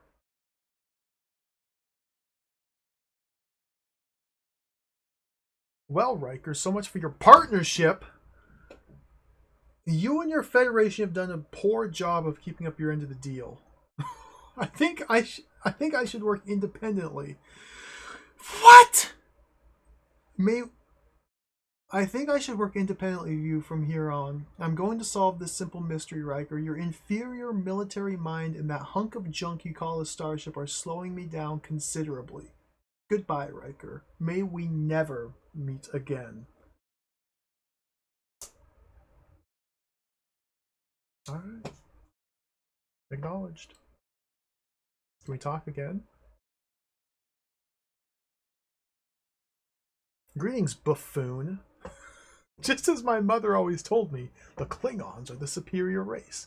My military genius, as well as my warrior prowess, points me in the direction of that stinking little Maholi. I suspected the smelly little creature all along, and yes, my assumptions were true. You are a fool, Riker, and I am the victor. I blasted that little worm right out of the sky. I'll teach those little Maholi to try to usurp even more power. They should have stayed under Klingon rule. Dude, we're literally standing in the same room having a continuous conversation. When did he blow up? What? Well, Commander, it would seem the Klingon has done an admirable job of extinguishing the threat to the system. I'm relieving you of command. A message has been sent to Starfleet explaining the unfortunate circumstances as well as your failure to apprehend the terrorists before the renegade Klingon Kurat. It seems he has stolen your glory, Mr. Riker, and possibly your future with Starfleet as well. Game over. Oh. What? Is the Kurat the terrorist? Can we work backwards from this game over to ascertain the identity of the terrorist? Is it the Kurat? The nose monster? The nose alien?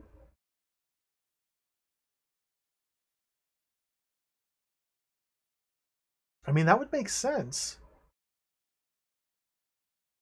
Kind of. It's an unknown alien race introduced specifically for this game, presumably. His race was subjugated by the Klingons and forced to work in labor camps.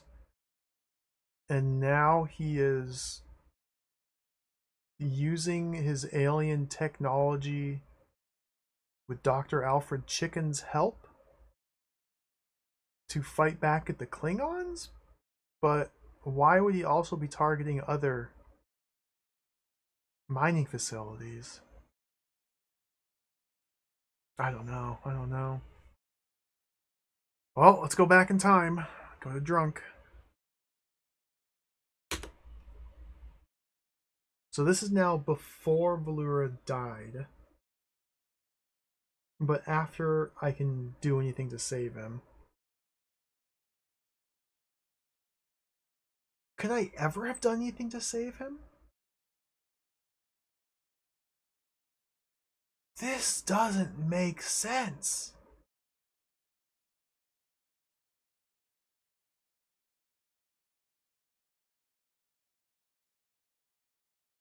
What do I do?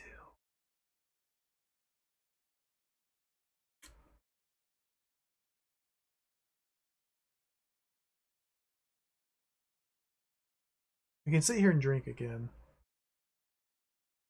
That's what we can do. Alright, Valura's dead.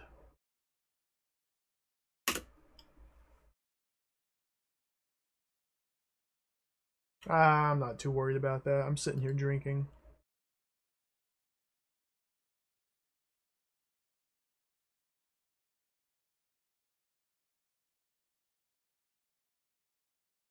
For almost 300 years, the Maholi's planet was one of the worst of the Klingons' labor colonies. They say that the Maholi were once a reasonably advanced people, but when the Klingons arrived, they destroyed everything, looted everything of value, then converted the whole planet into one big factory.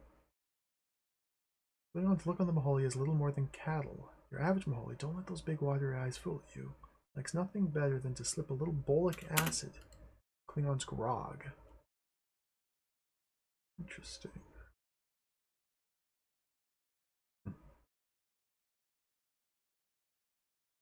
Kurat. Alfred chicken for the Amstrad. I don't know if there ever even was an Alfred port for the Amstrad. I don't believe there was. The real question is, when is Bart versus the Space Mutants for the Amstrad? That's what we gotta play.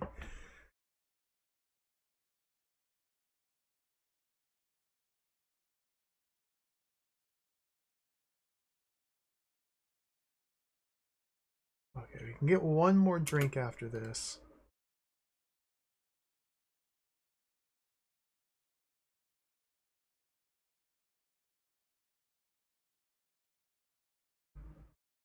Now the bar is beginning to empty out. Prospectors. Every once in a while, one will show up looking for directions. Invariably, they produce some dog-eared map showing a planet right in the middle of the asteroid belt. Maybe we have to find this planet. Probably all bought the same treasure map from a Ferengi. Of course, I suppose anything's possible. Maybe if we head back to Aquila 4 at this point. Let's go to the Maholi. The Maholi Kulkin. Asteroid base C21.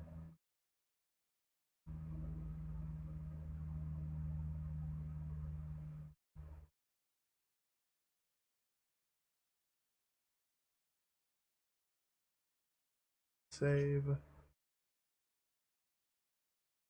Drunk 2. 2. 2.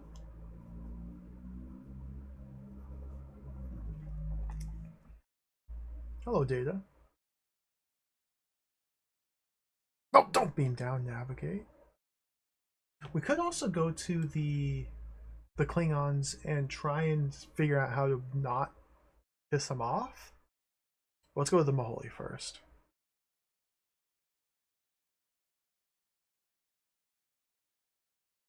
Transport. Still sticking with Data and Troy.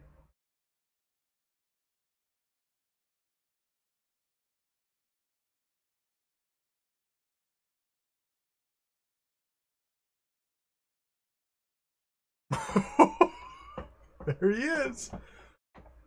That looks like the bad guy.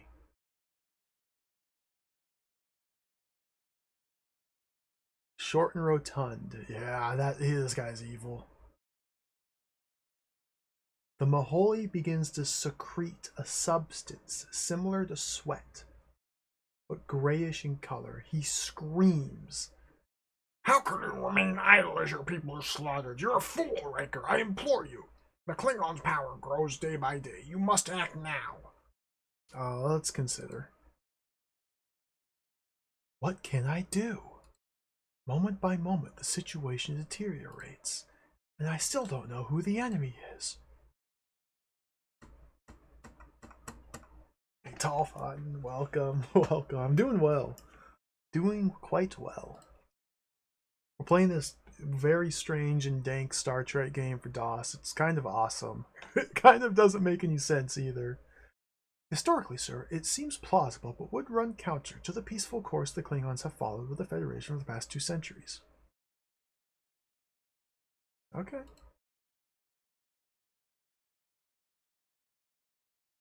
Troy? I think that the Maholi's personal memories of the Klingons might be clouding his judgment in the current situation. Alright, go back to the encounter. Like, I don't have choices to make here. All I can do is acknowledge his words. Acknowledged. Okay, let's keep talking.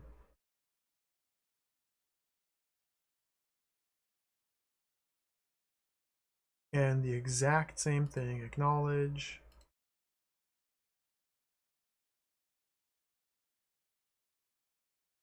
Let's contact. Now that he's the subject, let's see what our friends have to say. Sir, Dude, Worf, you have a one-track mind. You may have a gigantic, bulging brain, but it's hyper fixated on one thing. The Forge?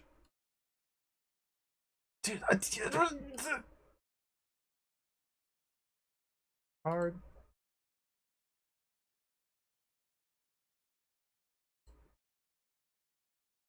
They're saying the same things. Alright, let's get out of here. The Ferengi are here. I don't care about the Ferengi. Let's go back to the Klingons. There has to be something I can do in this game. I feel like I'm just aimlessly moving about with no direction or purpose. We're just aimlessly exploring. I don't think I've even been to all the planets yet. Can we go to Aquila? The star? No. Klingons.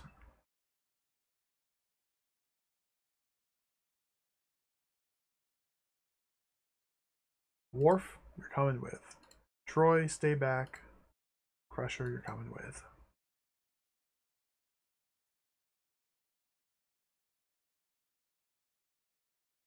There it is. That's the Klingon base.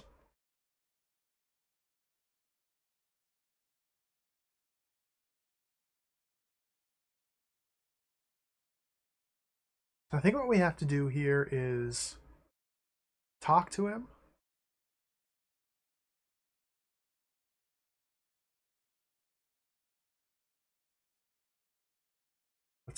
Let's consult with Worf. Worf's gonna say we want to cooperate, I'm sure. Let's consult. I truly feel that the Klingon is up to something. I do not like this. Really? Really?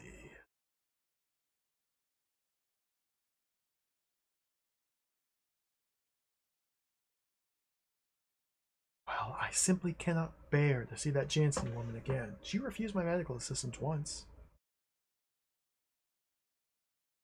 El Dorado again? Where are the answers? This Klingon only offers assumptions. All I need is one break, though. Maybe this could be it. El Dorado?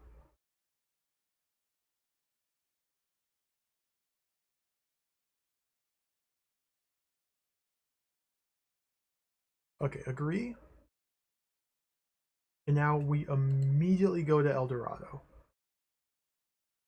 I think it was specifically the act of agreeing to the Klingon and then not immediately acting on that caused him to turn against us.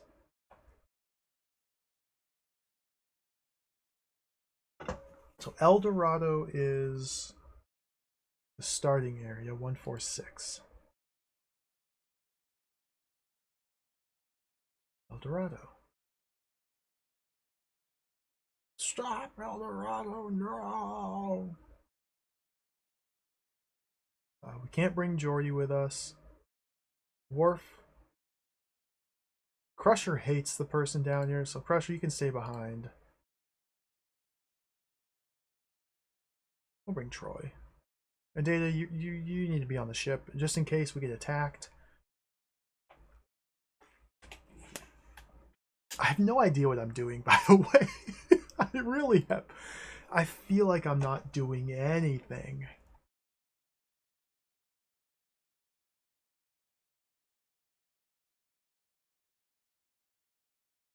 There she is.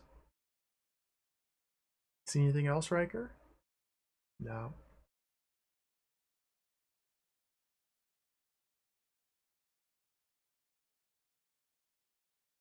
Converse. Commander Riker, the terrorists roam freely throughout the solar system, attacking at will. How is it that you cannot find them? That you keep returning to me empty-handed? I'm beginning to question the power of the Federation. She continues, her anger filling the room. You must reinforce my guards and go back. This time to locate and destroy the terrorist ship. I will be unable to rest easy until these cretins have been annihilated. Okay. Thank you, Commander. I knew we could count on the Federation. I've given her protection. Her base is ringed by guards. Is it enough? Have you considered the trumpet?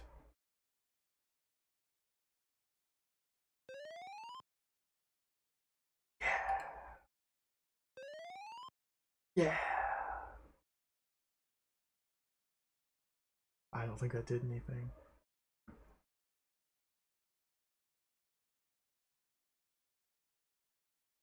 Oh, the subject changed to the trumpet. Let's get out of here. Okay, this is just the standard attack on some vague area. Surprise. So the Klingon wants us to protect Jansen. Jansen wants us to only station guards and go actively seek for the terrorist.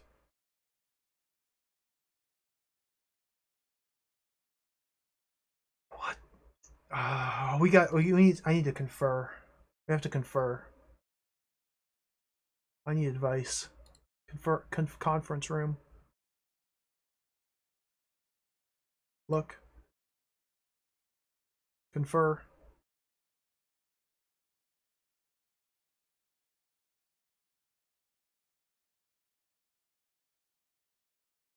Dude.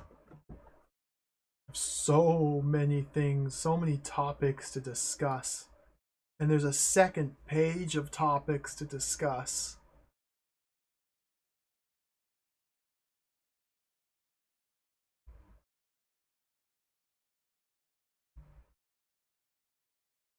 Priority issues. This screen is incredibly slow.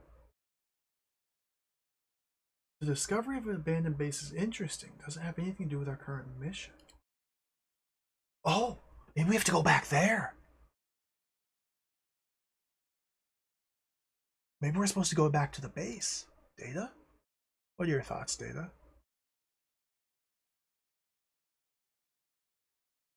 The architecture of the ruins in Aquilifor are unlike any in Starfleet records. While Starfleet records are not exhaustive on this subject, I can't say with near certainty the buildings were not constructed by any of the groups known to be operating in the Aquilian system. Oh.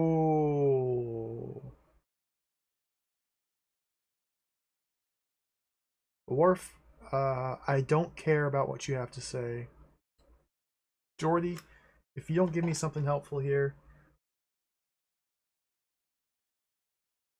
The existence of the ruins on Aquilifor prove that they're there. That's the wrong form of there, Geordi. Was an alien group living here at one time. If they are still here, it could mean that the mining operators were violating their sovereignty. We must find out what's at the bottom of this and see that the negotiated solution is worked out that takes into consideration everyone's rights. You know, Geordi, it's a very reasonable conclusion to make. Okay, you're not fired. You can keep your job today. Keep up the good work. Troy?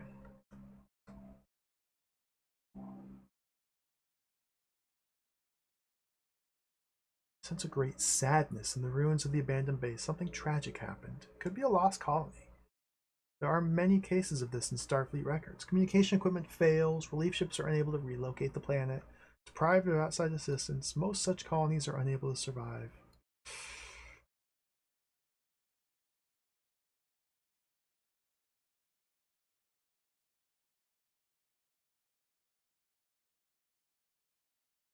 Pressure.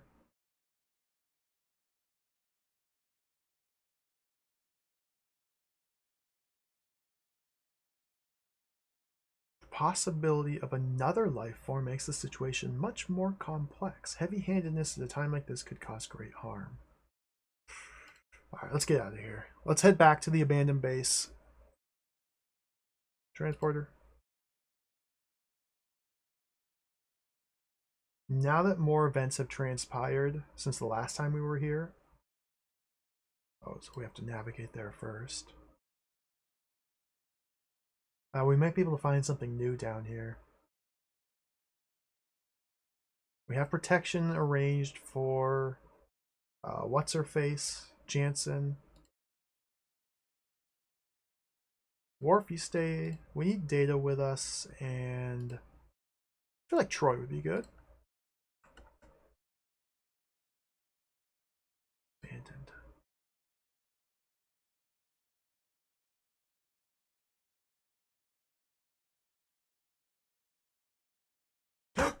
Who's there? It's a Ferengi boy. He wasn't here before. But who's this? A human girl? But from where? What now? He seems to want something. Wonder if I should alert the Ferengi about this.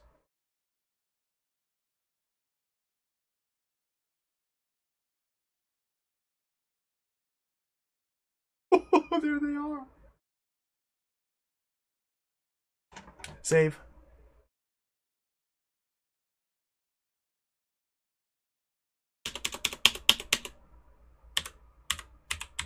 Child. What is happening? Hello, Data. Okay, look. The children peer up at you through clear blue eyes. Their attentive gaze, which follows every movement, is slightly unnerving. These aren't humans, these aren't Ferengis, these are aliens assuming the forms of humans and Ferengis because those are the last species to visit the ruins. That's my guess. Consider. What if there are others around? Play the trumpet. Have you considered this?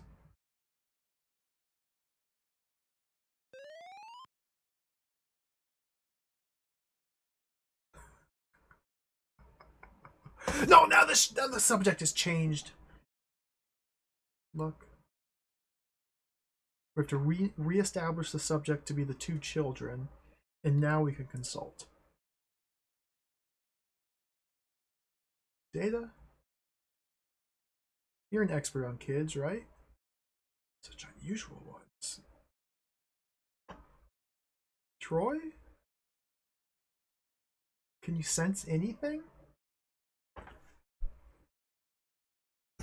You're saying the same thing Data just said, Troy. Use your empathic abilities and tell me if you sense human emotion coming from the human child. Please. Tell me if you sense anything. Jordy? How you doing up there? Stop!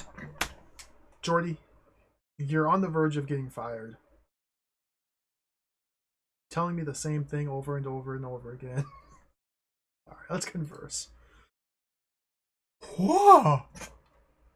A type of communication is articulated. It's created by a combination of pitch and tongue clicks. What? Carrot, carrot, carrot, comma, carrot, carrot, carrot, comma, carrot, carrot, comma, carrot, carrot, comma, carrot, comma, carrot, comma. Is that like a... I don't know what a comma sound makes.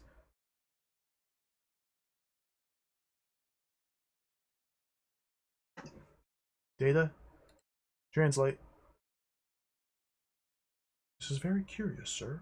The conditions on this planet would seem to be inimical to human or Ferengi life. Yet here they are.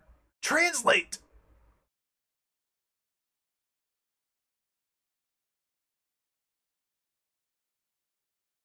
Troy? I cannot read their thoughts at all. This is very strange, Will. Okay, thank you. Thank you, Troy. I knew you'd be helpful. Where could these children have possibly come from? Nobody could last here for long. They must have been brought here from somewhere else. Maybe I should take them back to the ship with me. They're too vulnerable here. Kidnap the kids. Oh! Alright, take them to sick bay, strap them down, do invasive experimental procedures to understand their anatomy.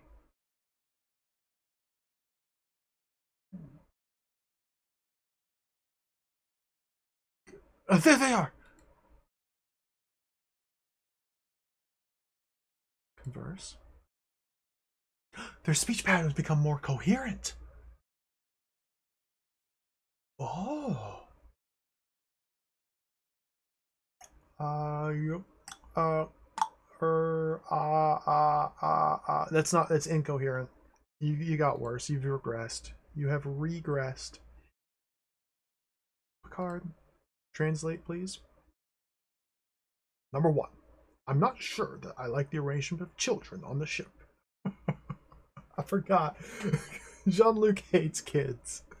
Forgot about that. Worf, you love kids. You have a kid of your own.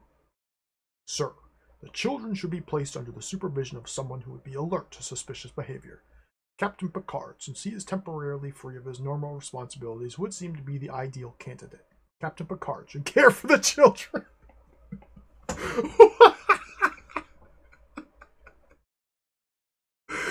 That's a very tempting offer. We'll circle around back to this.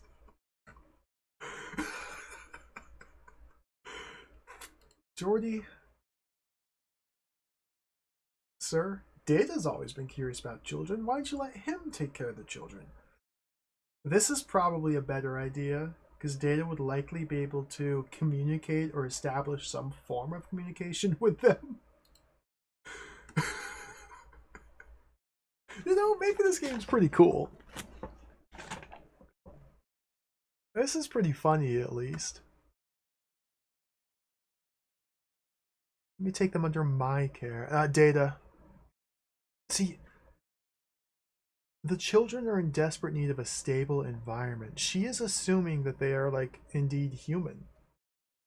Or Ferengi children. When they are most certainly not. They are an unknown alien life form. And I think the wise course of action, we let Data take care of them. Let's consider my options here. They need supervision, but should I give them a nanny or a guard?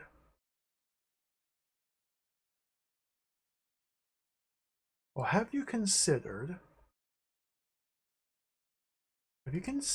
using... Have you considered the trumpet?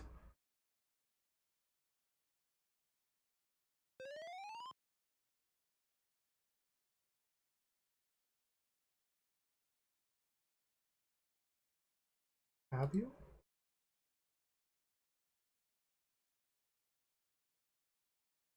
Considered trumpet? Data, you're up. Oh my god, now they're talking. I switched the subject of the conversation to the trumpet, not the kids. Okay. Well, we can at least get people's thoughts on the trumpet. Picard, you're a musical man. You play a flute. Or in your alternate reality life. Very interesting, number one. Now get it off the ship. I guess this episode takes place before the Inner Light, where he lived a lifetime playing trumpets and growing crops or whatever the heck. I love how snarky they are.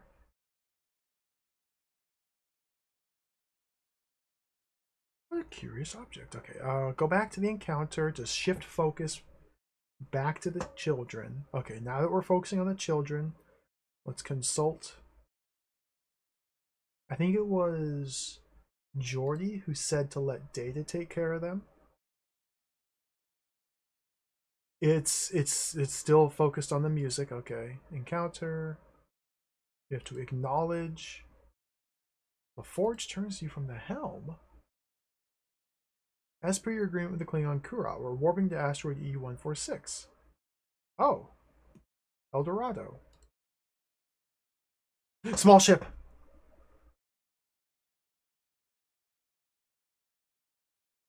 Try to establish contact. Yes, sir. The shields have gone up, Commander. Shall we engage? Consider.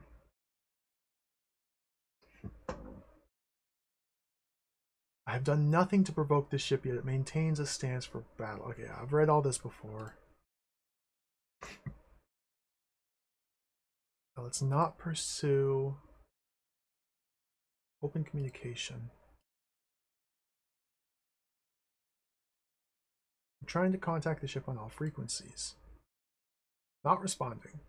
And they're leaving. Most impressive. Warp 18. Okay, now can we assign a babysitter?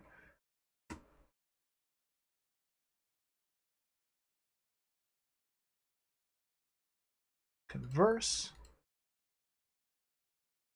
Consult. Jordy. Data. Agree.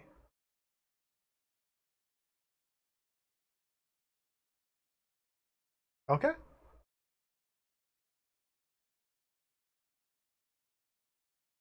U.S. Starfleet Bulletin 41886.9. The USS Enterprise is instructed to continue with current mission in the Aquila star system. Due to the reported loss of lives, as well as the seemingly stagnant nature of this mission's progress, a time limit has been placed on the USS Enterprise and her crew. If the mission is not completed and the terrorists apprehended, the Starfleet Command will have to step in to preside over this mission, relieving the Enterprise and her crew in the process.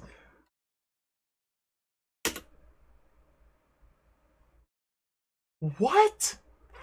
Data's gone. My stagnant progress? How do you even play this video game? Stagnant. Okay.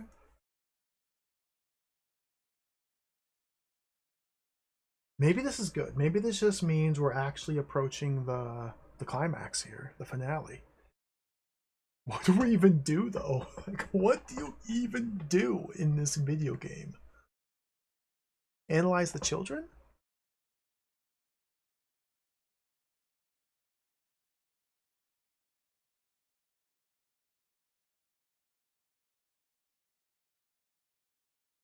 There's that. Attack!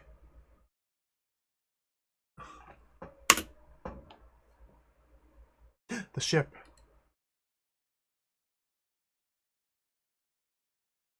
Yes, sir. His shields have gone up, Commander. Shall we engage?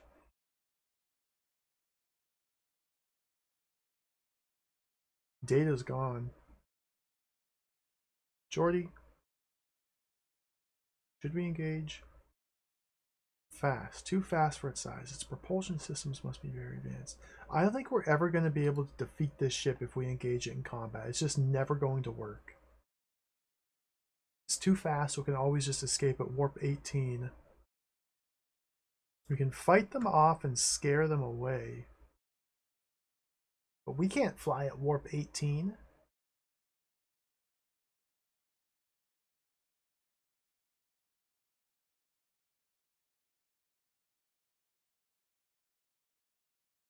Don't pursue. Instead, I guess we navigate somewhere? I don't think I've even been to Aquila 2 or Aquila 1. Let's go to Aquila 2.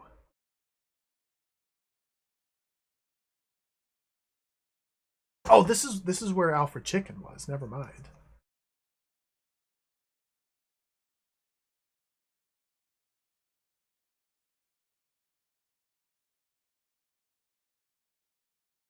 Go on down, Worf. Let's pay Mr. Chicken a visit.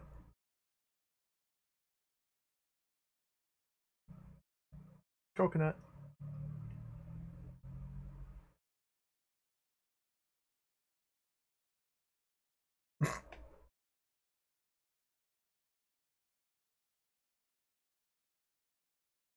Modest grin. Can't you see how the situation... Okay, yeah. His warning is more of a demand. Withdraw the troops. No!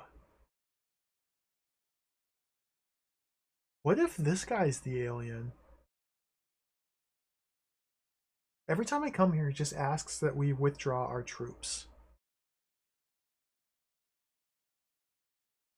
And this is the guy who apparently invented new thrusters or something that will allow ships to travel super duper fast.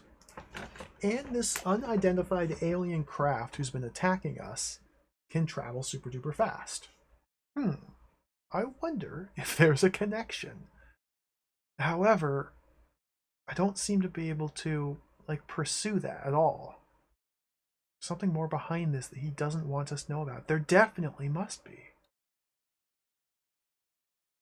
Can we show him this hologram, maybe?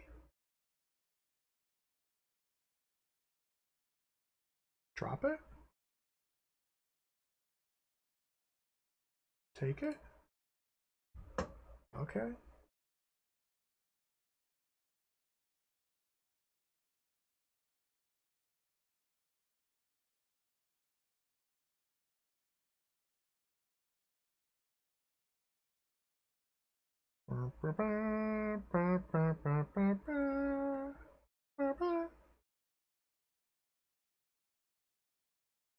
I still haven't been to Aquila 1. Let's head there finally.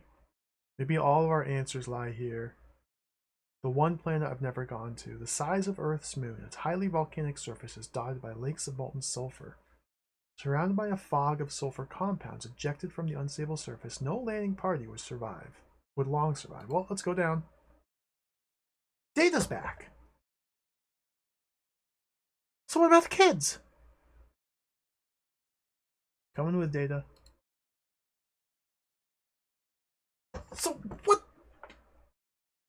I can't. Look.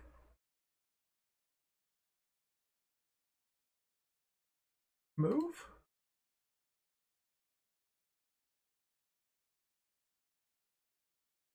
What happened to the children?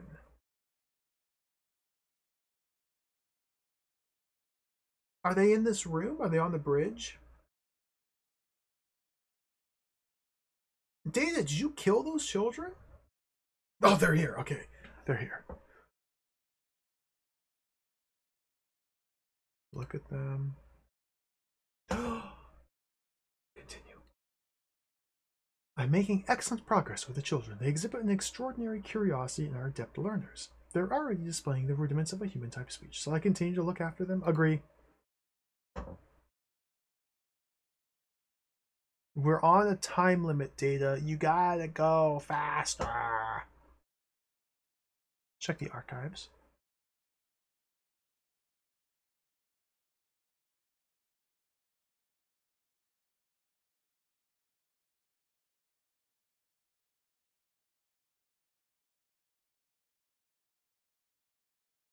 Children. One human, one for you. Found alone in the ruins of the abandoned base on Aquila 4. They're unexplained, both are in normal health. Medical examination shows that they are in normal, though not perfect health.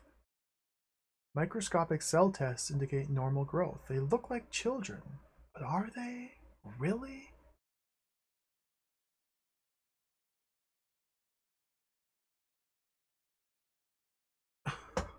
Dude, Smebble, I'm like right there with you. Basically, I'm just aimlessly wandering around this star system. Sometimes I'm beaming down and talking to people, sometimes I'm not. Sometimes we're getting drunk, sometimes we're finding children. Sometimes I'm playing this trumpet and then just things happen. This is a very weird game.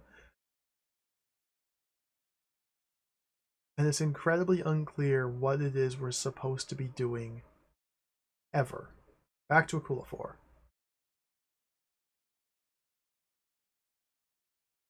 Beam down.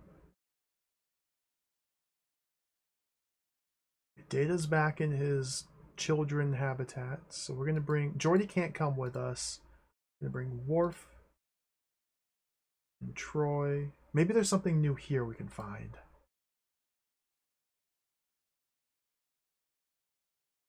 I wonder what it was that caused the children to spawn here at the abandoned.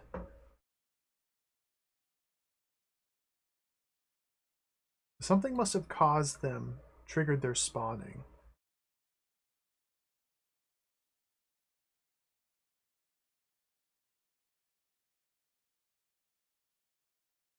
Nothing here.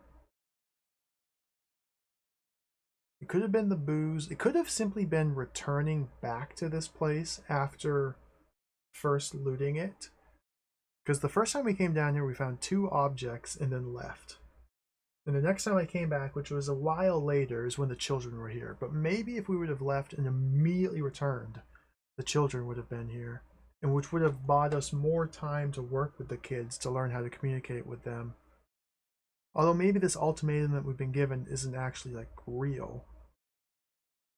Comm room?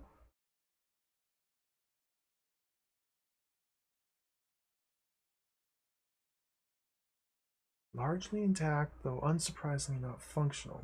We can look around. Nothing.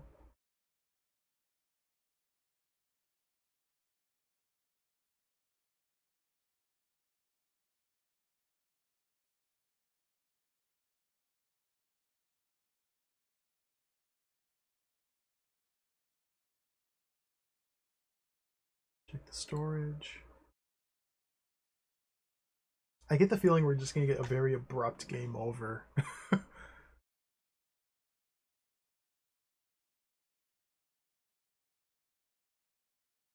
to the hallway.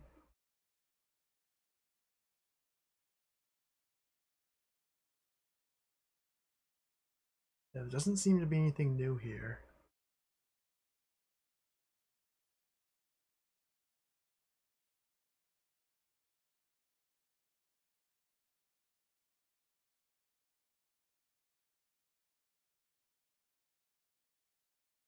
Worf, what are your thoughts? I think we found all there is to discover on the base. Well,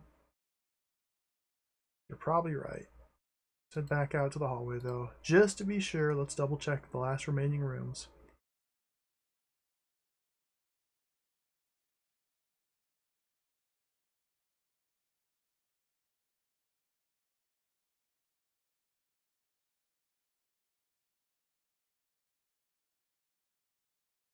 Doors are open. I have no knowledge of that, Retro Gaming Denmark. I do not have a single clue what Macforth is. I'm completely ignorant of almost everything Macintosh.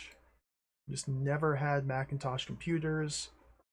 I think I used Macintoshes when I was like a child in elementary school to play Number Munchers in Oregon Trail.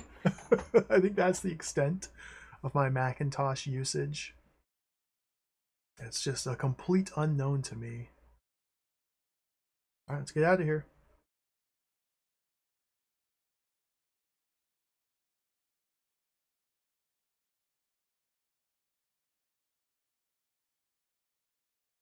You got anything data? Like everything hinges on data at this point. Move to the bridge. Move. Bridge.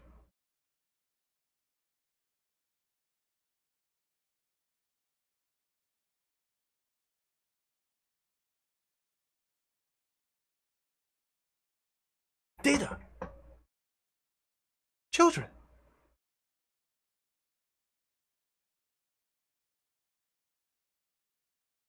The ship is here.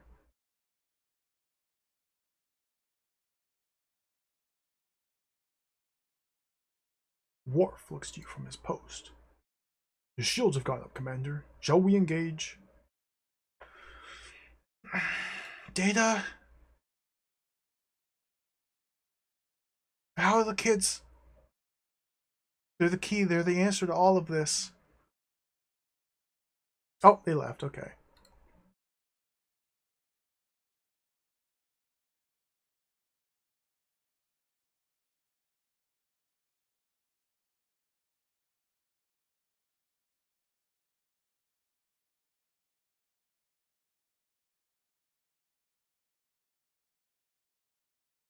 I must seek them out. I must put an end to the killing. Where are my options? Why are my options grayed out? Why can I not do anything but consult with people?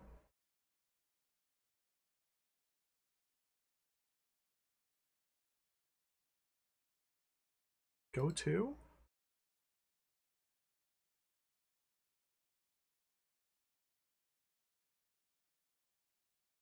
Whoops.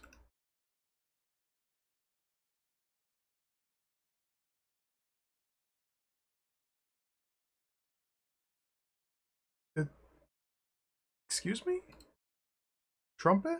Save me, Trumpet. I can't do anything. The game has stripped control from me. Uh-oh. I think the game glitched. Oh no. I think it glitched. Ugh. I can't do anything. Jogger Skate, welcome. Thank you for the raid. Welcome, Raiders. How's it going? Welcome to the stream. Hope your stream went well. Welcome, everybody. My name is Bill. We're playing Star Trek The Next Generation, the Transinium Challenge today for DOS. This is an incredibly weird and janky and cool Star Trek adventure game. I have no idea what I'm doing. Send Deanna down to the abandoned base.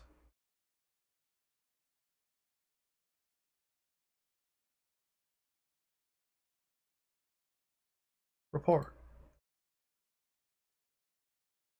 These empty buildings could tell us a great deal if only we knew how to listen.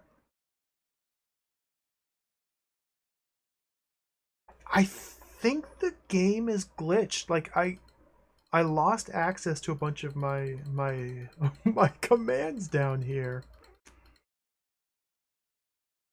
That's not supposed to happen like that. I'm supposed to be able to do things.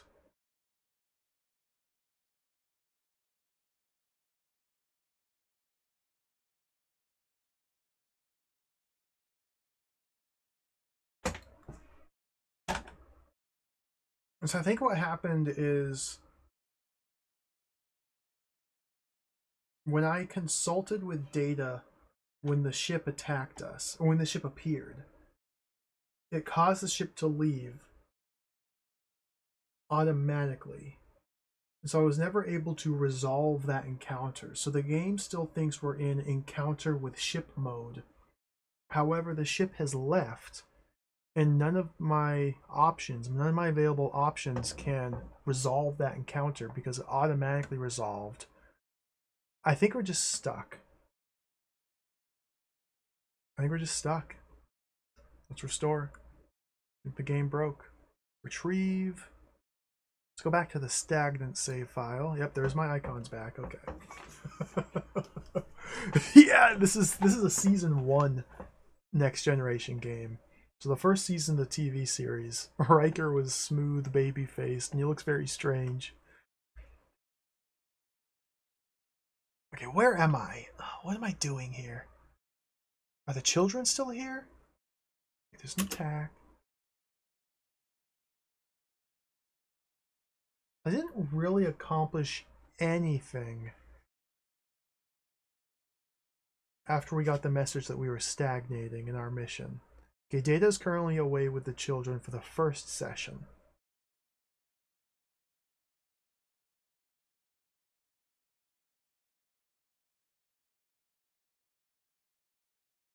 Aquila 1 is just an empty moon-like planet. Inhospitable environment, no place to beam down to and explore. Aquila 2 is a very lush planet where a scientist is hanging out. Our goal, we're playing as Commander Riker in control of the Enterprise. We're in the Aquila star system, which has incredibly rich mining facilities on these different asteroids. They're mining an ore called Transinium, which as far as I can tell is invented specifically for this game. We are called in to help because the miners on the different asteroids are being attacked by terrorists. An unknown alien craft is just attacking them. So our mission, our goal is to try and find and capture the terrorists and stop the attacks. It hasn't been going very well. It has not been going very well. Everyone in D39 is dead. Eve 146 has been attacked before, but there's still survivors there. F72, there's just a bar where we got incredibly drunk and got a game over. So maybe we need to go back to the bar. C21 down here. This is where the Maholi are. Let's pay them a visit. The Cat's Eye. Transport. Attacks! Oh my god. The ship is here. Okay, let's not glitch the game out. This alien vessel is certainly the cause of all the system's difficulties. We should attempt to speak with them. Number 1, discover their grievances. He turns to Mr. Data at the helm. Mr. Data, try to establish contact with the alien vessel and have any off-ship crew members return to the ship at once. Yes, sir. Worf looks to you. His shields have gone up, Commander. Shall we engage? You know what? Let's mess him up. Let me turn the speed down a little bit. He's at least twice the power of a Galaxy-class starship. So this is the alien craft. Oh, impulse advance. Advancing on him. Dude! Evasive maneuvers. Okay, we dodged that one. Blast him with phasers. Oh, dude! Retreat. Okay, let's use tactics here. Let's lower shields. We who are about to die salute you.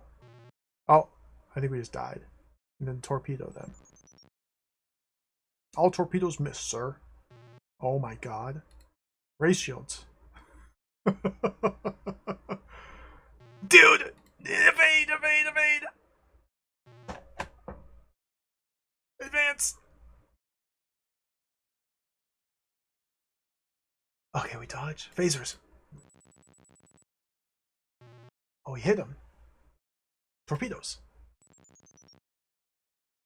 Direct hit. Sensors show his engines completely out and his weapons shut down. Perhaps now we'll learn what these terrorist attacks are all about. Oh, we got him! Commander, we're receiving an urgent transmission from the terrorist ship. I'm putting it on the main viewer. Oh, it's this...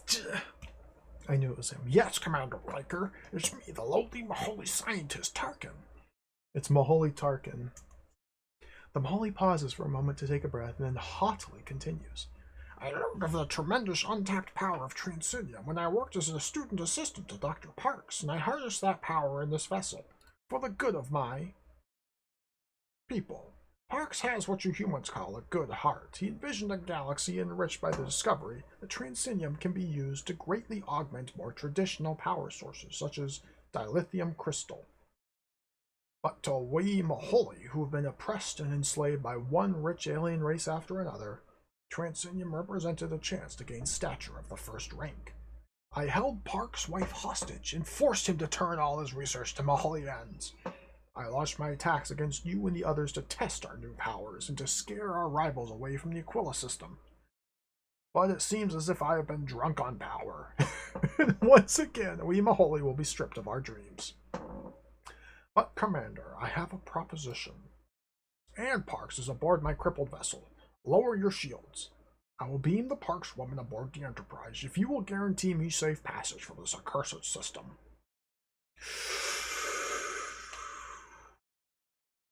Let me consult.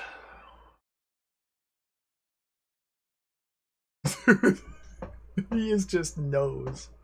He's the nose alien. Picard, what do you think about this? I'll reserve my... Dude! Alright. Thanks for nothing. Thanks for nothing. Captain Jean-Luc Picard. Look at him with a smug grin. Commander, we risk the Enterprise greatly by lowering shields. This Maholi has shown us nothing but treachery. The life of this woman is precious, yet the Enterprise and her crew are at least of equal value. Choose well.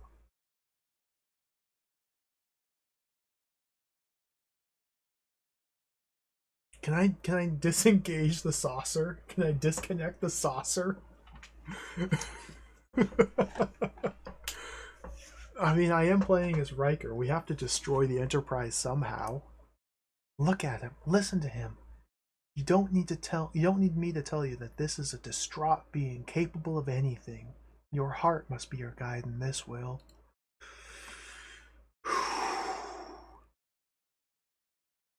Oh, it's stressful. We can't ask for Data's help because apparently he's still babysitting. Save this woman, Will. There can be no other choice. I'm tempted to agree.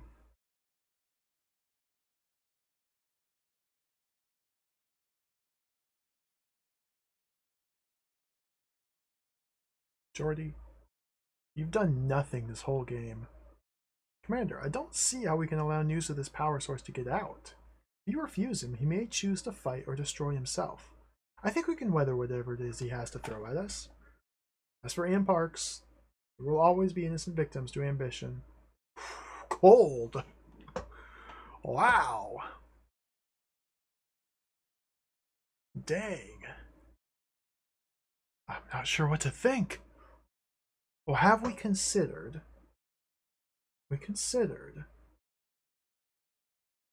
use... Have we considered using the trumpet?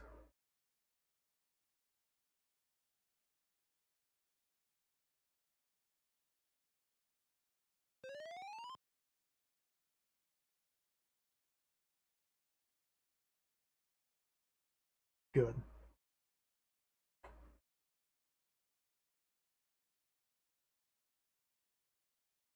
Okay, we're out of combat. Let me turn the CPU speed up a little bit.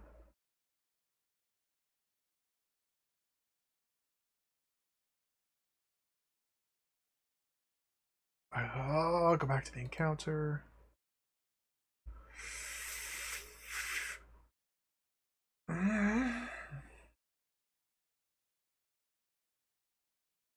Let's agree. I agree. Very well, Commander. You may have Mrs. Parks, but I will have the final word in this matter. Oh! He's dead. He just blew up. Alright, that was close, but we have Miss Parks in sickbay. She's a little shaken up, but in otherwise fine shape. Dr. Parks will be happy to hear from her. A regrettable event. Number 1, though it seems to have ended the terrorist attacks, but the situation is not yet completely resolved. Hey, Riker. What about the children? Are the children here? Well, let's go.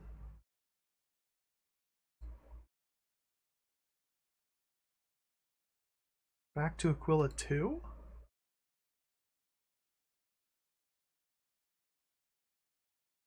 Hey, Data.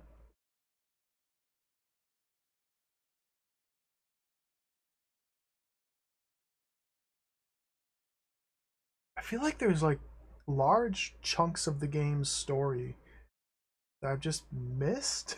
I don't understand this. Let's beam down.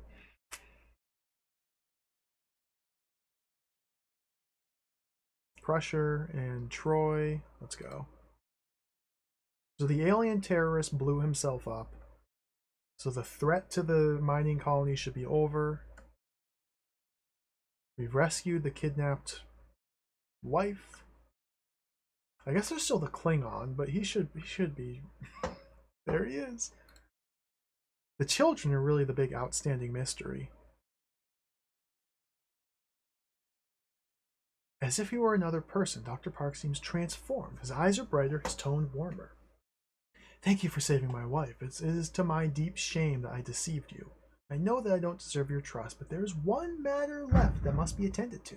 You must listen carefully, for I am about to tell you something that is paramount to the survival of our universe. Dr. Park seems about to cry. With the assistance of Tarkin, I discovered the power that Transinium holds. It harnesses power beyond your wildest imagination. Tarkin vowed never to share the secret with anyone, and told me if I ever told anyone about the powers of Transinium, he would do something so terrible, so ruthless, that I would never want to see the light of the Aquilon sun again. Tarkin left me and returned to the Holy Base, where he continued his experiments with the highly volatile Transinium rock. God knows why, but he found out I had told my wife, Anne, about our discovery and its potential danger. He kidnapped her. A weight falls upon his brow, and now you must destroy this asteroid belt. I saw the power of a rock transform my brilliant assistant to a selfish, one-eyed monster. In the kingdom of the blind, sir, the one-eyed are kings. He wanted to rule the universe. He would stop at nothing. He tested the power of his new discovery by hitting Jansen. He was ruthless. You must destroy these asteroids, for it is the only sure way of quelling the destructive powers of Transinium. Transinium is too powerful, and unsafe a mineral to be mined, to be studied, to be used. You must evacuate this belt and destroy it. Oh, this got real heavy. We're playing it in EGA, Twisted Mentat. It's in EGA mode right now. This game was initially a Macintosh black and white game, and the DOS version is just a port of the Macintosh one. So like the scenes, all the graphics were originally designed to be read with just black and white, which is why it's stylized the way it is.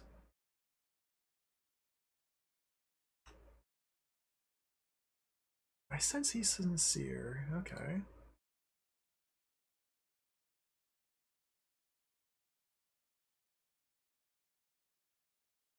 This plea seems both truthful and unavoidable. Well, let's consider. Transinium is a danger, but on the other hand, could be of some benefit to the Federation. Well, have we considered this?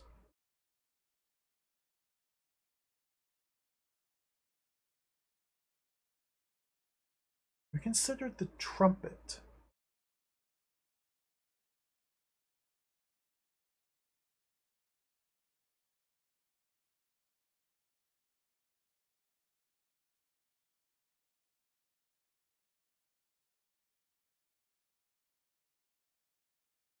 I need to go back to the encounter. I'm going to agree to him. Or we can't even agree or disagree. The only option I have here is to simply acknowledge. Okay, now we're free to move about. So let's contact people. Oh, Data's back. Hey, Data.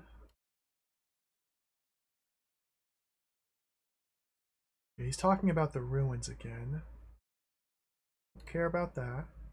He must be done with babysitting. Card won't give me any help. Yeah, they're okay, so they're fixating back on the base again. Perhaps we need to go back there. Before I leave, let me see if this guy has anything new to say. No, he's repeating his previous. Please. Acknowledge. Okay.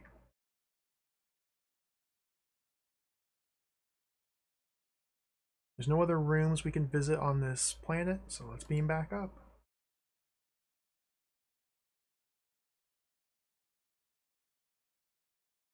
Now, the obvious resistance we're going to have to destroying these asteroids is Jansen, the lady in charge of the mining facility El Dorado.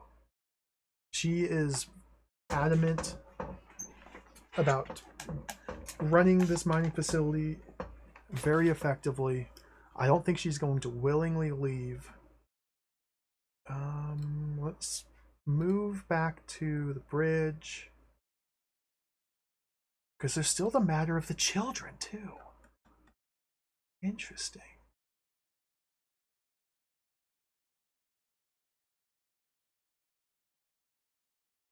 There's Data. Worf. Kids.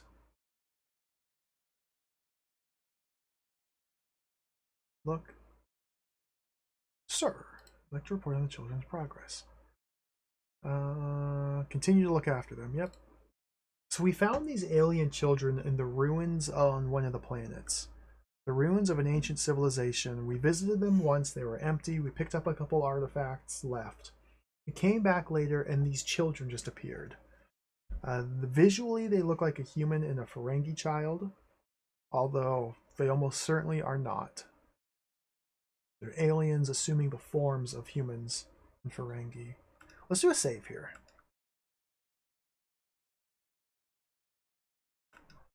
I can open the save menu somehow. Save. So we shouldn't be under time pressure from the Federation anymore. We've destroyed the terrorist. We'll call this one kids. Okay.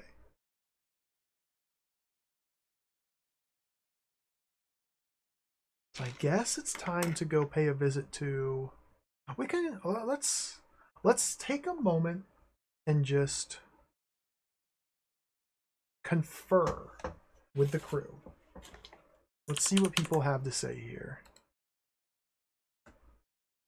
Or get some advice from our friends here.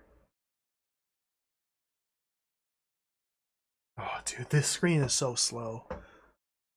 Progress of children. What do you think, Picard? Very well. Number one, just make sure these children are kept from underfoot. He hates kids.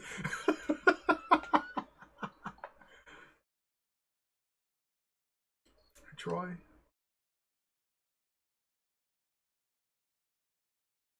Children seem to be adapting nicely. I just get out of here.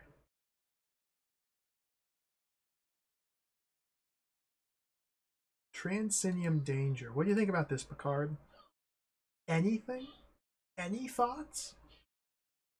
It's your decision. I agree with the Parksman. Number one, Transinium, if not destroyed now, could pose an even greater threat to the Federation if this information were to fall into the wrong hands.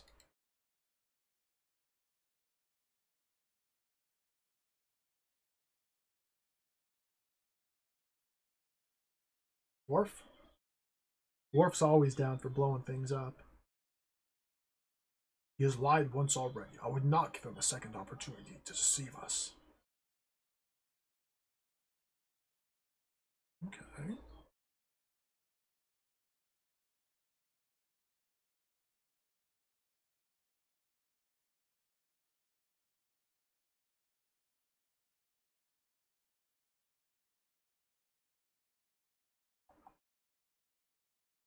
More.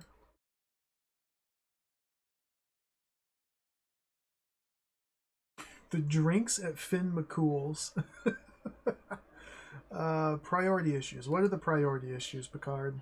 Just tell me exactly what you want me to do. Number one.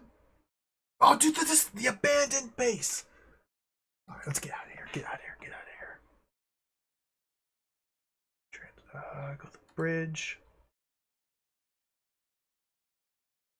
Navigate. So the abandoned base is here on Aquila 4. The Klingons will have something new to say now that the Mahully's dead. Now that Macaulay Culkin's dead. The Klingons hated them.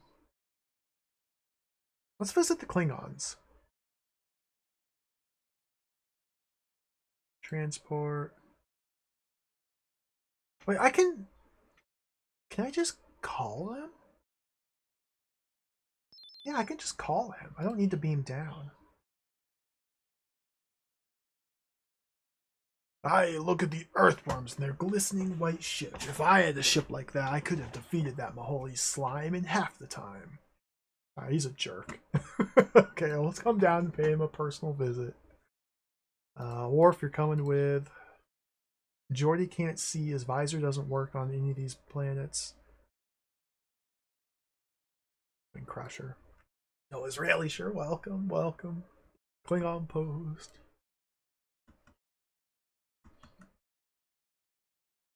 This game's pretty fun.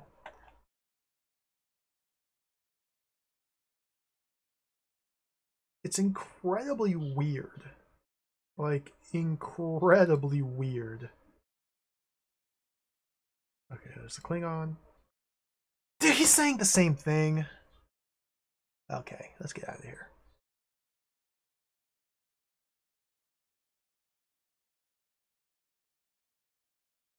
I don't know if I particularly like the system here they have, the engine, the gameplay mechanics, where you spend most of your time just aimlessly wandering in hopes of things happening.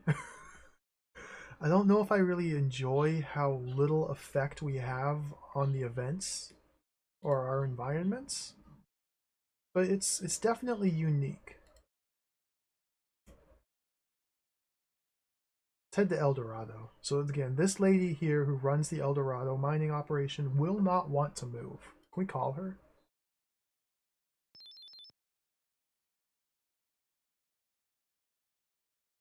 Jansen feigns. Well, if I may say so.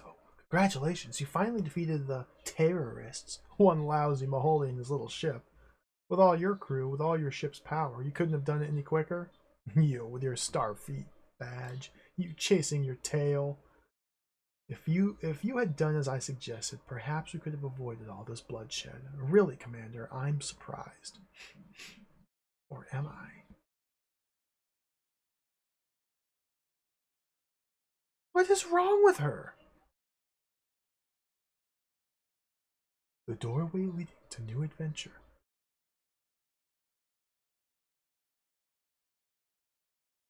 Oh, Data's back.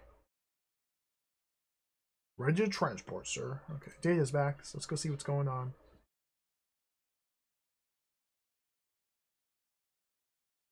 That Klingon was in the season 1 episode? No way. The same one? I already forgot his name. I just have Klingon written down.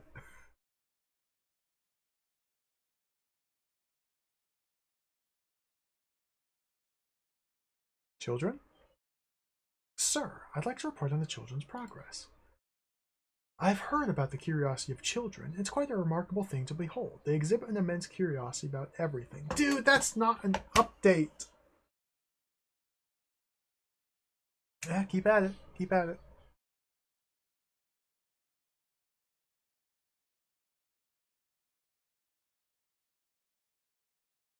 Let's head to the ruins.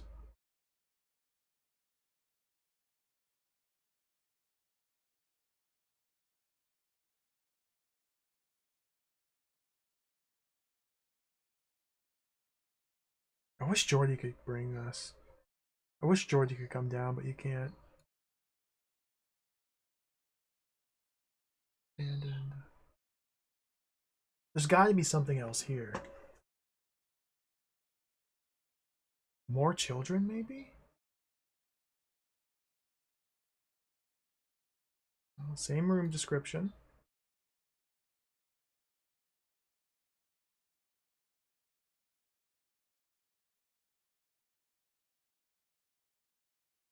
Same room description. I wonder why it is that everybody just talks about this area when we ask in the conference room about pressing matters. But there doesn't seem to be anything down here. Unless there's some way with which we can interact with this area that I just simply don't understand. Jordy, what do you have to say?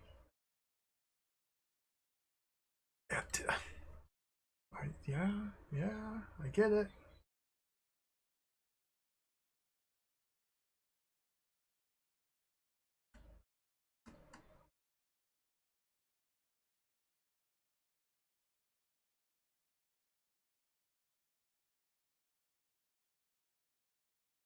comm room, maybe? There might be something in the comm room. Jammed with equipment which appears to be largely intact, though not functional. Consider. The children could not possibly survive on this planet. There isn't even anything to eat. Were they put here especially for us to find?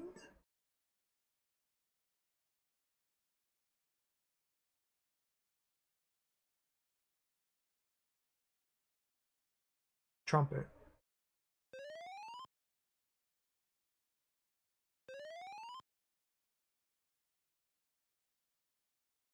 Trumpet.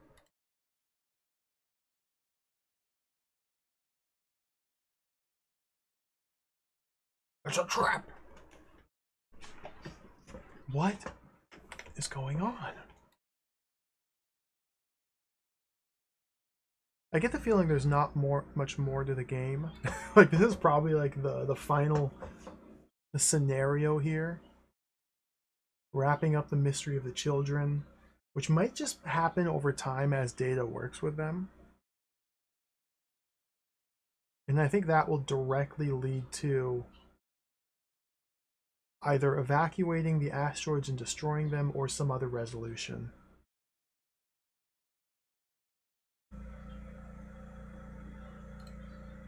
Is that coming through the microphone? It sounds like somebody's jackhammering outside. Somebody's jackhammering outside.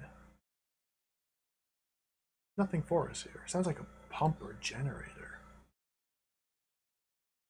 There's nothing here! Get out, get out.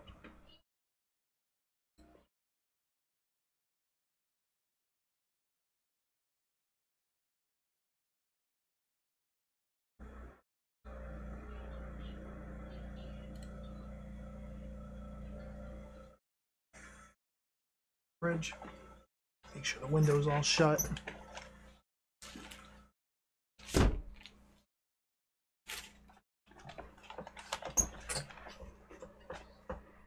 Okay, Data's here, which means the children should be here. Yeah, the children peer up at you through clear blue eyes, their attentive gaze which follows every movement slightly under. Oh, maybe we have to bring the children to the Ferengi. Creepily, the children speak almost in unison. We want to know more about your home planet.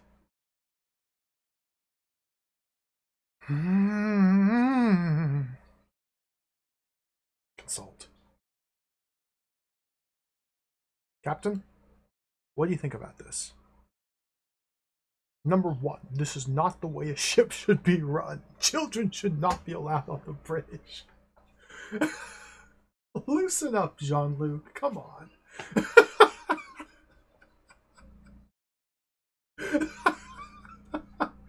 They seem to be adapting nicely.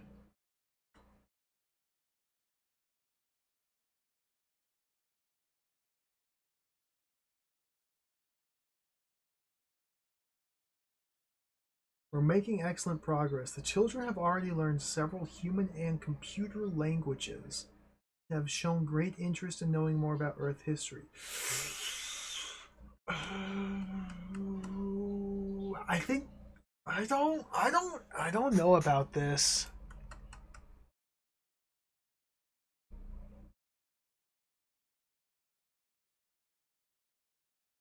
I don't know about this.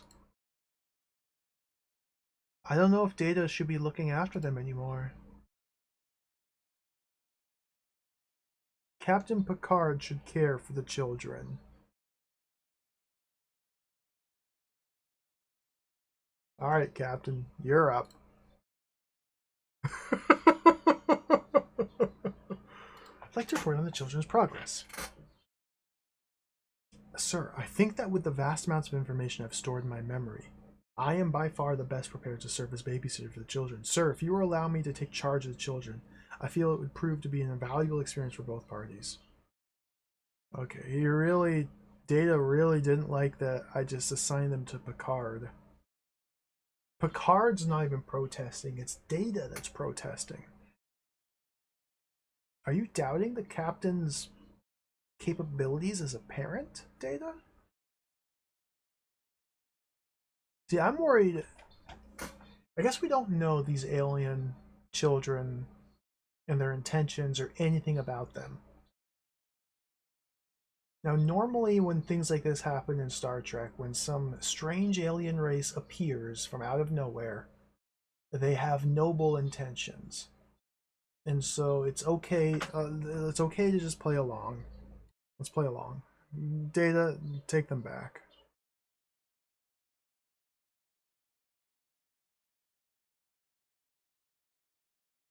All right, you're saved, Captain. What am I? What? I don't know where to go or what to do. C-21.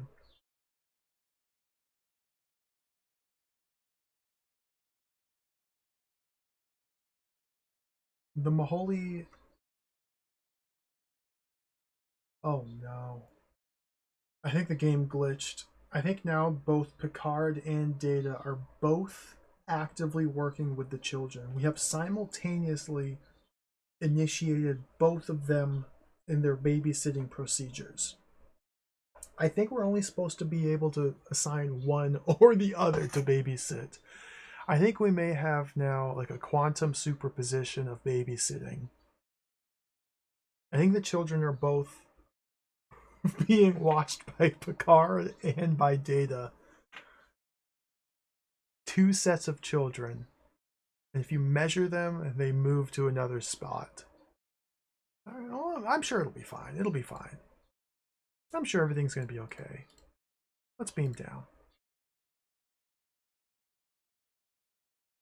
So this is the Maholi base. This was the guy who was the terrorist, blowing up the alien or the mining facilities. I might be able to find something of interest here. Peculiar artifacts. Okay, look. Nothing. Consider. Shocked by Tarkin's approach. Kidnapping and murdering and destruction.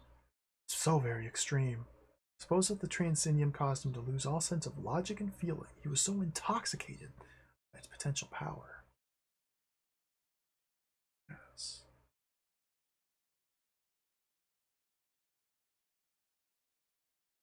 The Maholi race will most probably pay for Tarkin's mistakes for a long time to come.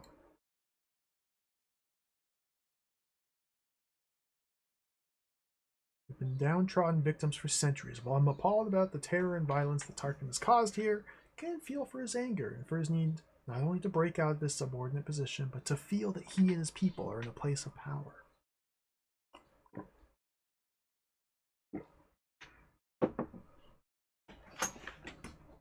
Can we move anywhere here? No places to move. Consider.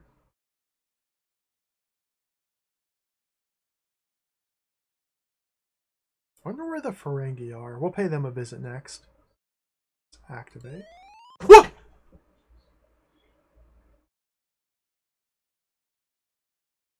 The USS Enterprise is instructed to continue with current mission in the Aquila star system. Due to the reported loss of lives, as well as the seemingly stagnant nature of the mission's progress, a time limit has been imposed again. If the mission is not completed and the terrorists apprehended, they're dead.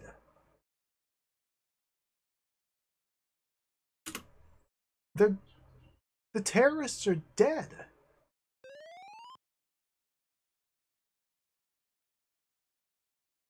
What? Oh, hey, Data.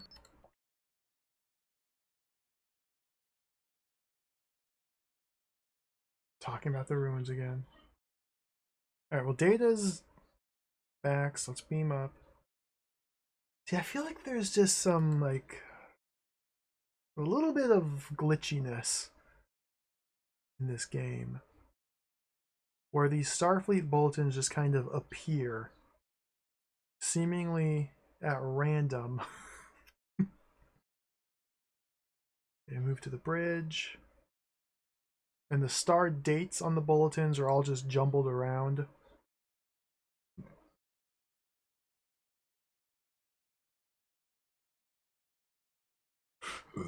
Data's here. Are the children here? They are. What about the second set of children that Picard's watching? Are they here?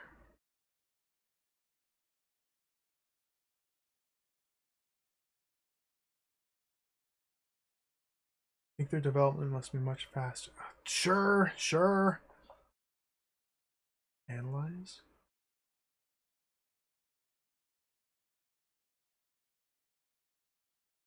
Where's the Ferengi ship at? Asteroid D39. Alright, let's fly there. I have no idea what I'm supposed to do.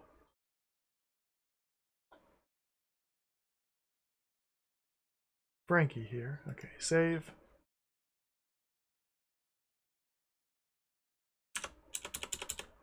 What to? Okay. I'm writing down the names of my save game files. Let's contact the Ferengi.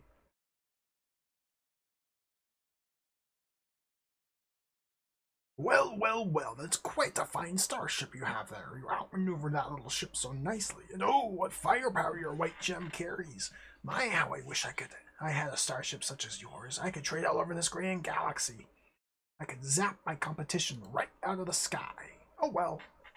Nonetheless, you'd finally defeated those terrorists. Or should I say that little Mahoy creature? What an uncivilized, self-centered species. Imagine wanting all the Transinium for himself, leaving none for me. Alright. Nice talking to you. Can we beam aboard?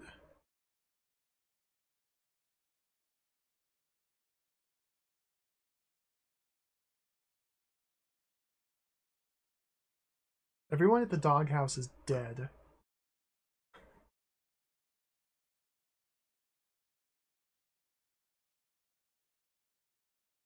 Hello.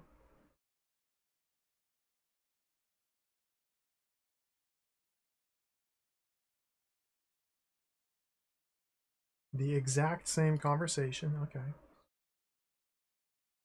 After all that, and all the Ferengi has to say concerns his selfish motives. Ferengi. It's interesting that even this early in like the show, before Ferengi were like really characterized, they still resemble the Ferengi of like Deep Space Nine. I do not like that creature one single bit. Never have, never will.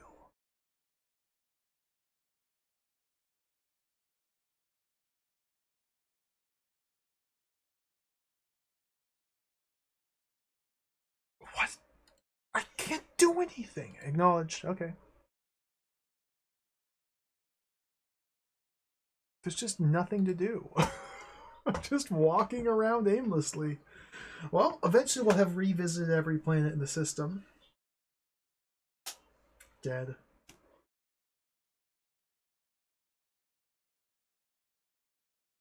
This guy died like 2 hours ago, man. Get over it.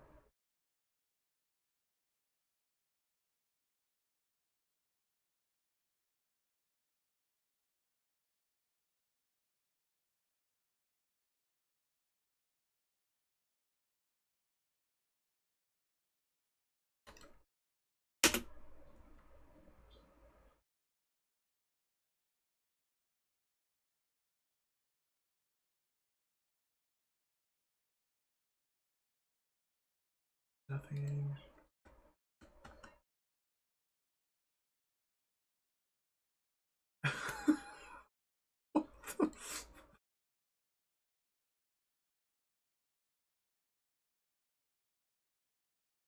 What is going on? Back to the bridge.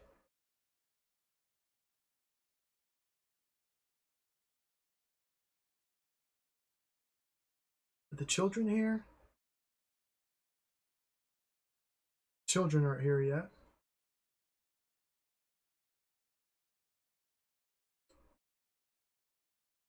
Oh, the children are here.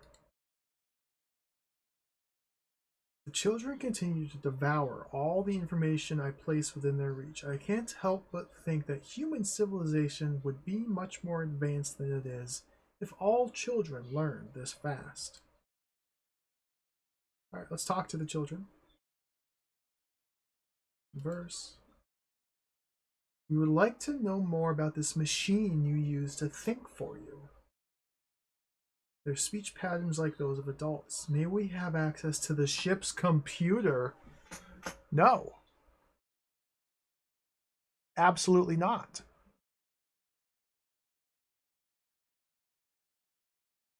Picard just disappeared. He's just gone. I think we deleted Picard from existence. Because I assigned the children to him, and he did not take kindly to that, and now he's in the holodeck playing Dixon Martinez or whatever his little cosplay is. Dixon Hill, whatever his mobster persona is, Dixon something.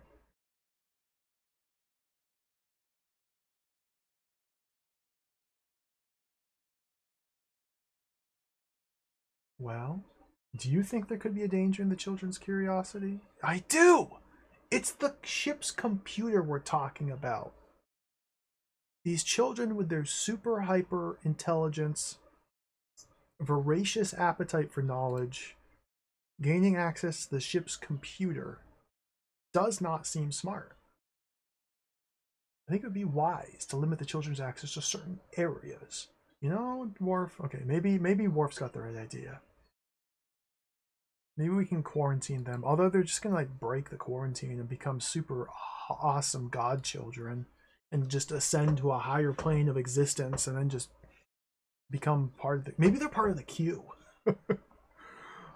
What harm could you find in a request like that? We should be pleased that they're taking an interest in our achievements. Dude, is everybody like fully naive? Have none of these people watched an episode of Star Trek?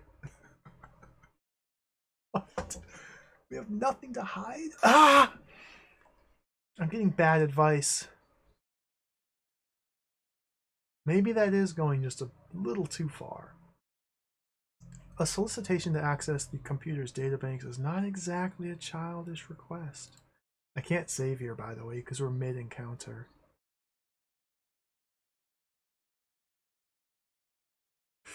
I don't like this. I'm saying no. Very well. Maybe you'll reconsider later. Yeah, where's Barkley? Where's Broccoli?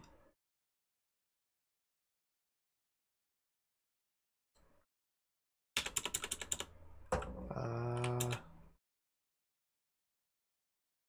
kids with a Z. Okay, now that I've saved, let's give them access. Let's try this again. What would O'Brien do? He would go whitewater rafting with Bashir. I don't know.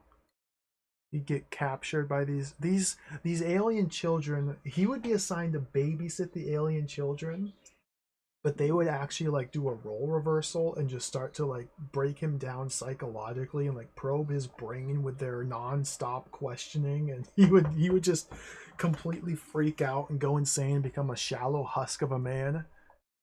And then the episode would end and he'd be back to normal. It would be awesome. There you go. Thank you. Perhaps we will be able to repay your kindness.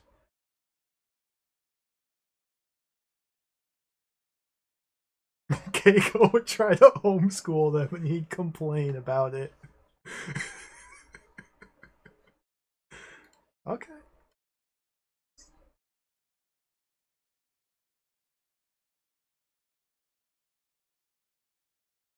Oh, hello, children. Seem on the verge of boredom when suddenly one looks the other, and then we would like to know more about what makes ships go. Human girl motions forward and sweetly, can we go down and see the engines? Dude. This is escalating out of control. Okay. Thank you. Perhaps someday we'll be able to repay your kindness. Already in this game, Jay, we've seen enemy ships travel at warp 18. So they don't really have the established limit of warp 10 in this chronology yet. But maybe we're going to go warp 35 and turn into ultra lizards and all have sex with each other and just have lizard babies and then become human again. Maybe this game predicts Voyager. Alright, what else you got? We understand that you are apprehensive because you know so little about us, so we would like to tell you of our history. Oh, okay. Acknowledge.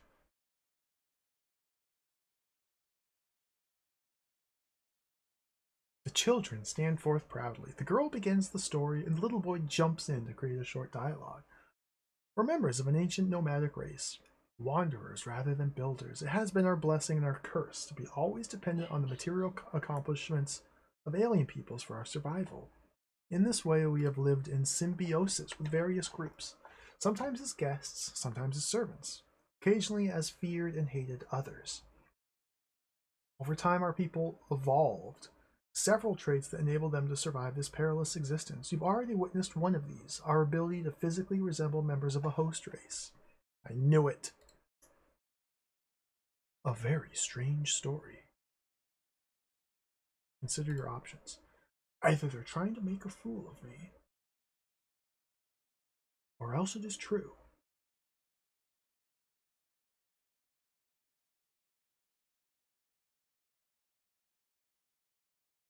Data, what do you make of this? Seems like a plausible story. I've suspected for quite some time this couldn't be the way that ordinary human and Ferengi children felt. Wow, Data. You're smart. You catch on quick. What gave it away, Data? The fact that we found them living on an alien, empty, desolate planet with no food or water? Remember, sir, a story is only as good as the evidence to back it up. I like getting their inputs, even if they don't have anything substantial to say. I don't know, Will. I find the children impenetrable. Just like this video game.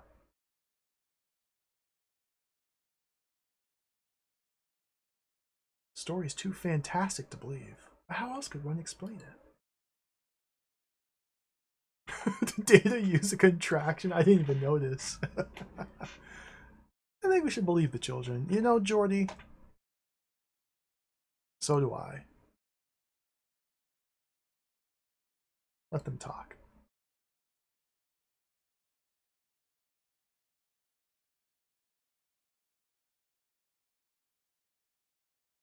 Where's Picard?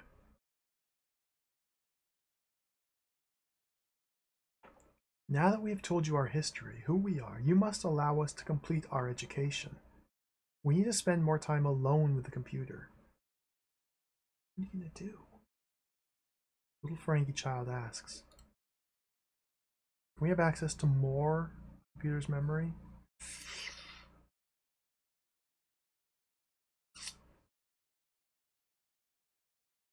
Now we know who the children are. Or at least who they say they are. Doesn't necessarily mean we can trust them.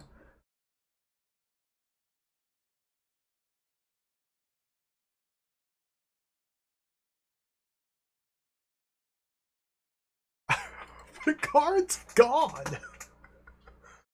I think that would be highly inadvisable, sir.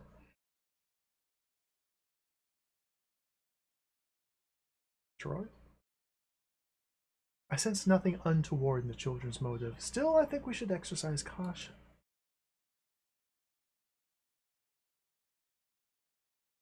Geordie's all for it. Yep. Alright. We're going full Geordie. Yep. Perhaps someday we'll be able to repay your kindness.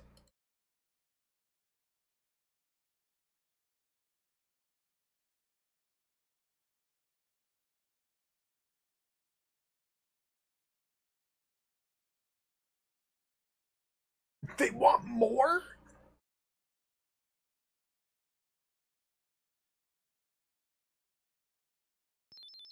Where is Picard? What happened to him? What happened to Picard? I'm worried that the game is glitched because Picard has disappeared.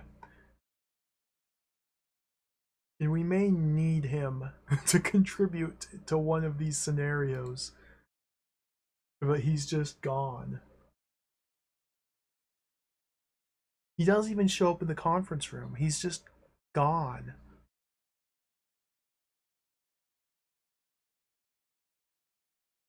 Is Picard's disappearance a priority issue?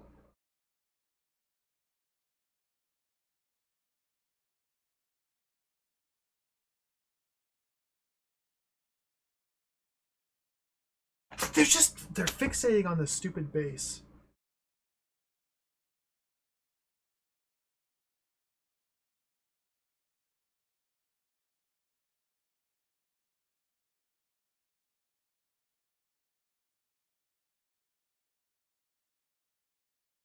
Riker's the captain now. Well, better separate the saucer. Immediately explode the Enterprise. Children? Children?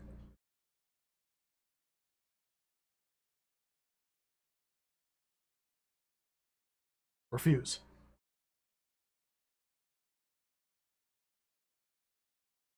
I don't understand what I'm supposed to do. Picard.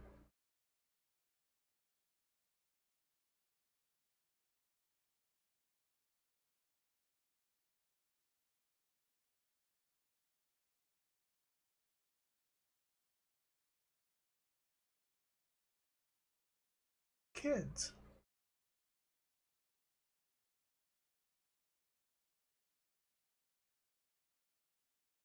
We fly somewhere? Let's go to the bar. Let's get drunk again.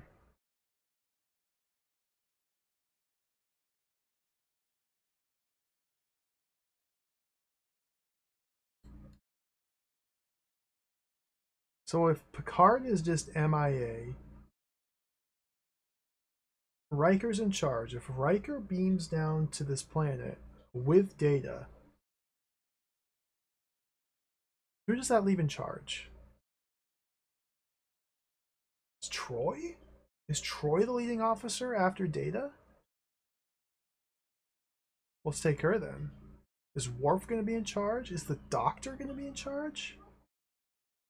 I don't actually know the hierarchy beyond that point. I think Beverly might be. She did take charge a couple times. Yeah, it's been too long since I watched TNG. There's Finn McCool. There's Finn McCool.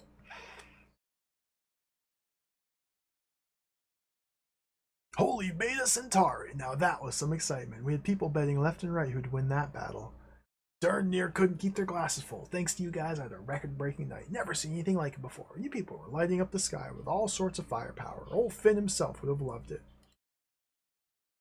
Alright, nice talking to you, buddy. Why can I play this trumpet?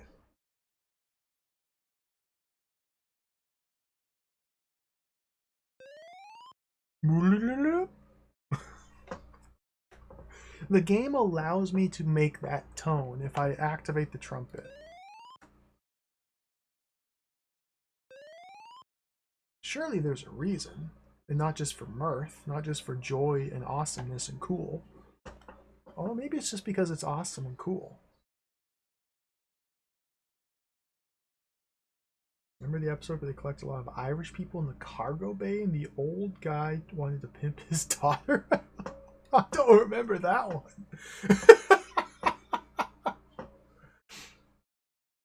I don't remember that, no. It's probably been a little over 10 years since I watched TNG.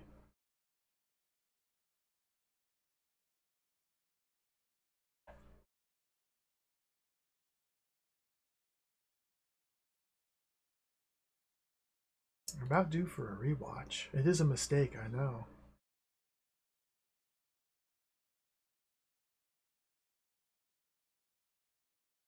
I have no idea what I'm supposed to be doing in this game. We're just aim. The entire 4.5 hours has just been spent aimlessly walking around and just observing things happening. I cannot say what effect I've had on anything. If I've had any effect on anything. And see, the children are just stuck asking the exact same question.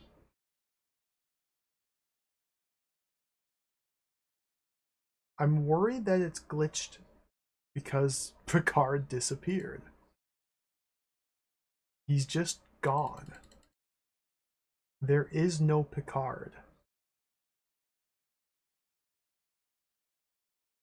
These children are too curious for their own good.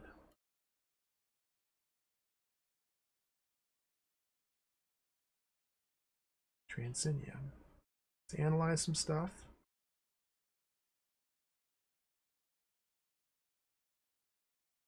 Transinium.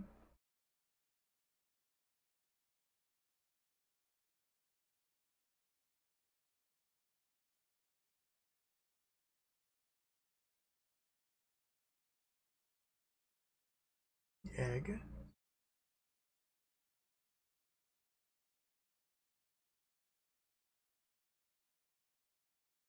Trumpet.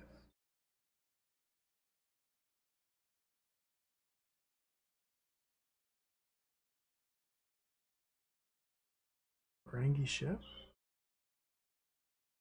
F-72. Okay, we'll do what? Go back to Aquila 1. Maybe something new has happened here. Or maybe something has happened here. Transport down.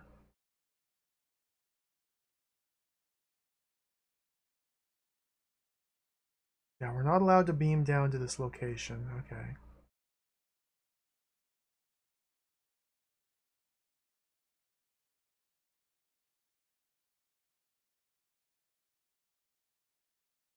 So if Picard's gone, we may need to restore back to a point where he was still alive.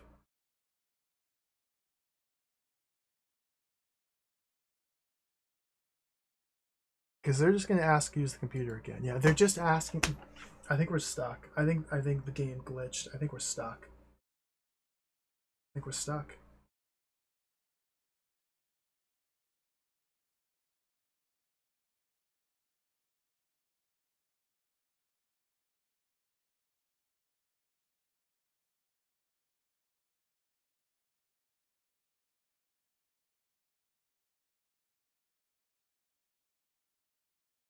So my suspicion is what we're meant to do is when they ask to use the computer, we consult with Picard.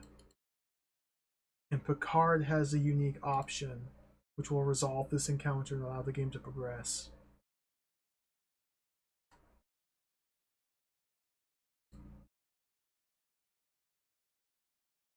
But yeah, none of them are giving me options.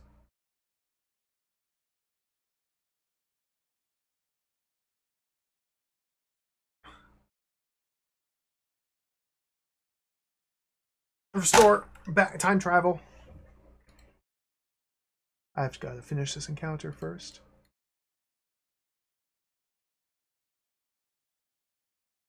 Agree. Retrieve. Nope, we're not restoring, we're retrieving. So let's go back to... I don't know how far back I need to go. Kids, maybe?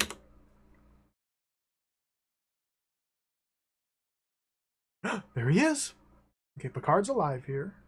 But what is happening here? Where am I?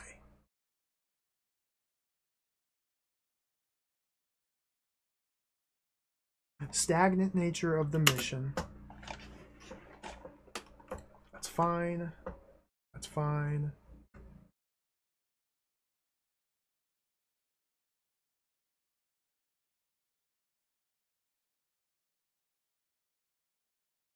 We're orbiting Aquila 2. We're on the Enterprise, in the bridge. Data is babysitting the kids. This is before the kids have ascended to hyper intelligence state.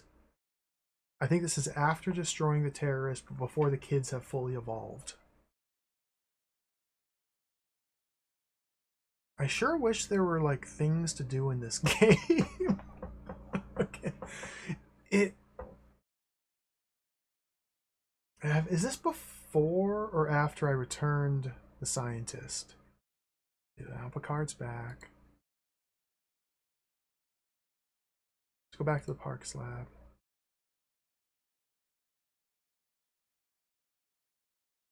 I don't know yet if I've returned the scientist's wife to him.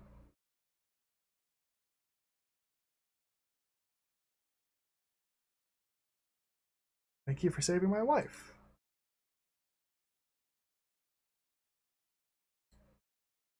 Now you must destroy this asteroid belt.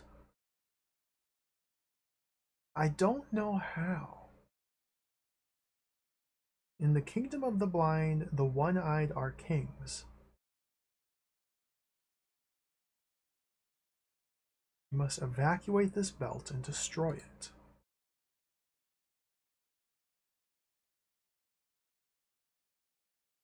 Let's consider the Transinium. I have a chunk of Transinium here. Counter? Oh my god. Knowledge? Contact? Card? Or the discovery of the abandoned base. Move. Transport.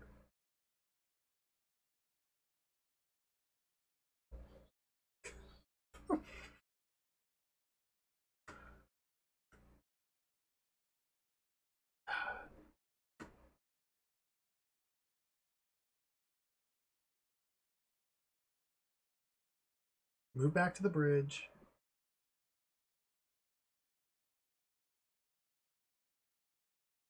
Okay. We have to keep Picard alive. It's incredibly important that we keep Picard alive.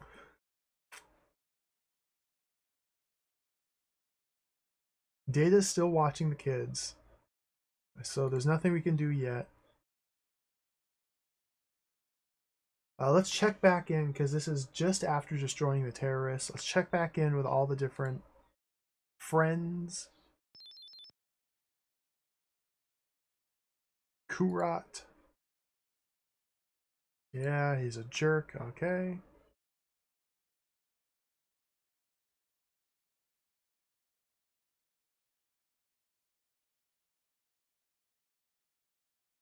It's here.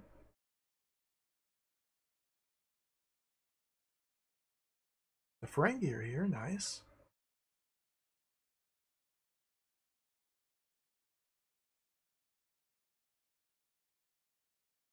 Okay, we talk to them. Let's contact someone else.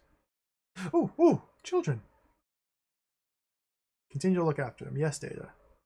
So at this point, what happened last time is rather than agree to his request to look after the children, I talked to somebody else. I talked to Worf and assigned Worf the role, or Worf suggested we assign Picard the role of watching the children, which I said yes to. And then immediately Data interjected and said, please let me look after them. And so I said yes to that as well. Which resulted in like a superposition of children, which deleted Picard out of existence. So we just need to stay focused on Data with children.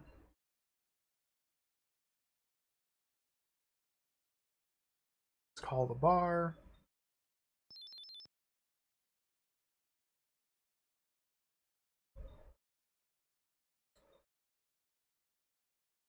Okay.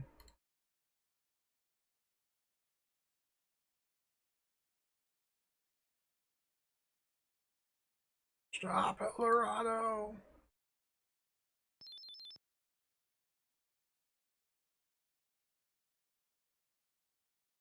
She is a jerk. Let's beam down and talk to her. Maybe we can force the evacuation of this colony. Let's bring Worf and Troy. Let's bring Crusher, because she hates her. Oops. El Dorado. And my big complaint with this game is, again, it just feels like there's nothing we can do to impact the events that are unfolding. We're just kind of here, roaming about. Verse. She says the same thing. Consider. She's incredible. We came to this asteroid belt, save her skin, and this is the thanks we get in return. Consult.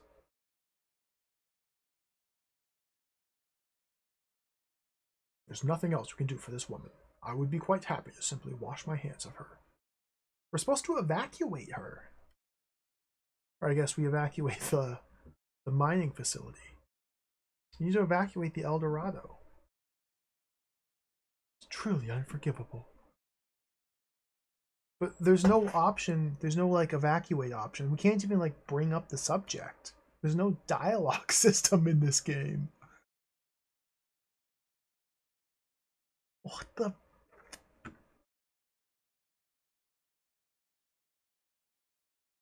Trumpet. The trumpet's the answer.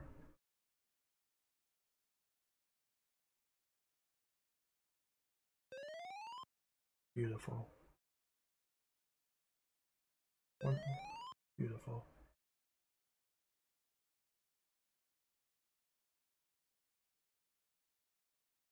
Wait, let me look at her one more time. One more time. You get one more chance. Verse. Same thing. Okay.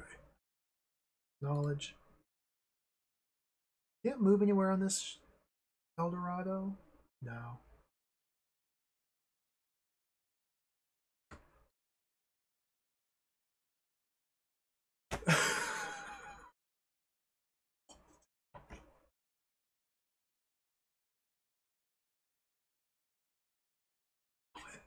What is this game?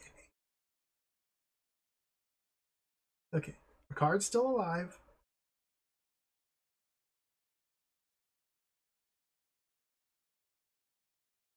Data. Kids.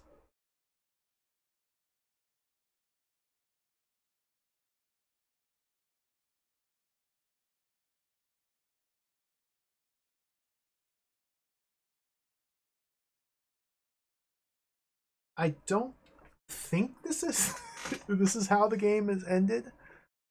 There must be some sort of resolution to this. It's just well, it's just not very clear.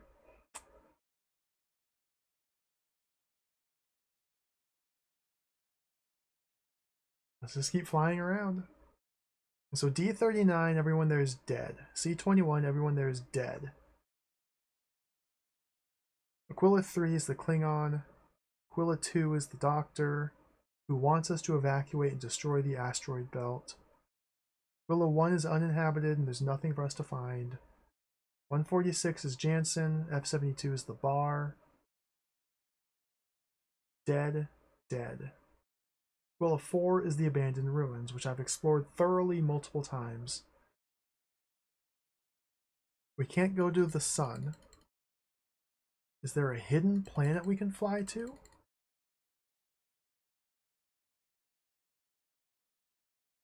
No.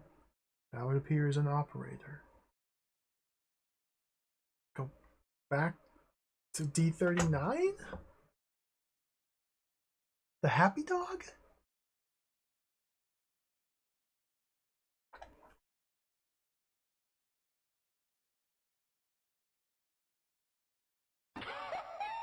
Oh. Trunk bonding for the 16 bits. Thank you.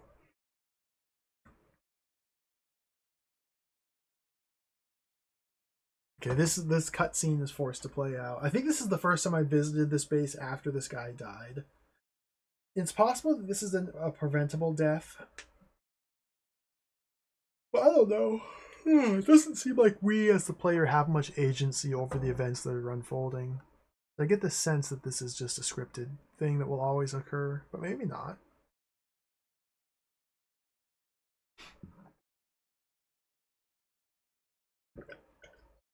Well, now that we're here,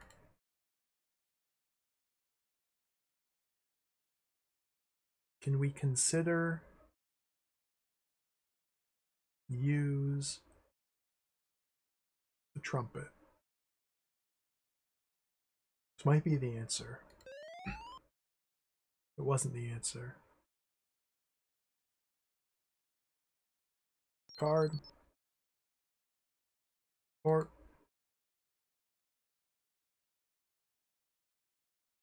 it's like this. What the?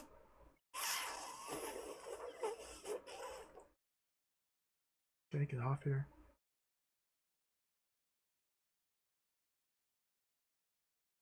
This is kind of bad now. Man, just when it was starting to pick up and we had some action, we blew up the terrorists, we had these alien children freaking out, and now it's just like stagnated. Just nothing is happening. And I don't know how to make things happen.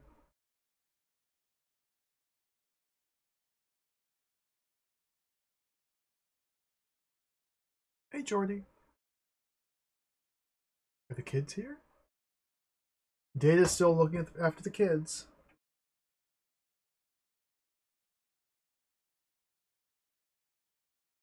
Picard. The discovery of an abandoned base is interesting, but doesn't have anything to do with our current mission. Alien children.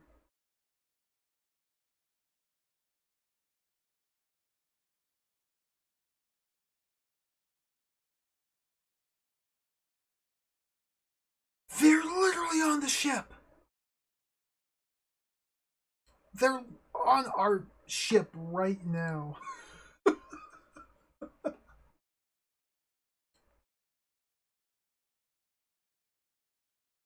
Let's go back there.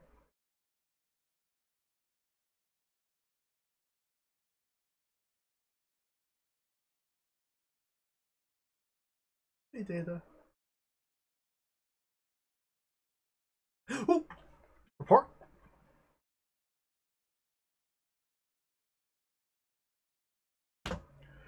Agree.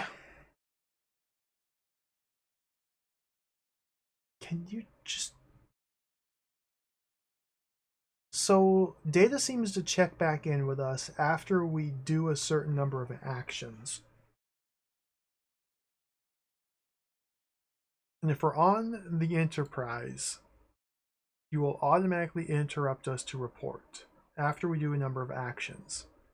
So let's try and just simply focus on advancing the kids. So let's fly back and forth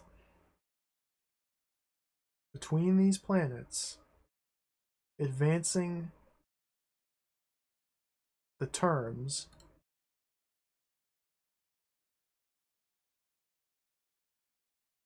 I don't know if this is how it works or not. Just fly back and forth. Go up here. Consult. Navigate. 2. Consult.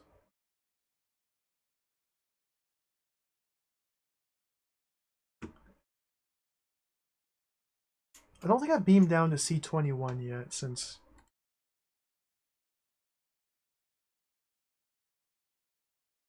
Okay, we got the stagnation message again. That's fine. Stagnation message should be okay. Maybe I need to be bringing Jordy down with me.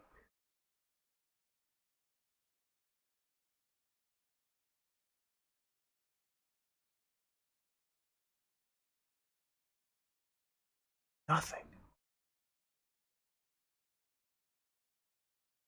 Nothing.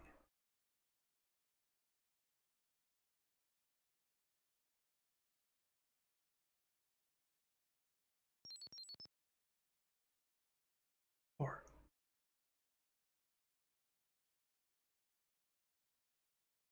dude, go to Ferengi ship. Jordy, just go hang out with some Ferengi, please. Thank you. Jordy contacts Commander Riker. A note of urgency in his voice. What? Oh, something's jamming my visor.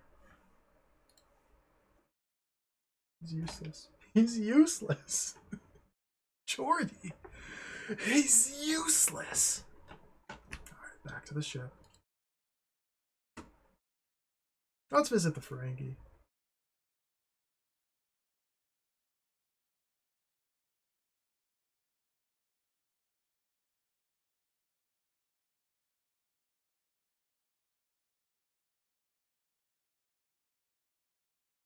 The exact same dialogue as before. Acknowledge, consider, consult. Oh, Data's back. Okay, immediately just leave.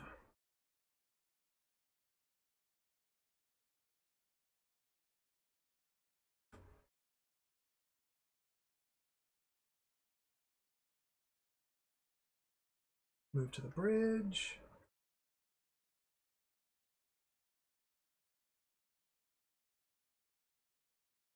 Look. Look.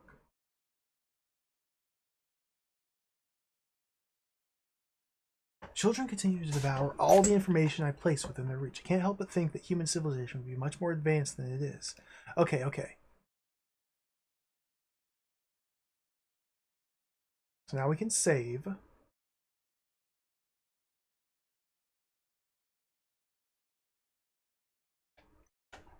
And I'm going to overwrite the kids with a Z save.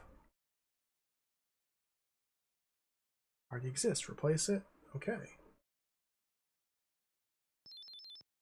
What was that?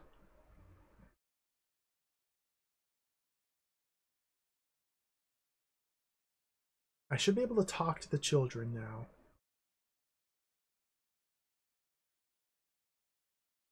There they are. Maybe we have access to the ship's computer. Okay. Now that Picard is alive, let's get his thoughts on this. Out of the question, number one. Well, that was worth it. Agree.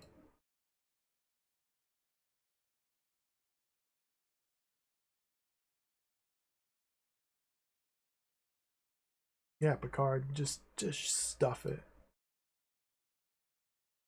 Can we go down to see the engines? Consult.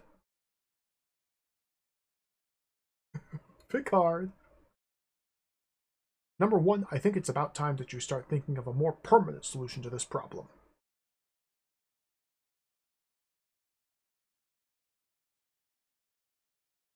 What are you insinuating, Captain?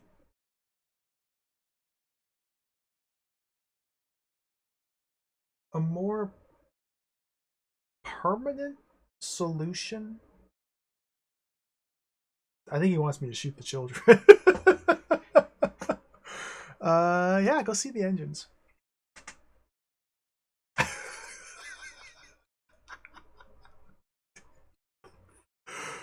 Okay. All right, now we get their backstory, so we acknowledge. So I think you have to show them around the computers and the engine to get their backstory. Okay, so now that we have their history, let's see what Picard thinks of this. In my travels, I've witnessed strange things, but for every truth there are 1,000 fantasies. Do not be too quick to believe. Acknowledged.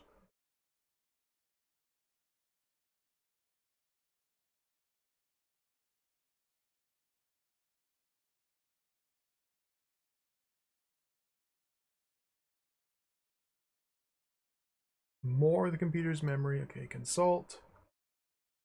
Like, what else can I do is the thing. I can't seem to do anything else. I advise you to restrict the children to their quarters until we can find a permanent home for them. Okay, how? So now we know who the children are, or at least who they say they are. There's no button that lets me do that. Literally all I can do is agree or refuse. Unless, while consulting one of the crew members, they propose something that I can click on. Nothing I can click on besides going back to the encounter. Data. Nothing I can click on. Maybe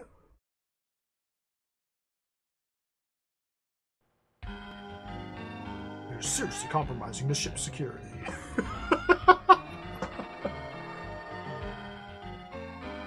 Thoughtless Deed, welcome, welcome. Thank you for the 13-month resub with Prime Gaming. Thank you. Welcome to the dank, bizarre world of Star Trek The Next Generation, the Transinium Challenge. I think they may know quite a bit more than they're telling us. We currently have some alien children on board the ship that are just absorbing all of the information from the ship's computers.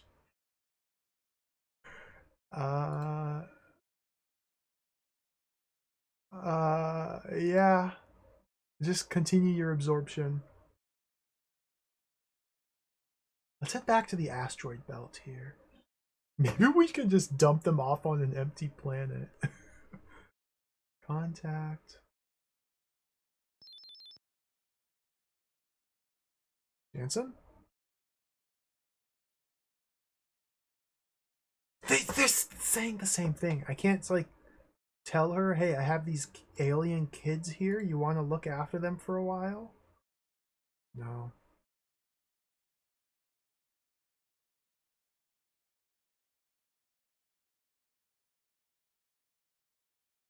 Refuse. Maybe the doctor. Dr. Alfred Chicken. Maybe him and his wife want children. Alien children. Super genius alien children. Hey, doctor. You want some super genius alien babies? Because I don't. Transinium danger. I can't ask him about that.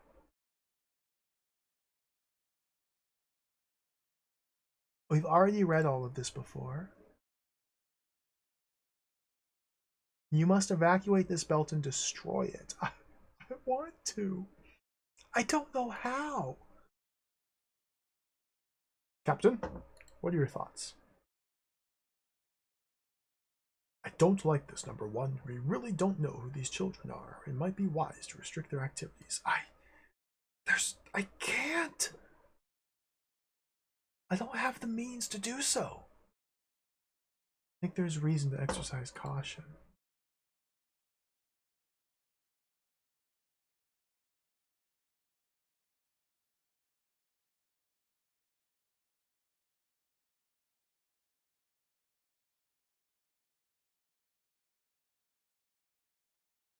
Consider. Maybe now we can consider a solution. You are too curious. Trumpet. Come on, trumpet. Let's go, trumpet. Trumpet, trumpet, trumpet, trumpet. Activate. Drop it. Activate.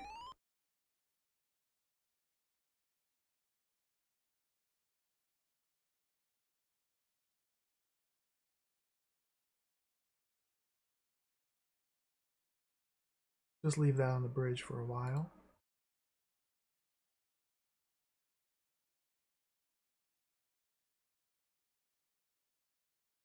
Okay, so I'm stuck here.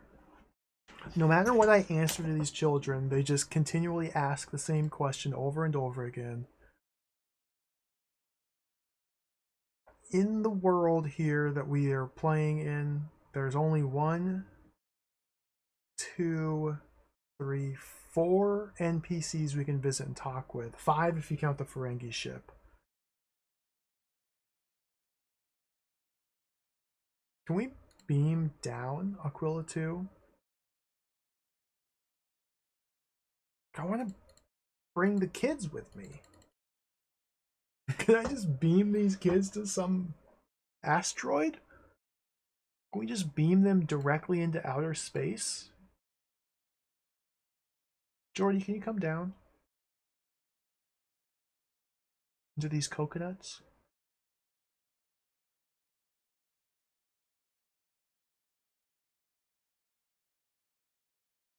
There he is.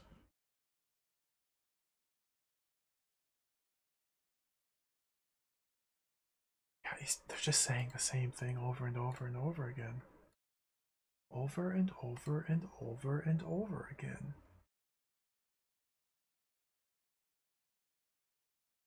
This plea seems both truthful and unavoidable. Can Jordy survive down here? Can he see?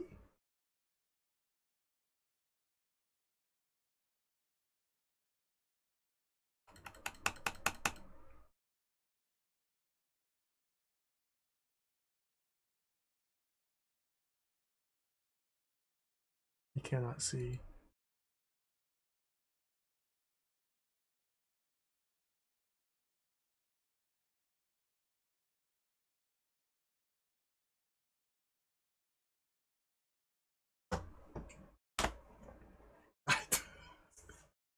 Nothing seems to happen. I think I'm just stuck. I think I'm stuck with no idea as to how to progress the events of the game any further. It just isn't. Maybe we have to go to the conference room now. Maybe this specifically is when we have to visit the conference room and confer. And maybe this will unlock something. Confer. Because last time I tried doing this, Captain Kirk was disappeared into the ether. But now he's alive.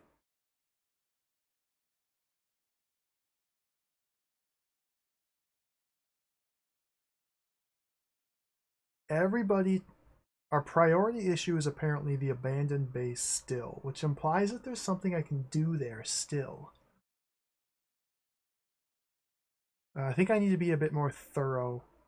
I must have missed something there. I just simply must have missed something there.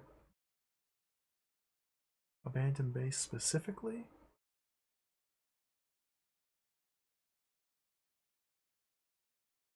May hold more clues to our problems.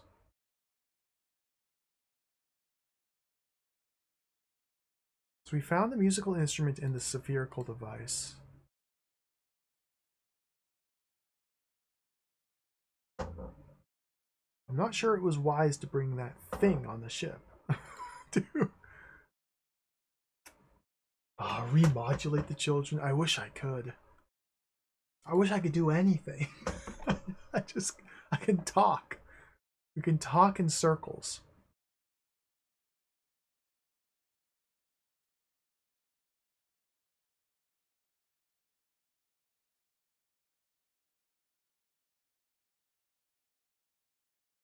Careful, Commander. Could be a bomb.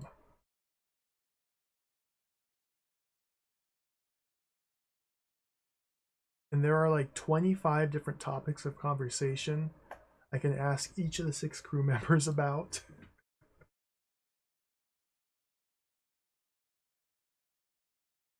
And it's very possible that the answer I'm seeking is somewhere buried in this menu. This very slow, tedious process.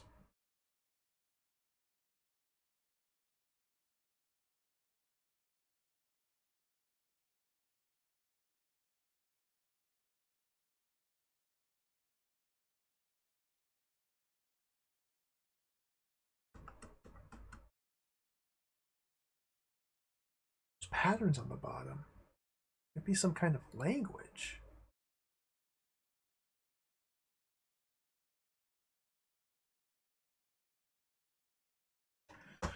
Can't speed this up anymore.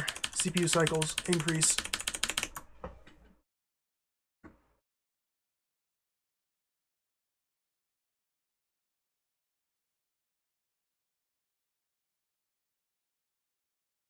Alt F12, fast forward. If it begins to whistle, hit the dirt fast. An object of affection, not of war. I wonder what it could be. Fascinating. It must have been a very advanced culture to produce such complex topics. Okay. Do I... Oh my god. More? Visiting with Smith? Smith's dead. Lura's death.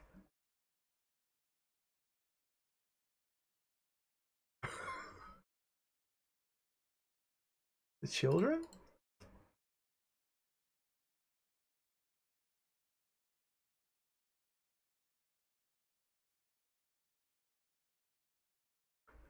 Nothing.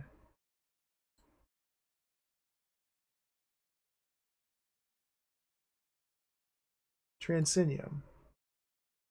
Oops. Progress of children. Transinium.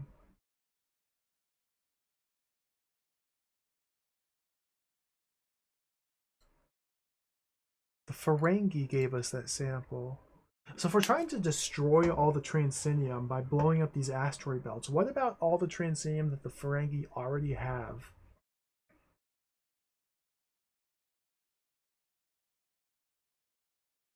Geordi's visor. Something in the rocks, sir.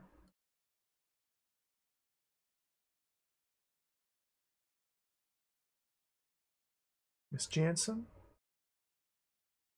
Eldorado's been secured.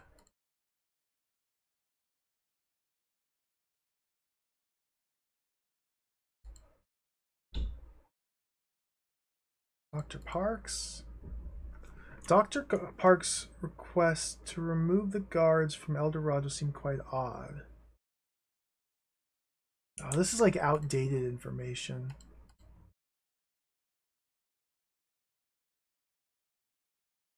They're telling me about events that have already transpired and been resolved.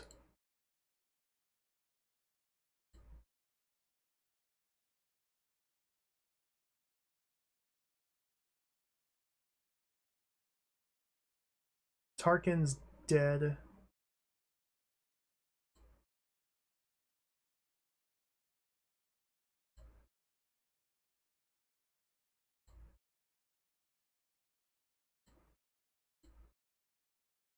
Belt news. You knew exactly how to engage the Enterprise? What?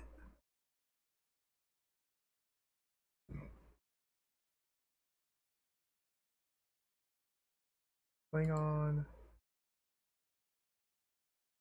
Will, I'm so proud of you. You've gained the Klingons' respect while successfully completing this mission. I'm a worthy commander. I am? Klingon's response seems overwhelmingly generous, but Alaska seems to have a date for dinner. Wait, what? Did I miss something? The Klingons offered you a very high honor. Wait, what? Oh, maybe we have to go visit the Klingon. Mr. Smith is dead.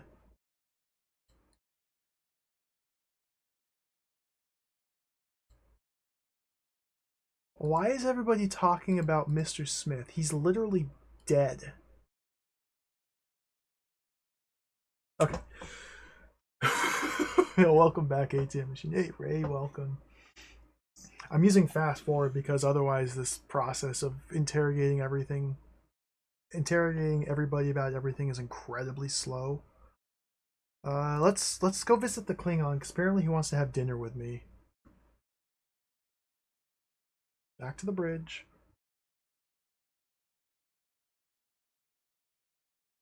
Navigate. Quilla 3. Save game. Kids 2. Kids 2. New save. Transport.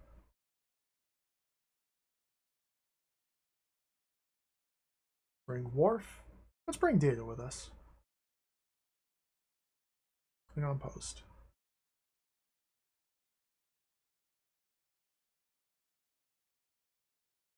I got the CPU speed turned way up. Gotta crank this back down. Look.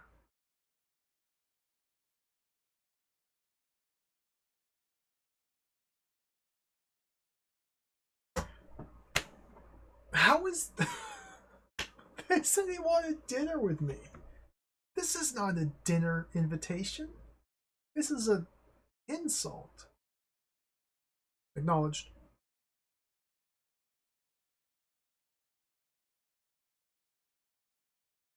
A Klingon accepting defeat and inviting me to dinner.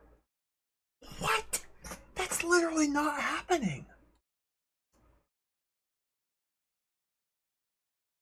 Let's play the horn here. This might be the answer.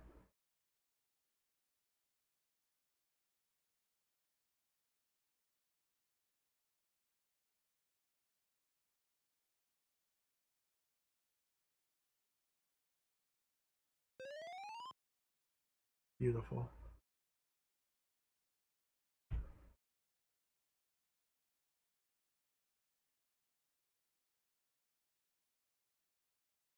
Alright, that was fun.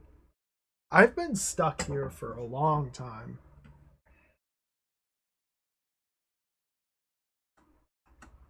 The only thing I can think to do now is head back to the ruins and just try and use the horn. There must be something I missed there. There has to be something I missed back in the ruins. Maybe I can use the horn or the egg or even the Transinium I've been carrying around to somehow like reactivate something in the abandoned settlement down here. Let's real quickly check and see if kids have anything new to say.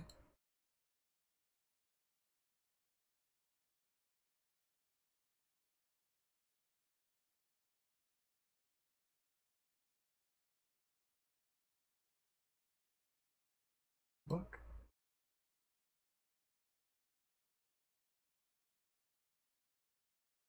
Verse. We have access to more of the computer's memory. What if you just have to say agree 6 times or something like that?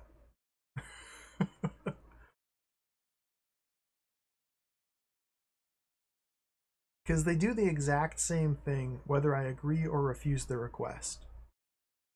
That being, they just ask the same question. They constantly just ask the same question over and over. They refuse.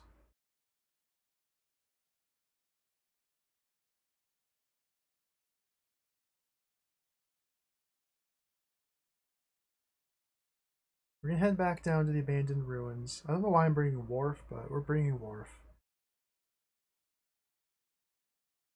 I guess there's something here. Let's crank the speed up. Okay, so in every single room, we need to consider our options. We need to consider objects.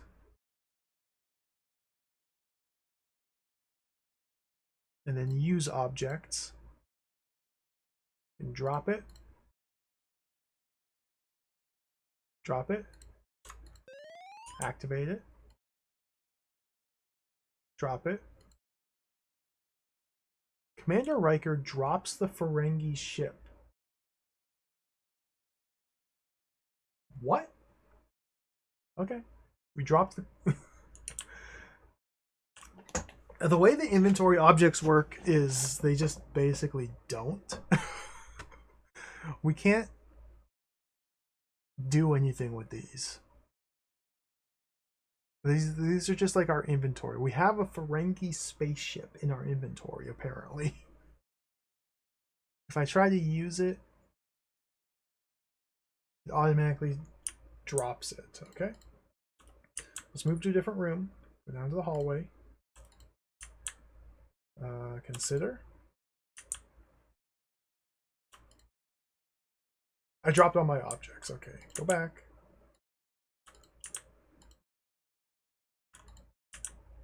Take. Take. Take. Okay, took the Ferengi ship. Barren and quiet, the hallway shows no sign of wear, despite the apparent decades that dust and wind have held sway here. A number of doors lead off in various directions.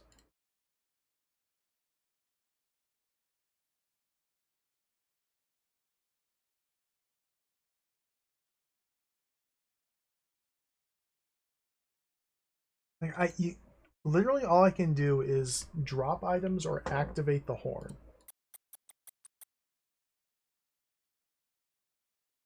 Okay, we're getting a mission from Starfleet. Progress has stagnated, so Starfleet's on our case. Oh well. They are completely correct. I have no idea what I'm doing. The laboratory.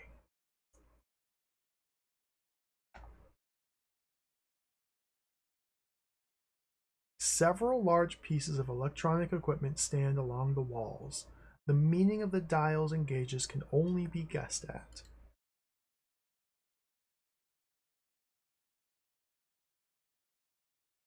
Data. I wish we could stay long enough to study the ruins fully. Data, we could stay here for an entire lifetime.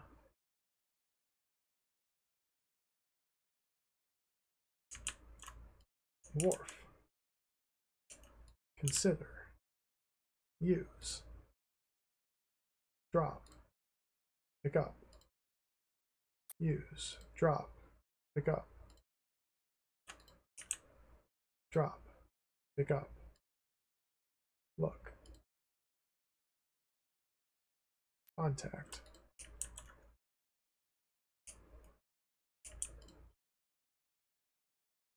Well, I'm here with kids.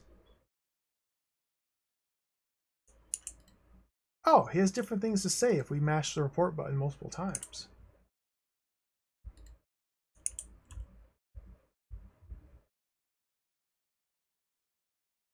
I'm here with kids. Although they appear to be children, they may be nothing of the sort. I think there's reason to... Is there even, like, a guide for this game? I'm looking it up. I have no idea what's going on. Star Trek Transinium Challenge Walkthrough. The Walkthrough King.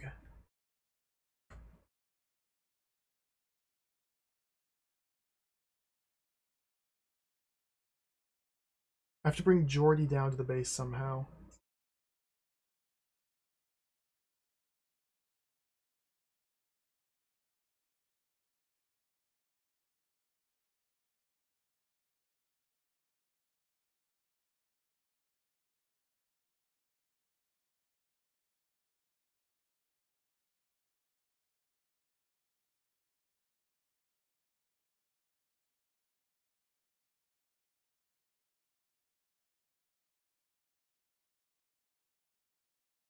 We have to bring Geordi down to the base. The walkthrough is 1, 2, 3, 4, 5, 6, 7, 8, 9, 10 paragraphs long, by the way. This is... Okay. Data, go to Enterprise. Contact Geordi, come here.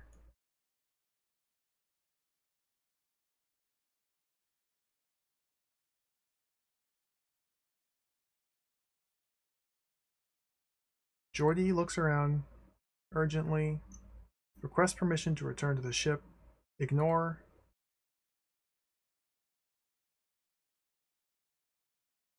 Turn the speed up a little bit. So I've done a bunch of things differently than the guide says.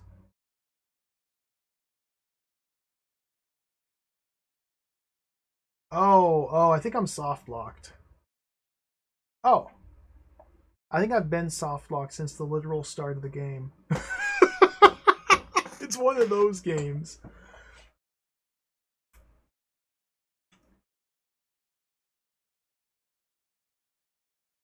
Awesome.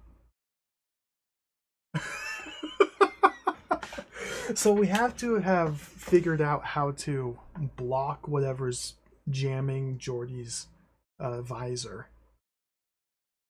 The guide, the walkthrough I found says this: start by consulting with data, then navigate to asteroid D39. That's where Fred Smith and Valura are. Use your transporter and select to take only Geordi with you, then beam down to the doghouse. Look around several times and talk to the people here until one of the two guys gives you a nullifier. I never got that, and those two guys are dead.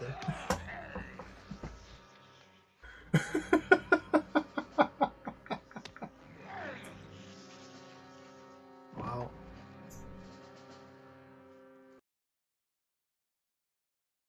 Basil, thank you for the 250 bits. It's a time loop episode, absolutely. 100%. So before I just restart, if I follow this guide, I think we can beat the game in about 1 second. Dude, it's one of the old. I should have known. I should have known. D39.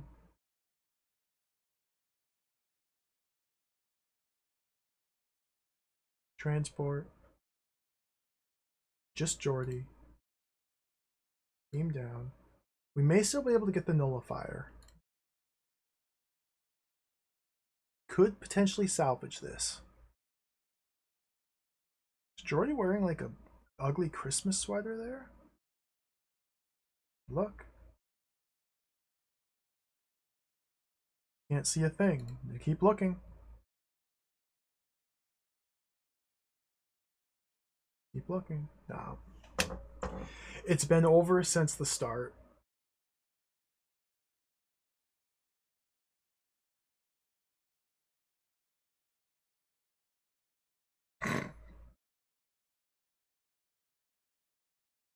Okay. Quit the game. Time to restart. From the top.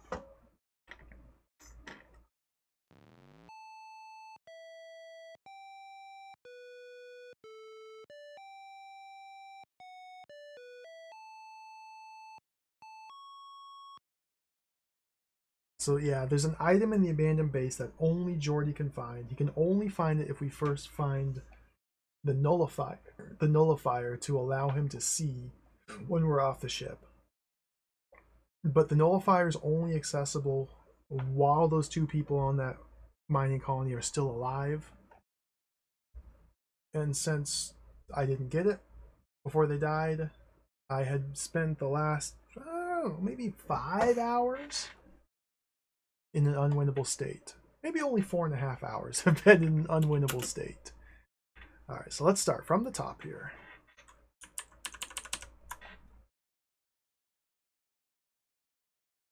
First things first, it says to immediately consult with data.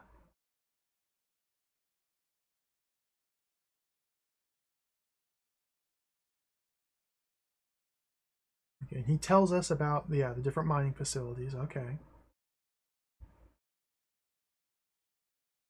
Okay. Navigate to D39.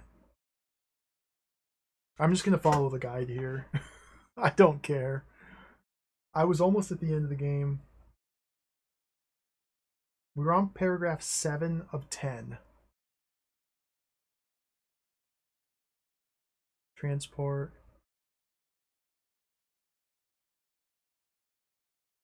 Jordy. Go down. The doghouse.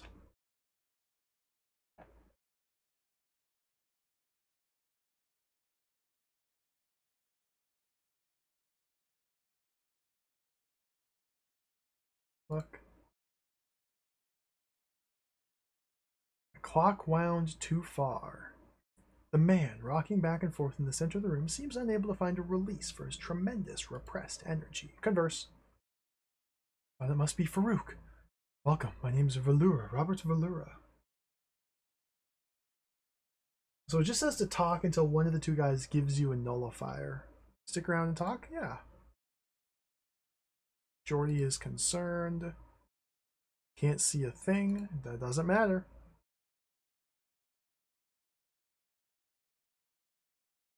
This is Fred Smith here. Acknowledge. Jordy's freaking out. Doesn't matter. Converse. Stick around and talk. Agree. Jordy's freaking out. Doesn't matter.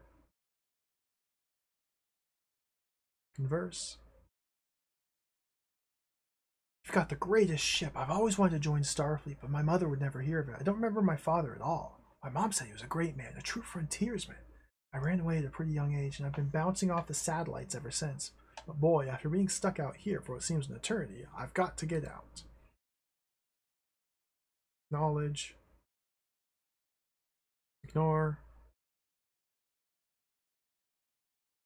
Converse. 3.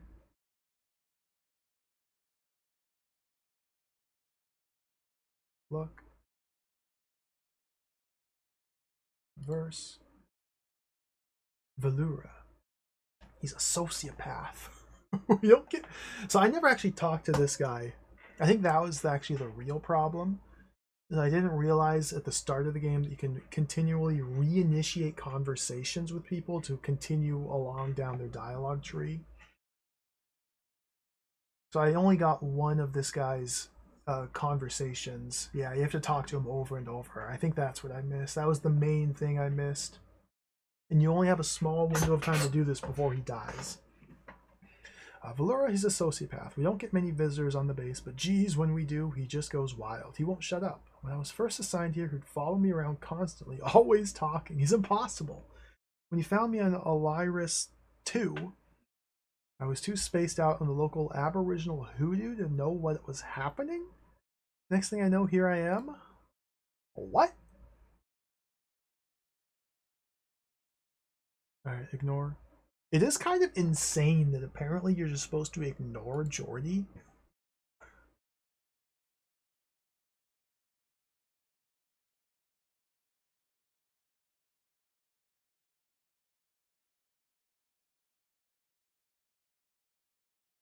I really don't think Valera is a well person, if you know what I mean. He never sleeps. He just walks the halls all night. Sometimes I even find him lurking around the Transinium silos. He'll just stand there looking at it, staring into it. It's almost as if he's blessing it. I mean, he's got probably the most successful mining operation this side of Centauri, but it's almost as if he talks to the rock. Like the rock is a newly found friend or lover. Gives me the creeps. Acknowledged.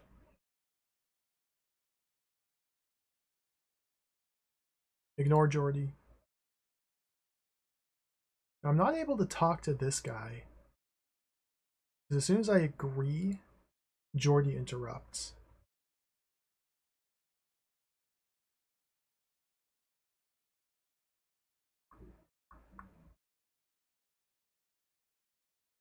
And that's not all. Valera talks about his past a lot.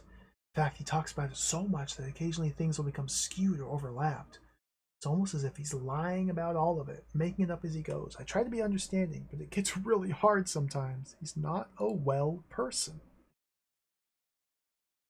Well, we all have our challenges in this world.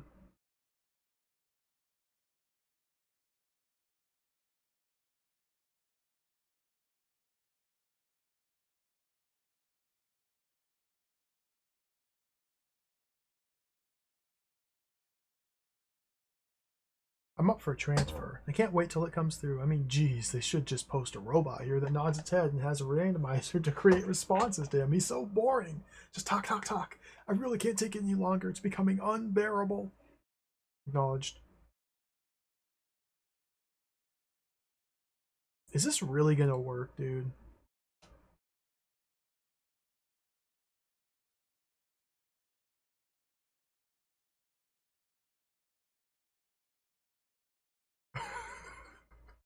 I'm just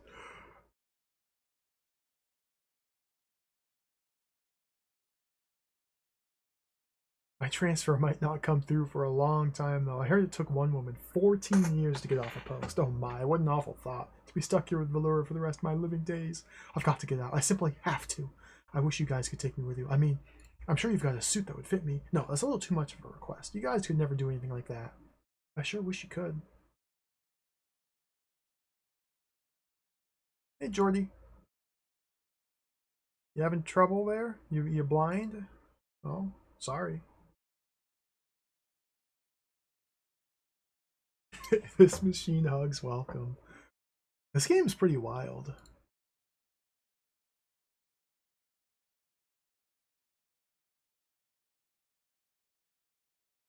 Look.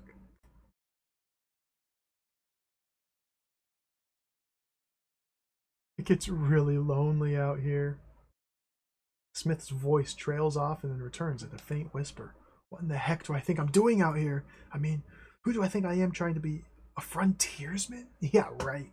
My life consists of Valura's stupid jokes, Transinium, and now terrorists. Heck, at least maybe they'll add some excitement.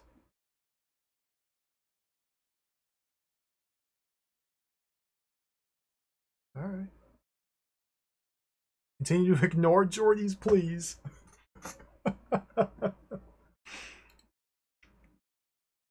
Excellent, Commander. Such good companionship deserves a reward. Here's an item I obtained long ago from a Ferengi but never found a use for. It's a nullifier. Some people say it helps you find the purest Transinium, but heck, it ain't done squat for me. The only thing I can tell it does is improve vid reception. How about it, from one friend to another? It worked! It actually worked! What? Okay. Agree. Jordy's freaking out.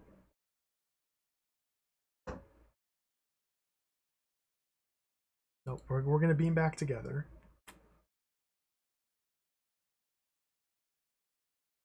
Now, it's possible. I'm just going off what the guide says. It's very possible you receive the transmitter regardless of Jordy's presence on the planet. It's possible. There we go. Riker gives a nullifier. We should beam off the ship, sir, to test this thing out.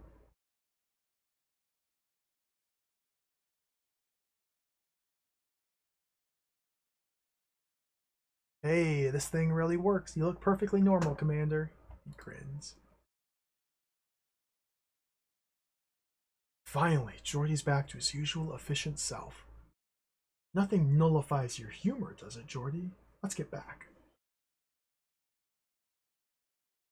How many looks was that? We had to talk to one person like 7 times so that the other person would give us an item. Awesome. Okay, let's move back to the bridge. I'm just going to straight up follow the walkthrough. That's paragraph 1. We're 1/10 of the way through the game. Consider your options. This is going to be a really tough mission. The frontier is a dangerous place to try my mettle. It says we'll get a transmission. I should probably consider the object I just got. Yep, Mr. Data looks up with an air of anticipation. Oh, Data's just telling me this.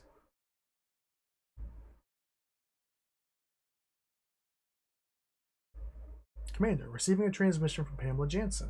Perfect. Thank you again for your help. However, there's still the danger of terrorists coming back. We do not have adequate defenses to resist such an attack. I implore you to dispatch security officers to protect us until the terrorists are brought to justice. Agree. The ship! Okay, now we want to try and win this fight.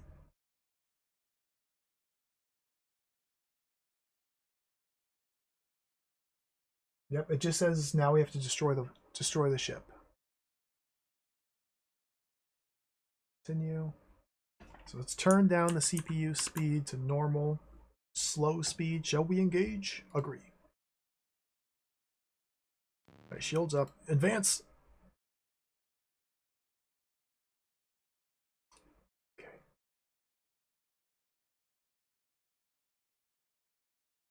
This might be a little too slow. Oh! Evasive maneuvers!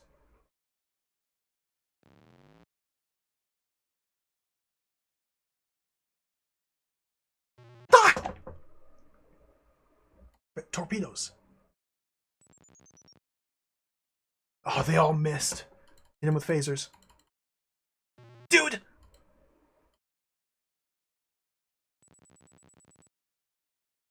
Phasers fired, Commander. I missed. Worf, you...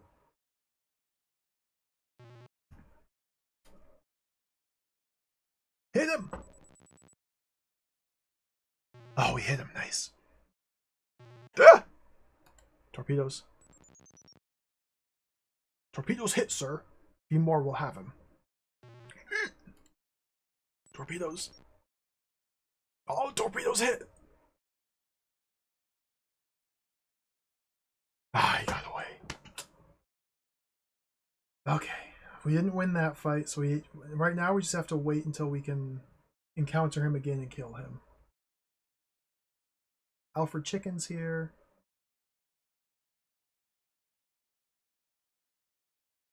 Withdraw the troops, refuse. So he's acting under duress because the terrorist kidnapped his wife. Let's save the game here.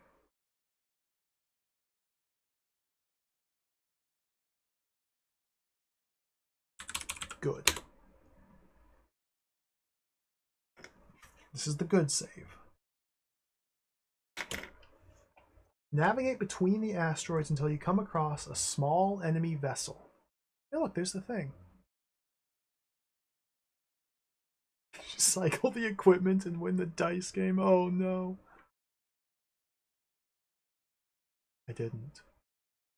Maybe that's why you missed so many shots.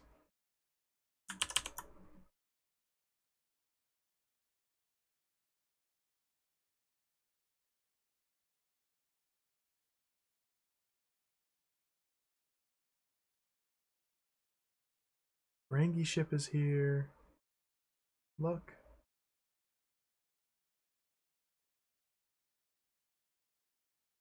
Okay, there's the box.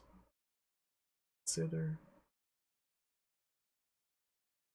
He still seems to be acting a little peculiar. Consider the object. Let's consider the object.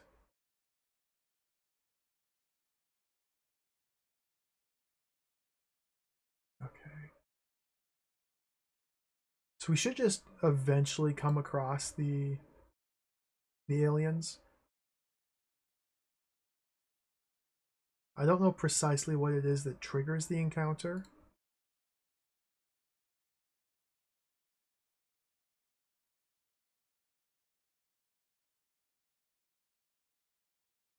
Captain?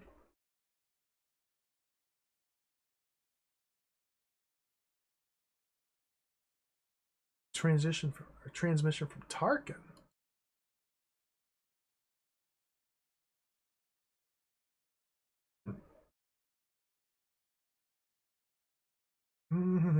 This guy is the evil bad guy. Can we just fight him? Can we just shoot him? Can we just kill him? Can we just blast him?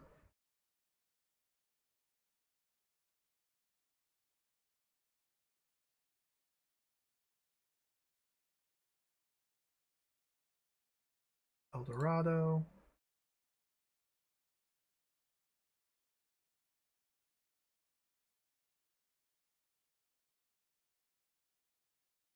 The way that ship maneuvers, the punch in its weapons, I'm not sure I can defeat it.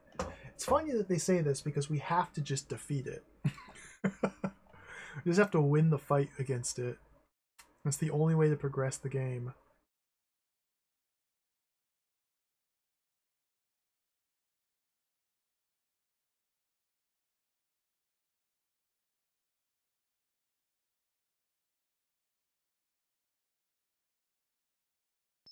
Blue, blue, blue.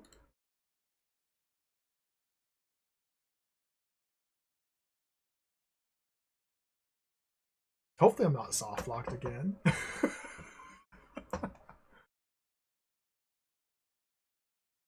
Where the heck is it?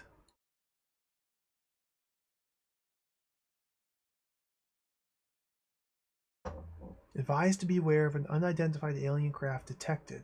Craft which matches the description of the one responsible for previous attacks is believed to have fled. Crew of Enterprise is advised to exercise extreme caution. There it is! Alright, let's kill it.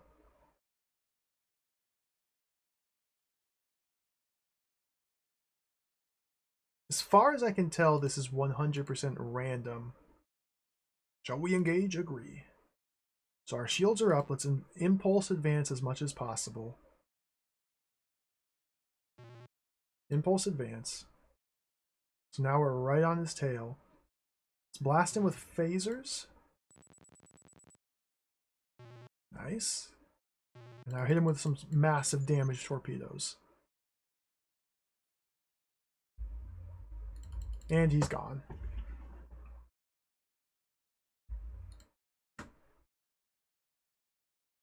Alright. Well, now we get to fly around aimlessly some more.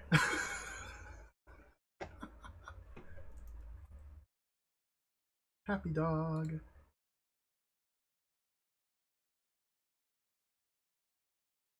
Consider.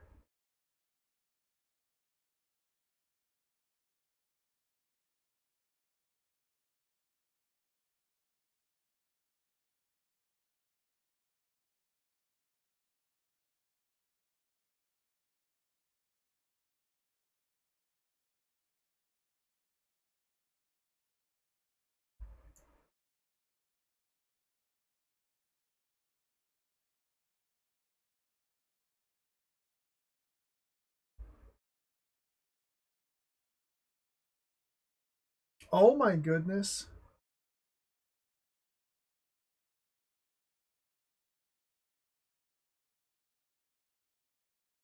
I never read the 10th paragraph, or the 9th and 10th paragraphs of this walkthrough. Analyze the Ferengi trader to determine its location, then navigate there. Transport aboard the Ferengi ship. Keep talking to the trader to buy lots of Transinium crystals. Refuse his attempts to trade for the children. Eventually, Data will report that the children can talk. Talk to them and give them your Transinium crystals. If you have enough, you complete the game. Wait.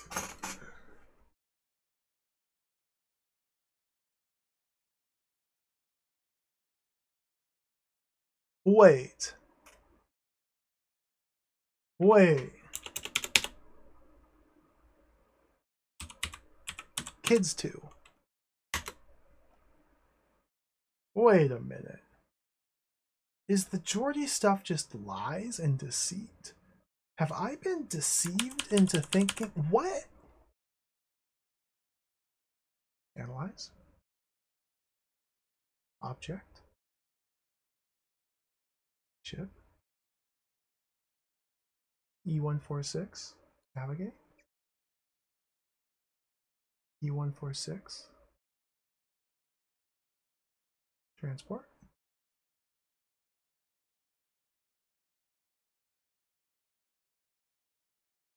O2. I don't think the game works either.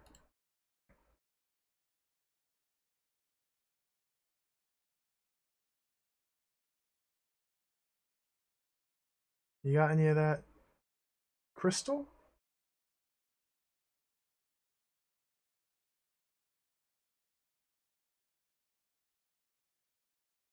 All my life, I keep telling myself, personality, you lead such an incredibly exciting life. You simply must keep a diary of it. You should document and pass down the tradition of your great and often visionary trading abilities to the next generation of Ferengi.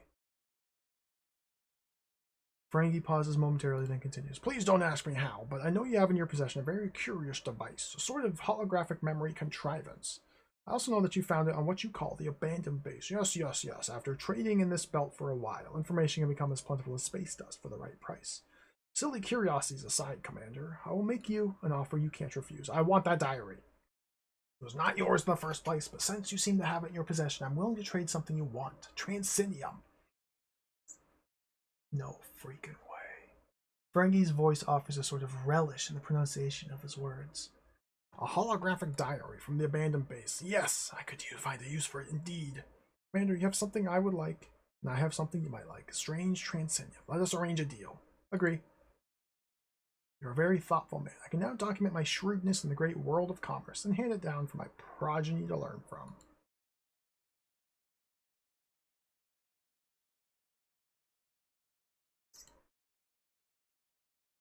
Okay.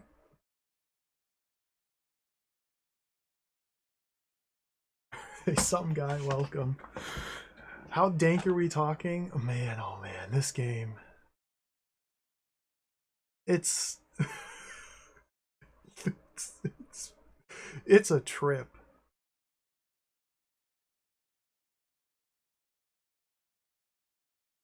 How much? Oh, we don't know how much Transinium I have or how much is necessary. Let's head back to the Ferengi and see if we can get some more.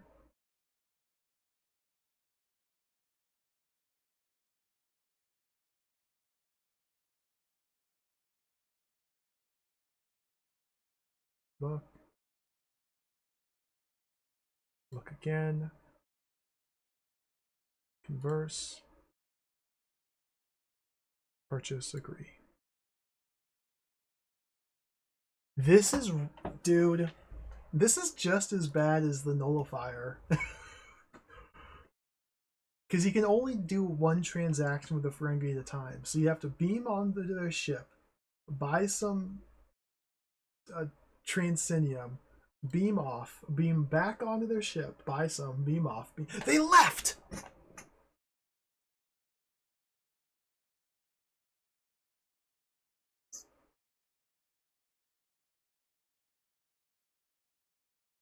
F-72?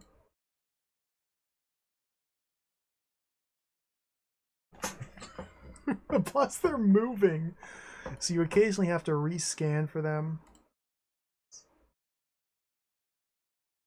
Jordy's blind in this session here. His visor isn't working in this session, but we don't need him. Look. Look again. Verse. It seems the abandoned base was not so abandoned after all. I've purchased a small piece of information from my plethora of enlightened resources. I know that you have in your possession two children. One, a very pretty little human girl, and the other, a Ferengi child. What exactly do you plan to do with them, Commander? Do you feel that you have the proper resources to bring them up, to care for them aboard your starship? Human, sorry, I pronounced that wrong. I have all the necessary capital and resource and reserves to give them a wonderful life. After all, shouldn't a Ferengi be raised by one of its own? Surely you wouldn't want your captain and crew to think of you as a homewrecker, Commander. Please, I implore you to let both the children come and live with me. For if you do, you will be the most highly respected by your superiors for acting in such a responsible way. You'll also find yourself holding a great deal of my beloved Transinium. Please let me give those delightful children what they deserve, a lovely home. In return, I shall trade you something you might like, Transinium. Refuse! Those children should have been mine. I could have brought that boy up as my own son. He could have inherited my fortune. The young human girl could have had the universe, but no, he feels the children would be better off aboard that stinking piece of junk they call a starship. Riker is a selfish fool. It will be his downfall. Oh, can I buy some Transinium? No. Okay.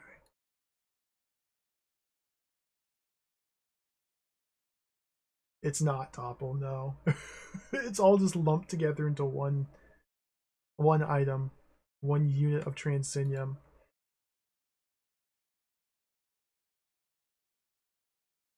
Go back. The guide simply says buy lots of these.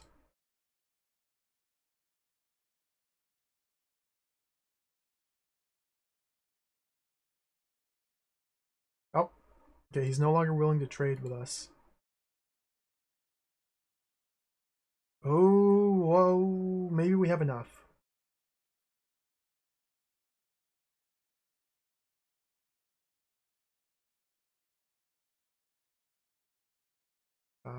Move to the bridge.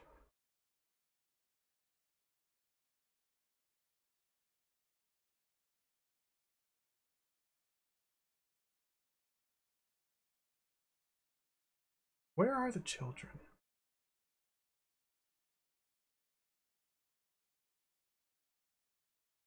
Give me that. Beautiful.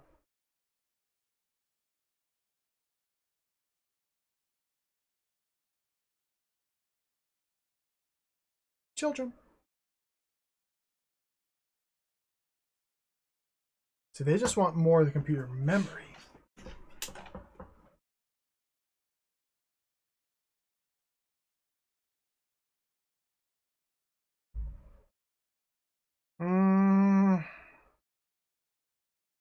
Okay.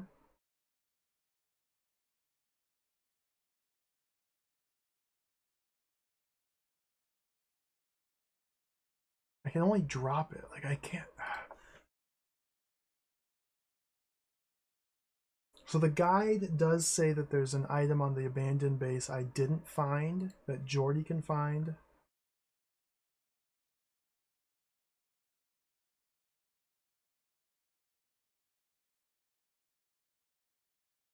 It's possible we need to fix Jordy's vision and bring him to the abandoned base to find that item to trade it to the Ferengi for enough Transinium to complete the game.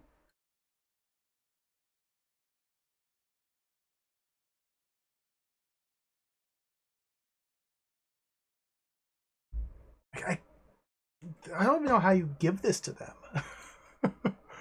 I don't have the ability to give.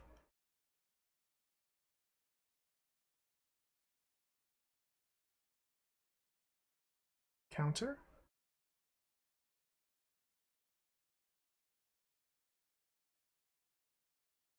No, we might need to go back in time. Go back to the other save. I thought I could salvage this, but I suspect it's unsalvageable. We did get a little bit farther with the Ferengi here.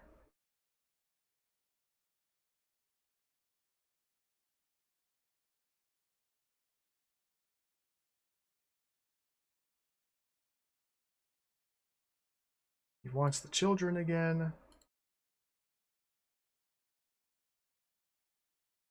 Yeah.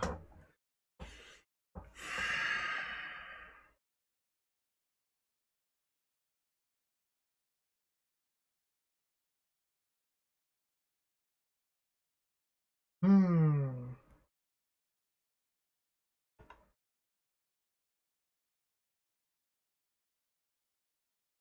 Okay. Well, it was a shot in the dark. I didn't think it would work. We're going back to good. So here we're trying to blow up the alien spaceship. Jordy's vision has been repaired. While we're waiting for the alien to show up, let's crank up the game speed. The Ferengi are here. Spam a visit.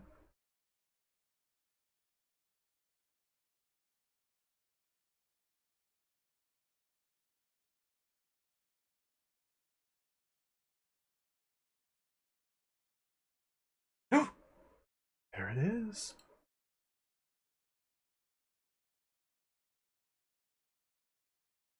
Small sample, agree.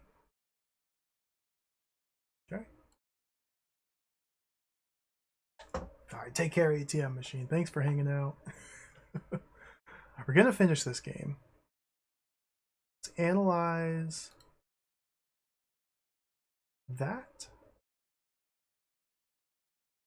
So I guess maybe we can check the amount of Transinium I possess based on the mass here when we analyze it.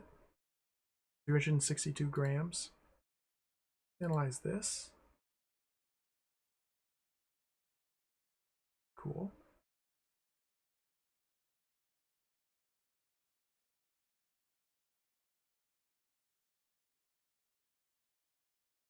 We're just going to fly back and forth a little bit till we get into the encounter again. Let's move to the bridge.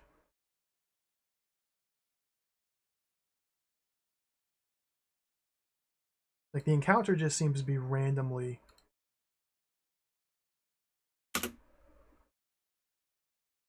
Tarkin's here. Okay, just ignore. Oh, it's here. Okay. Turn the speed down. Let's kill it. I wish I could save, like, right here, but once this encounter is initiated, I can't save the game.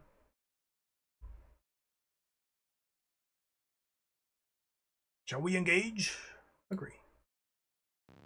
Let's advance.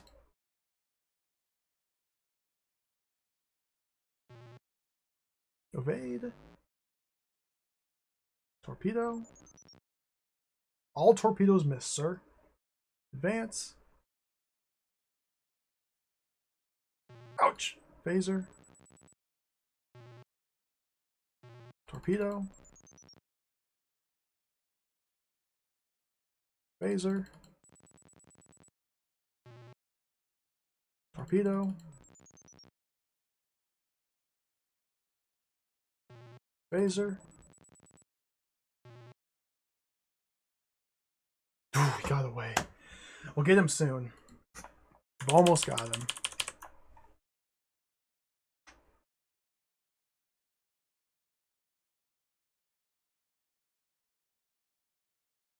Finn McCool. Save. Good. Consider. Consider. Consult. Geordie. Navigate. Here. This is so goofy. So the game is basically on hold until we destroy that enemy ship there. And it just randomly encounters us while we're traveling around and exploring. And since I've already explored everywhere and played the game for so long,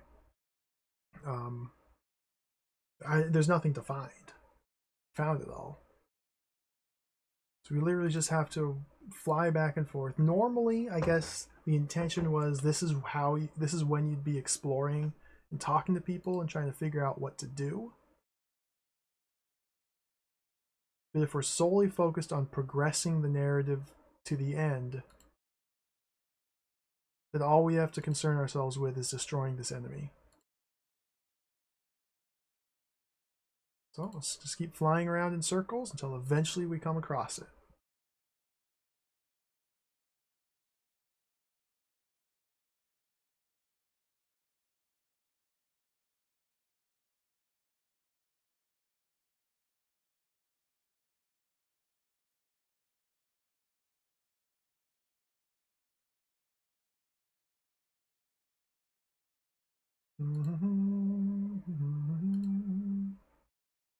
Tasha Yar. She did get killed by a garbage bag. That's true. That happened. It was awesome.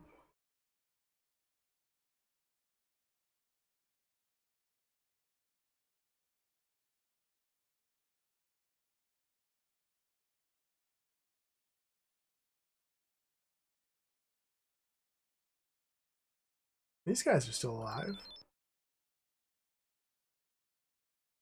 I sure miss the days of my youth. Shoot, I was all over this galaxy. I've been to a million places. Mellow 7's arcade, the largest in the galaxy, you know?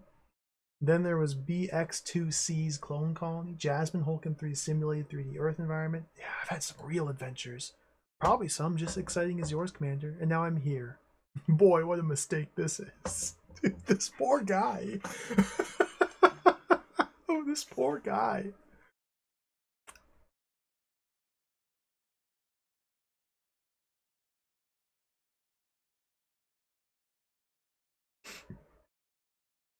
Orf.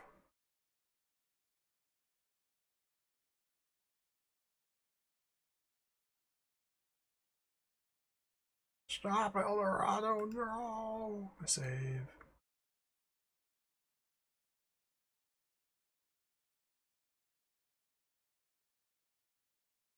I'm just like randomly clicking on consider and consult in the hopes that it will cause the ship to appear. Perfect, perfect, perfect.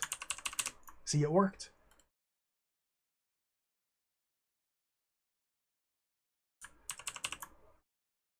Yes, sir. Okay, we got him on the ropes. Let's finish the job here. Advance. Nope. Advance. Hit him with phasers. Oof. Nice. Missiles. All torpedoes missed. Torpedoes hit, sir. Just blast him. Blast him. Blast him. Oh my god. Okay, try again.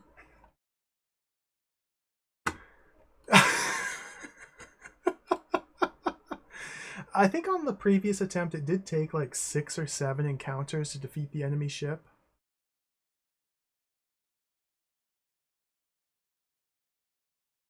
Presumably it just has a consistent amount of health and we're just slowly whittling that down.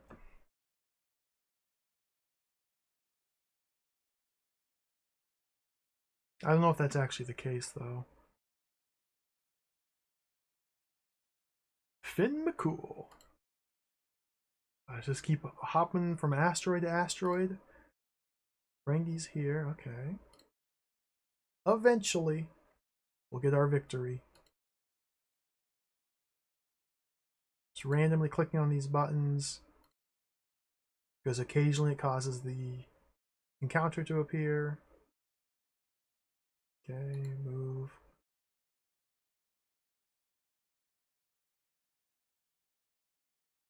Happy dog.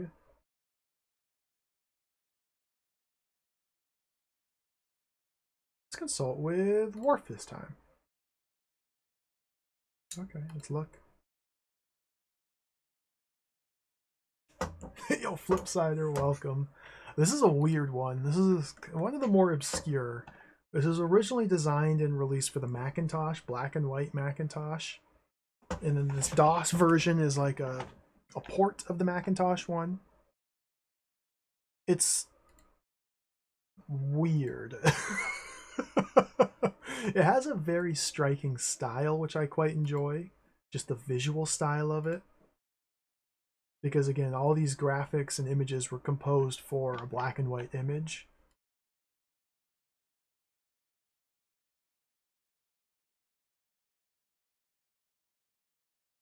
And yeah, the short little animations, it's really cool, like the silhouette effect.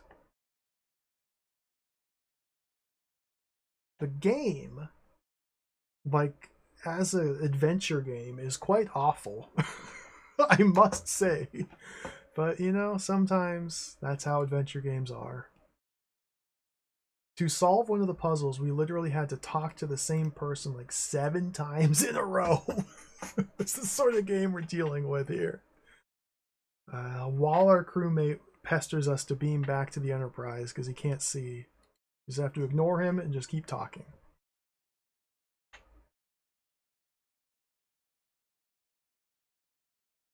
I'm currently trying to blow up an enemy terrorist who is just randomly moving about these different asteroids.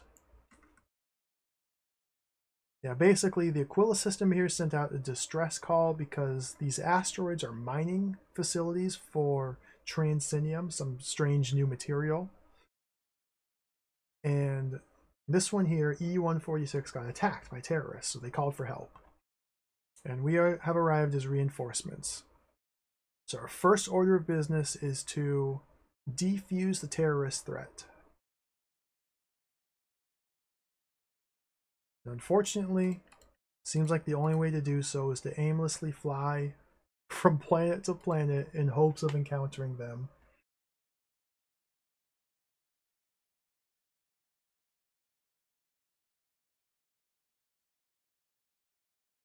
Nothing.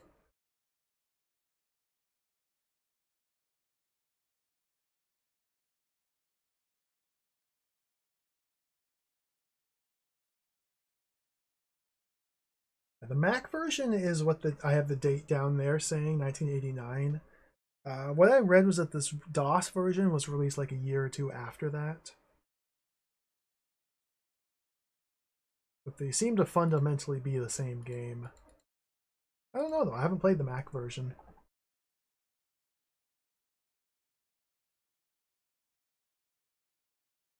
Come on. Anytime now we'll get a nice encounter. What do you say, Picard? Very good, number 1.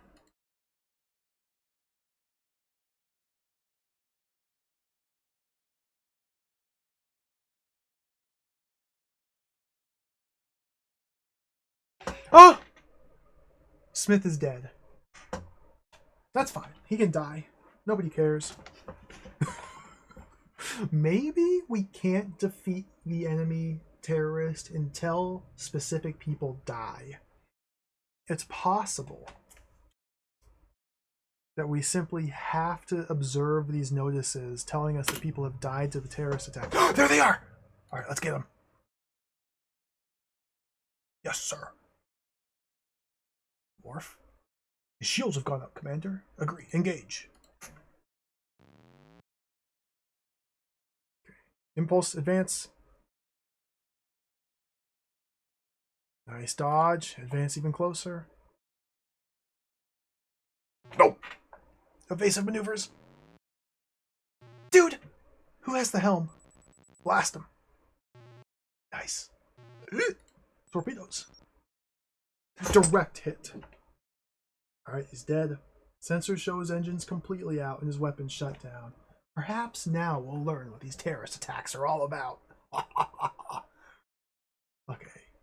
So I've already read through all of this dialogue, so I'm not going to reread it. This was the terrorist. This is a Maholi, who I don't know if this alien race shows up in the show. They look like just white blobs with a big nose.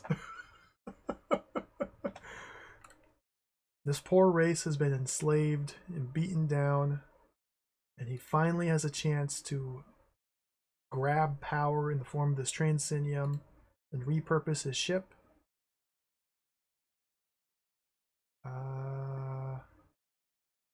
Yes, we want to agree. And he took a hostage, and he beams the hostage over to us, and now he's dead. Okay. So now we have to go back to Aquila 2 and return the hostage to her husband. Navigate. Aquila 2. So now the terrorist threat's been diffused, so now we're into the second half of the game here. Let's do a save. Good. Good. Transport.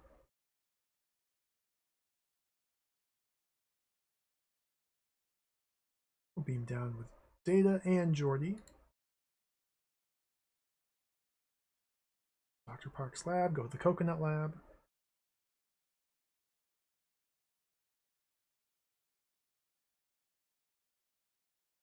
There he is.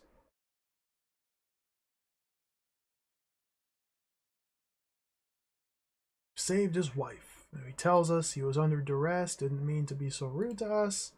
Transinium represents a massive threat to the universe, and we must destroy all of the asteroids in this belt to completely eradicate Transinium from the universe. I don't think I'm going to do that. But thanks for the chat. And now we head to the abandoned base.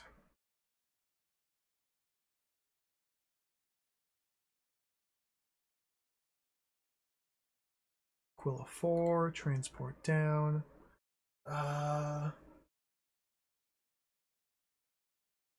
It says just to beam yourself down.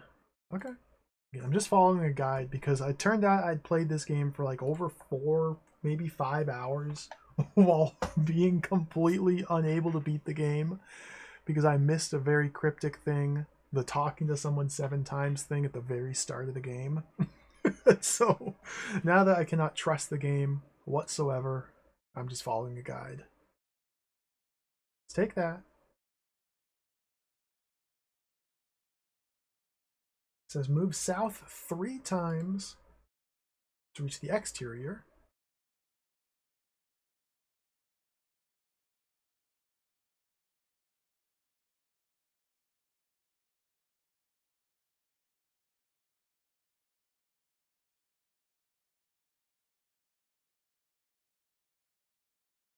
Now, it doesn't say to take the horn.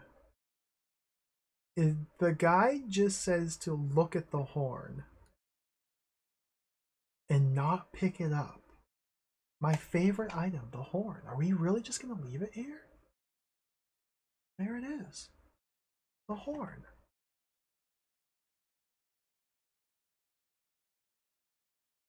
It says go back north 3 times. I'm leaving it. Following the guide verbatim. Worked out last time.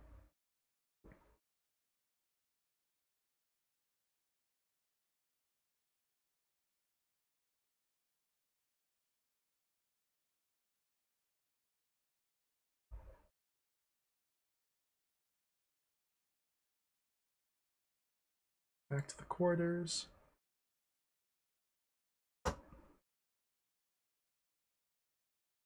Beam up. Analyze the alien device, then go back to the transporter, beam down with Beverly and Geordi. Okay? Analyze. Object. Device. Whoa. Holographic data storage and retrieval. Okay? Geordi and Beverly.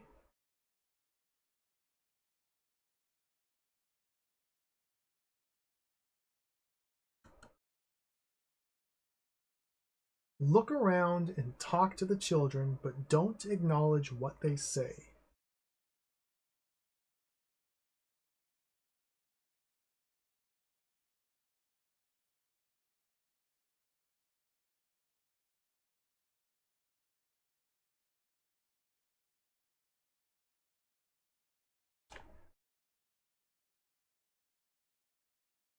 I love the Riker thinking pose. Look. Converse. Don't acknowledge what they say. Instead, consult with Beverly. See, I also missed this. So, oh my god. Just the sheer arbitrary things you have to do. I don't know where these children came from, but of this I'm certain. They won't last long if we don't get them out of here. Oh wait, I did this. We did do this. We did do this. I did do this last time. Consult with Beverly. Agree.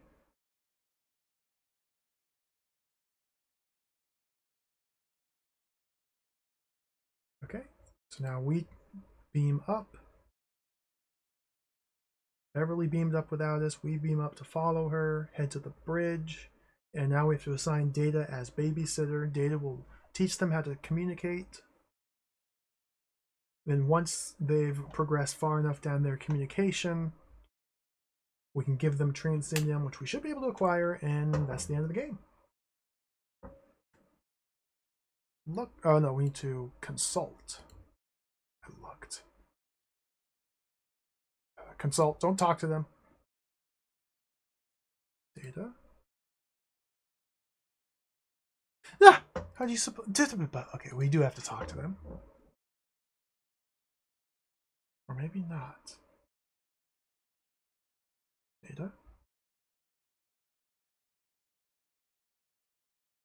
Alright, let's talk to them. Speech patterns become more coherent. Okay, consult. Data. Lieutenant Commander Data.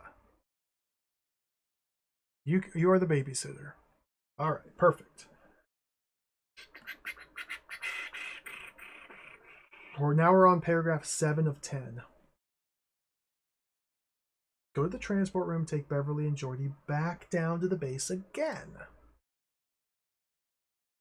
Look around and Geordi will find a shell.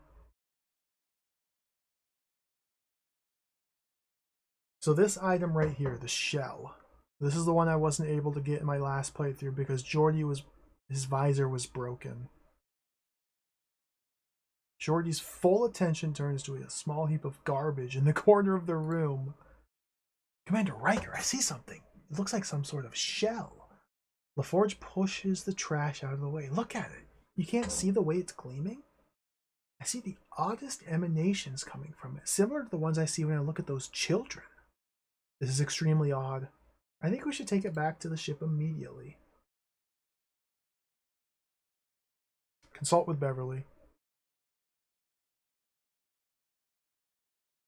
Well, I think you should give the shell to me for observation. I think it's an undeniably important fact that Geordie sees similar emanations coming from both it and the children. I'd like to take it to the lab. Okay.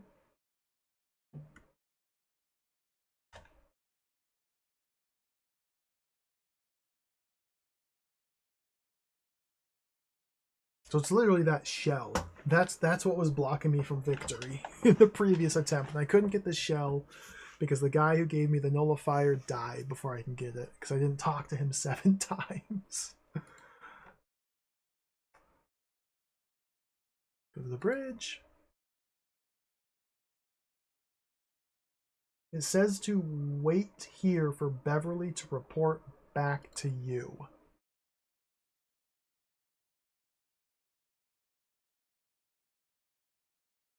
Oh dear.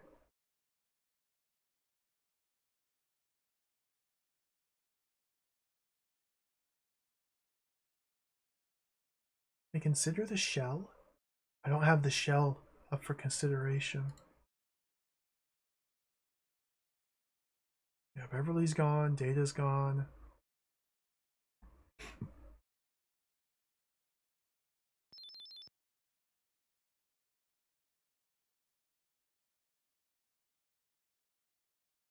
I don't know what it is specifically that causes time to pass.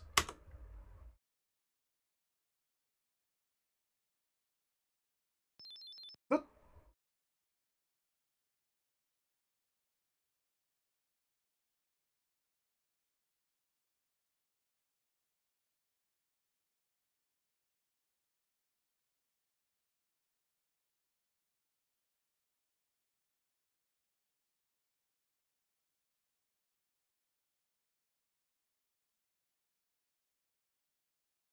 What happens if I just sit here?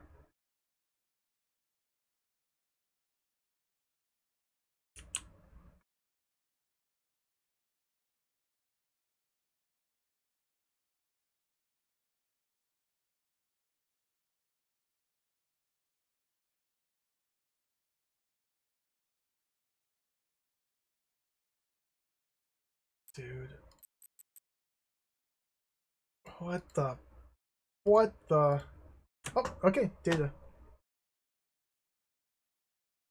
Continue. Alright. Dude.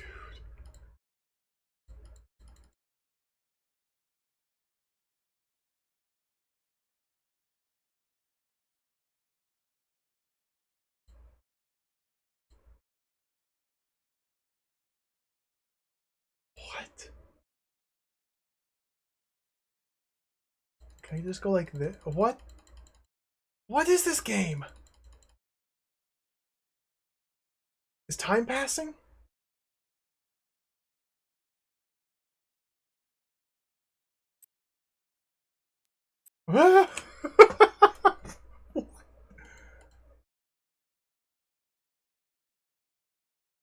Conference.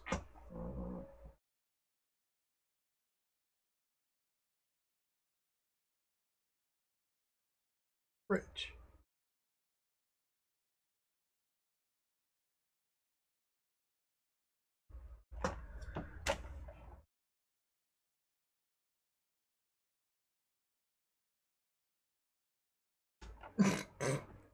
Wait here for Beverly to report back to you. Oh my goodness. What a game. She's here!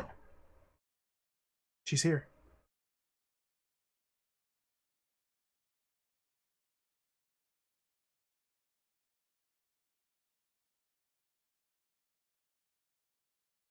What? I might have fast forwarded through her report. Oops. Oops. Well, regard. Data? Continue data.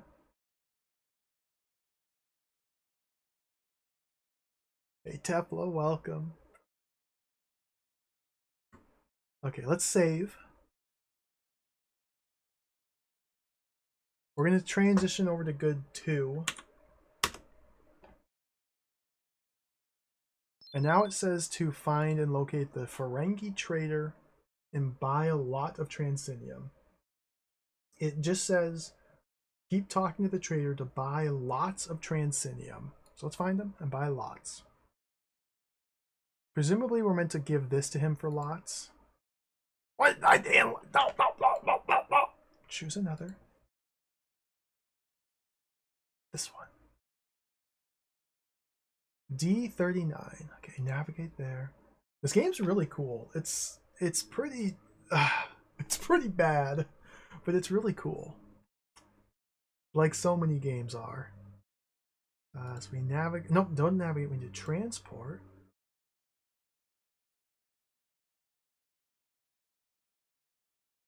We'll bring Beverly with us and Jordy. Ferengi ship. So all we have to do now, we haven't even visited and seen the Klingon or the bar. All we have to do now is buy a lot of Transinium. So let's see how much I can pick up.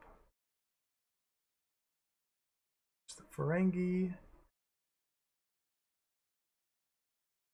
Acknowledge. Talk again.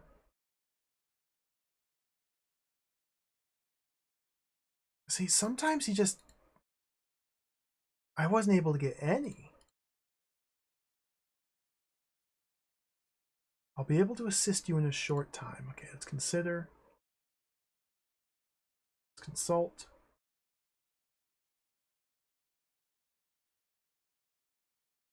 He's done nothing to harm us. Okay. Dude. Consult.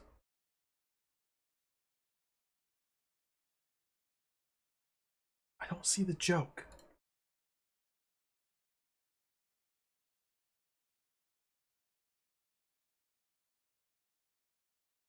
Oh! Okay, so you can just keep talking to him. Yeah, give me some of that. Thank you.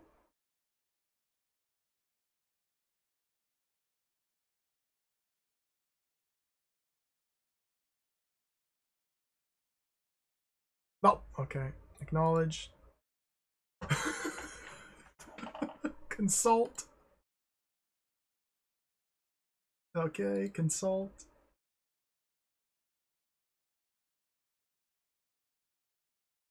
Look. Why are you looking at the box? That's LaForge's box. Just avert your gaze from LaForge's box. Consider.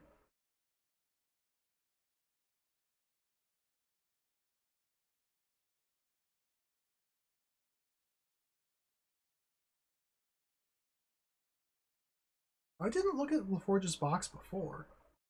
No, no.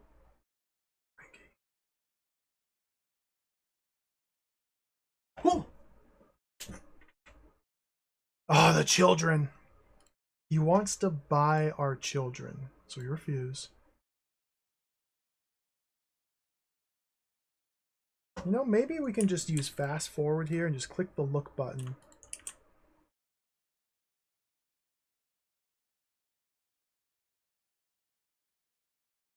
What the?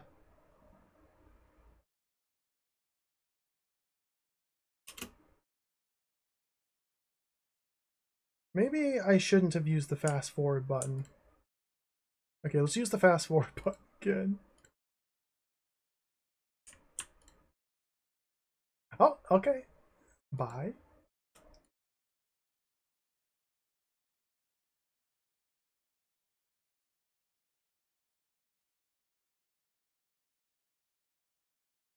This is insane. Oh! He wants to buy LaForge's nullifier?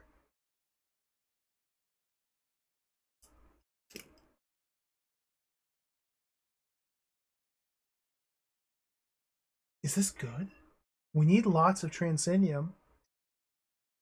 Is this the right answer? But what about Jordy?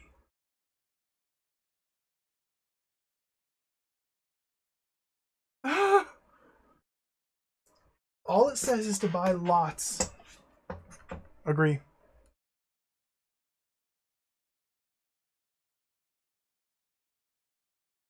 Okay, Jordy's gonna freak out now.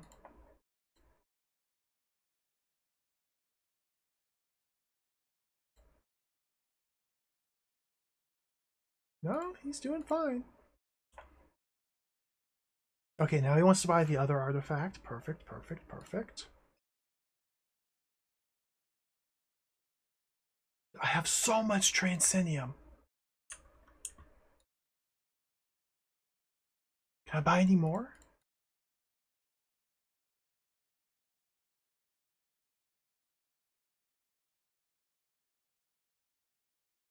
Yes.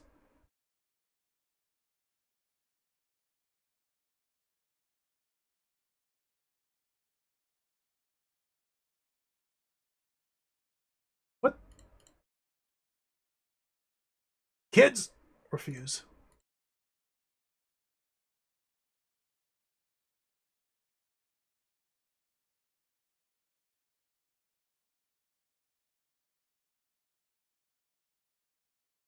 Purchase. Okay, maybe we have enough now. Let's head back to the Enterprise. this is, this is what? Move. Bridge. Save. So our goal right now is to obtain some undefined amount of Transinium. And eventually, once Data is done tutoring the children and they learn how to speak, we can just give it to them and beat the game. Continue. Well, they've already learned languages. What if I don't agree? Can I talk to the kids now and just give it to them? Yeah, converse. You want to know more about your home planet? Acknowledged. Okay, now.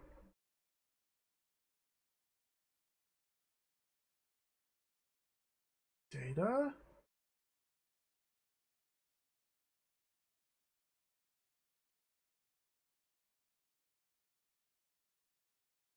Consult.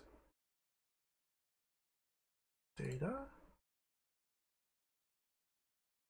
Continue. Yes. Okay, so we just have to now kill time until the kids' lessons with Data complete.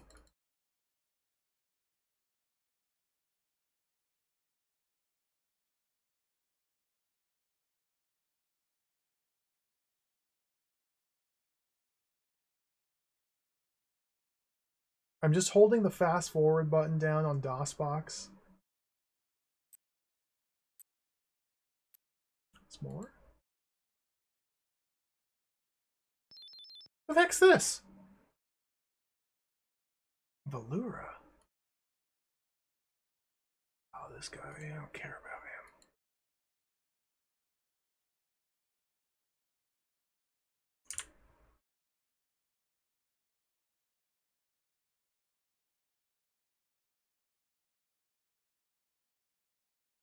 Cool. There's, as far as I can tell, literally nothing else I can do in the game other than simply pass time.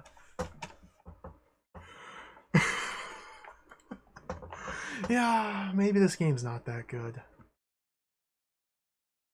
But that's okay. We've come this far. You got any more of that Transinium?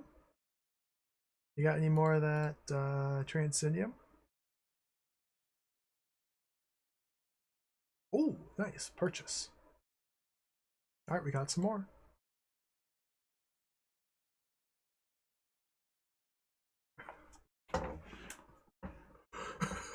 It's okay. I'm sure the ending will be worth it. It's going to be awesome and cool and exciting and wonderful. Let's go back to the bridge.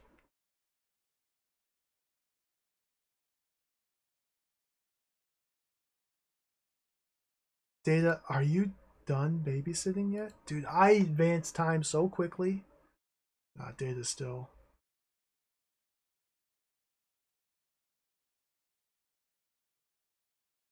Again, there's literally nothing I can do.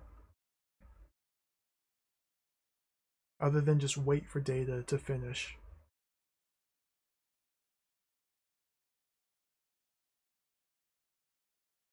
How do you switch what you look at? You click the look button again. That's it. On the bridge here, we look at the viewfinder, the main screen, which is just empty stars. If there's something else, we click look, and he'll look at something else. But because this is the only thing of interest in this room, and there's literally nothing that ever happens here, then the look command just goes straight here. It just kind of cycles through available points of interest.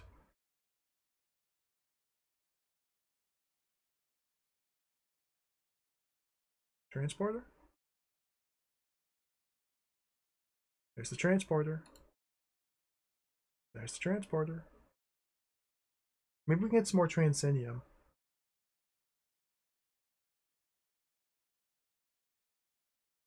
The Ferengi ship hasn't left in a while.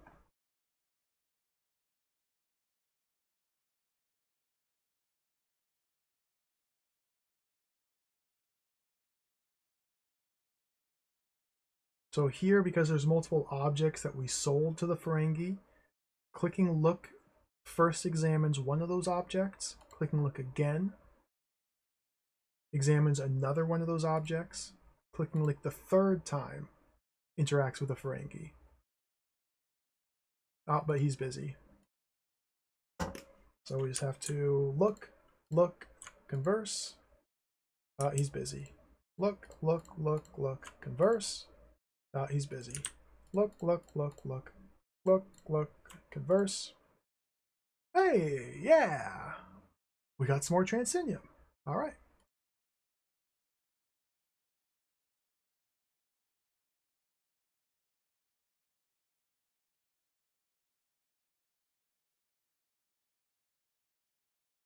Head back to the bridge. Maybe Data's finally done and the kids can talk. Maybe he's finally tutored them. Troy. Main screen. Data!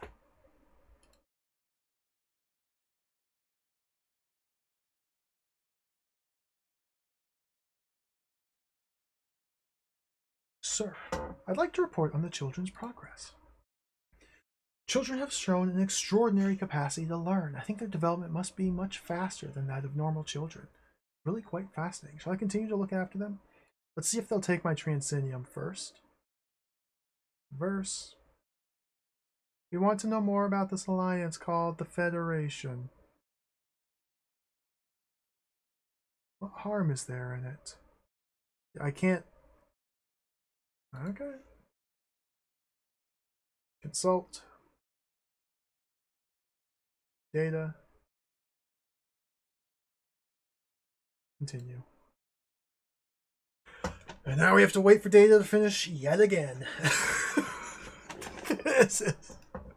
This is quite special.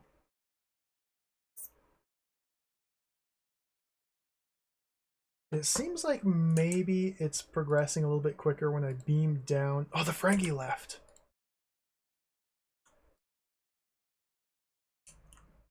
F-72, okay. Seems like maybe time is passing a little bit quicker when I go to the Ferengi ship and back. Although I don't know.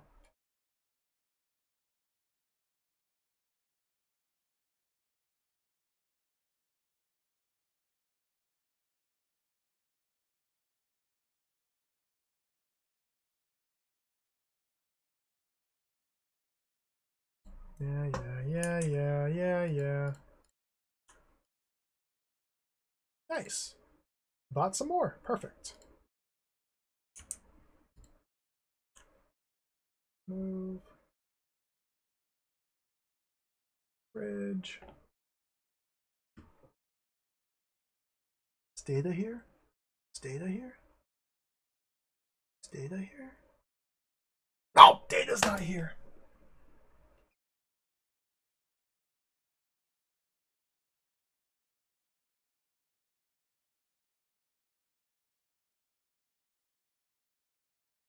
This is actually insane.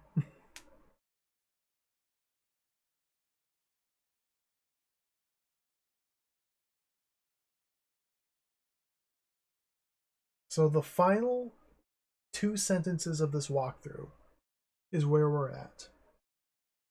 Eventually, data will report that the children can talk. Talk to them and give them your Transinium crystals. If you have enough, you will complete the game. That's where we're at. That's literally all I can do now.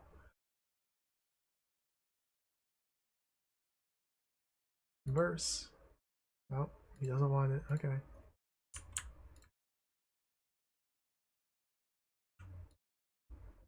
Ooh, more Transinium. Nice. Agree.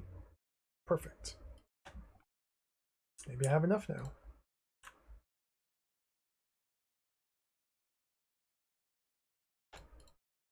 I don't know how much is enough. I haven't analyzed it in a while. Okay, we're getting some pressure from Starfleet because our mission has stagnated. However, the terrorists are literally dead, so I don't know what they have to worry about. But okay. Yes! Continues to devour all the information I placed within their reach. I can't help but think that human civilization would be much more advanced than it is if all children learned this fast.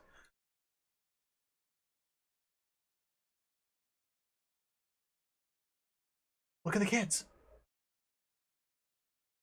There they are. Converse.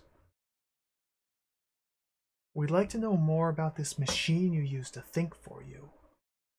May we have access to the ship's computers? No! Maybe this is going just a bit too far. A solicitation to access the computer's databanks is not exactly a childish request. Consider object. Consider Transinium. Counter? How do I give it to them? Consider object. Use object. Transinium. Drop? Take? Consult? Data.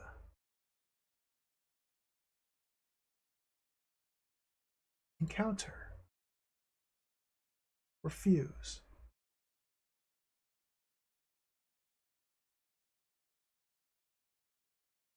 So what? Do I not have enough? Do I need to let them look at the ship's computers? Refuse.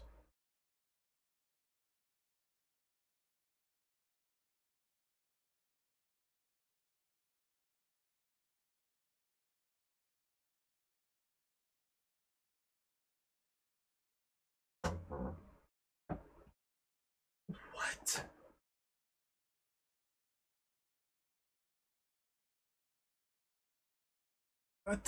Do I not? What? Oh my god! Okay. Look. There they are. Converse. Consult. Captain. Out of the question, number one. Troy.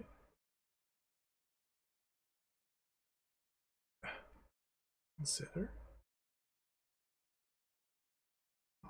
Encounter. I don't even have the choice to give it to them. Okay, look at the computers. I don't care. Hey, Tricados, welcome. I'm still plugging away at this. Converse. Oh, we might need to hear their backstory. Let's take them down to the engines. Okay. That might be the next progression trigger.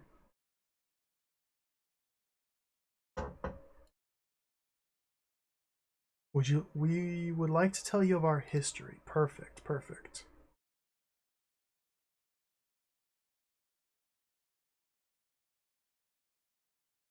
Blah, blah, blah. A very strange story. Either they're trying to make a fool of me or else it's true. Have we considered the object Transinium? Encounter.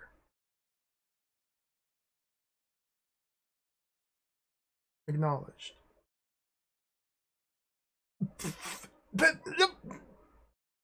Okay, let's talk again.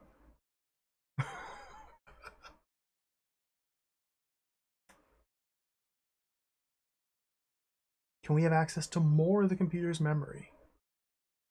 This... consider.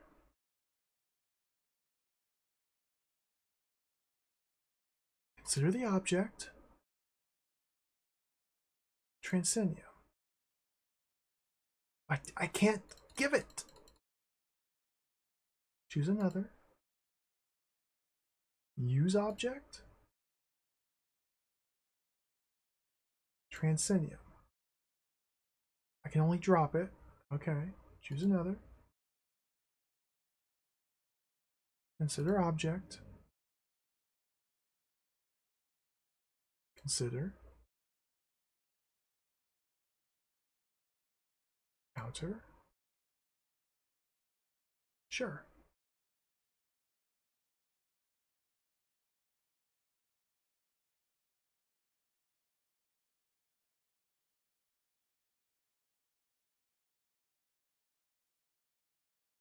Oh! This is new. Okay, the children seem very anxious. This never happened before. This is a new progression. New progression. The children seem very anxious. Their strange adult natures and mannerisms have returned once again. We have something extremely important to tell you. We're certain that you will find this information most enlightening. Acknowledge.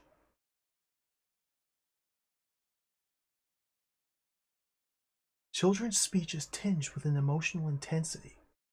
In exchange for the labor and protection of the host race, we would provide them with the fruits of our culture and scientific knowledge. In this way, we guided many primitive and backward societies into cultural bloom. But there were also many that rewarded our gifts with treachery, or used them to selfish and destructive purpose. Such a group once inhabited the third planet of this solar system, what's now the asteroid belt. My people made the tragic mistake of showing the aliens a method for harnessing the tremendous amount of seemingly worthless rock. Tremendous energy of seemingly worthless rock. Transinium. You can guess the rest of the story. The two of us, who were off the planet on a scientific mission, are the last remaining members of our race. They pause to collect themselves, and then... I tell you this story not to entertain, but to persuade you that you must take action to prevent this from ever happening again. With our help, you can destroy the asteroid belt and all the Transinium in it. Agree. Children brighten. A certain childish spark returns to their eyes. Thank you, sir. We appreciate your trust. Consider. Children are too curious for their own good. Hey, Drew Stu, welcome. This is a DOS game. This is a DOS and Macintosh. And yeah, sadly, there's the smallest hint of PC speaker sound occasionally, but that's it.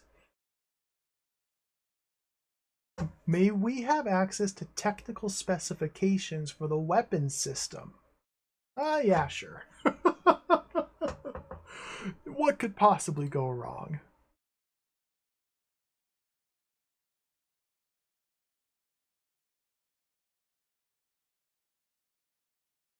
In order to complete our work, we require more Transinium than you're in possession of. Okay, you must get us more. Agree. Oh, good work. The irony of it. We now have enough Transinium to ensure us... What? Something just happened. I couldn't read that. The last of the transport ships, please complete your assignment, number 1.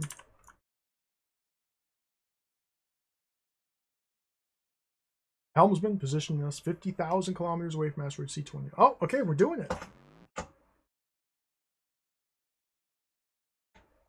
Mr. Worf, arm all phaser banks and transfer firing control to the ship's navigational computers. I think this is the ending. Mr. Data, navigation computers will direct the firing sequence. Commence firing when ready. We blew up asteroids with phasers?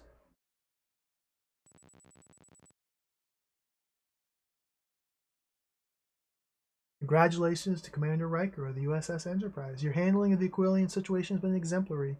We also acknowledge Captain Picard's good judgment, allowing you this opportunity at command.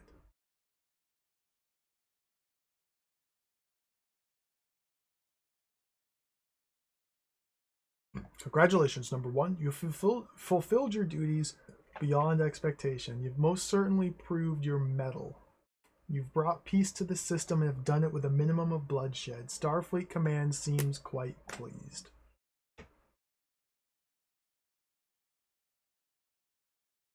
Well,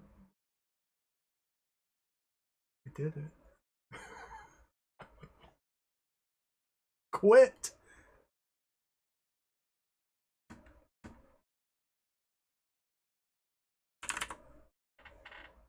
That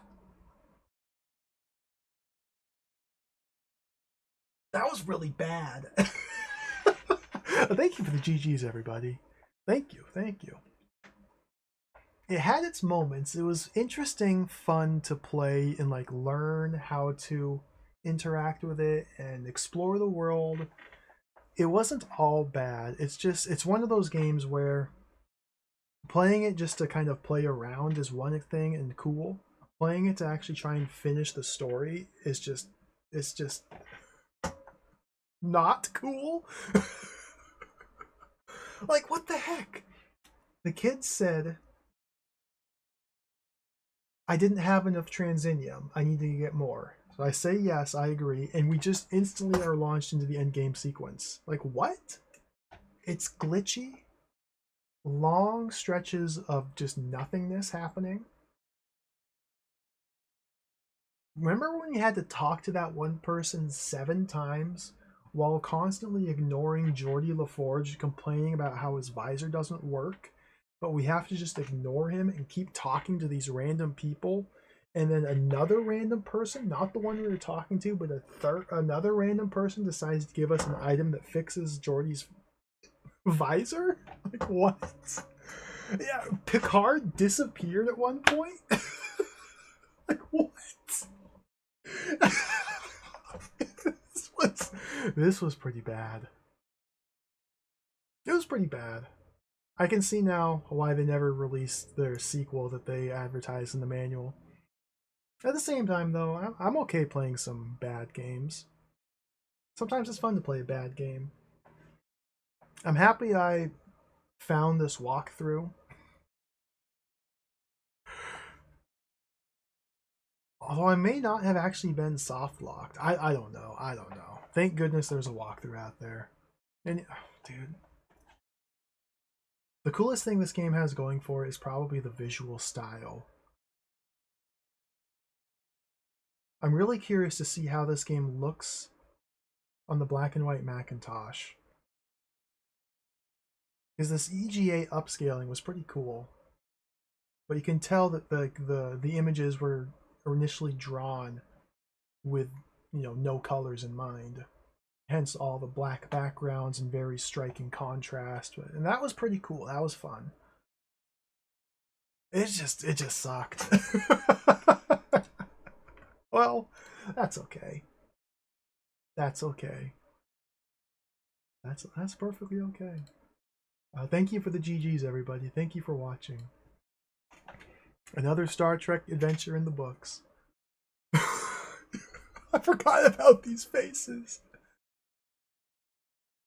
That was a dramatic new animated episode. Weapons stations. Oh. Fire at will. Fire at will. Thank you for the cheer.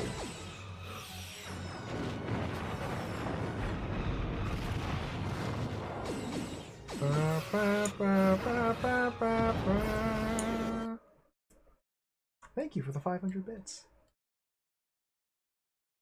There's Data.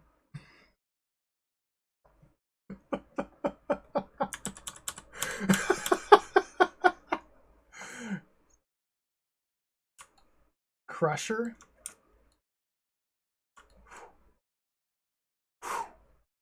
Man, look at that. I guess the box art really tells you all you need to know going into this. Just judging by these almost their attempts to draw the main cast. I shouldn't be too hard on it because Lee 89 did a lot better job drawing this than I could have. So props to them. Doesn't mean it looks that good.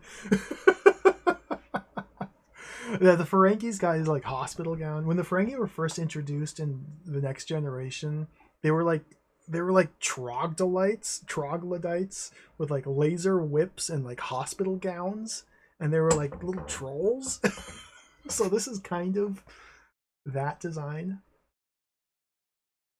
Beautiful stuff. Beautiful stuff. Well, dramatic new animated episode, Transinium Challenge. Thank you all for watching. What a treat that was. What a joy. We got to play more Star Trek games. And I was very close. Did I even get the box art for it? I almost played this one instead. So I think this will be the next Star Trek game we play. This washed out the Rebel Universe. This will probably be the next one we play. The original series Star Trek game. This is an Atari ST game that was ported from the ST to other systems. You don't really have much to look at from the box. I would play the ST version. It's developed by Mike Singleton, very famous and influential British game developer. Most notably, he did Lords of Midnight and the sequels. He also worked on this game. It looks really cool. Again, kind of like the same style where it blends simulation of controlling the ship with adventure game elements. I don't really know anything else more than that. So we'll probably play this Star Trek game next. When? I don't know yet. I don't know yet. I must go into deep thought and consider. But for now, let's wrap it up here. What a day! What a journey!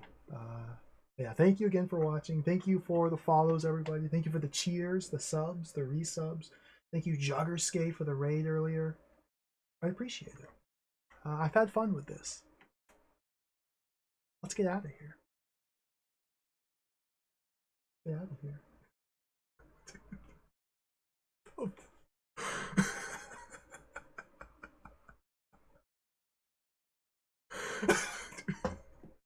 I love bad video games. They're so good. Bad video games are some of the best video games ever made. Who's on? What's happening? What's going on in this world? This Twitch world. Holy smokes. What isn't going on in this Twitch world? I'm gonna stream again tomorrow. Yeah, Mabel Mystery, welcome back. I just finished it. I had to use a guide, and even then it was still a little bit tedious. But we just finished it. We're gonna stream again tomorrow, play more video game. I think tomorrow is gonna be... I don't have it picked out just yet. Probably an action platformer sort of game style. And then finally go back to playing Ultima this weekend, Saturday and Sunday. It's not time for egg gaming yet. Almost, but not quite yet. Almost. Not quite yet. Almost. Not quite yet. Alright, I'm getting out of here. I need to stretch, eat some food. We're going to raid Macaw45, who's playing Pirates of Darkwater for the Sega Genesis. Take care, everybody. Thank you for watching. Have a great night. I'll catch you later. See ya. Adios. Farewell. Bye-bye.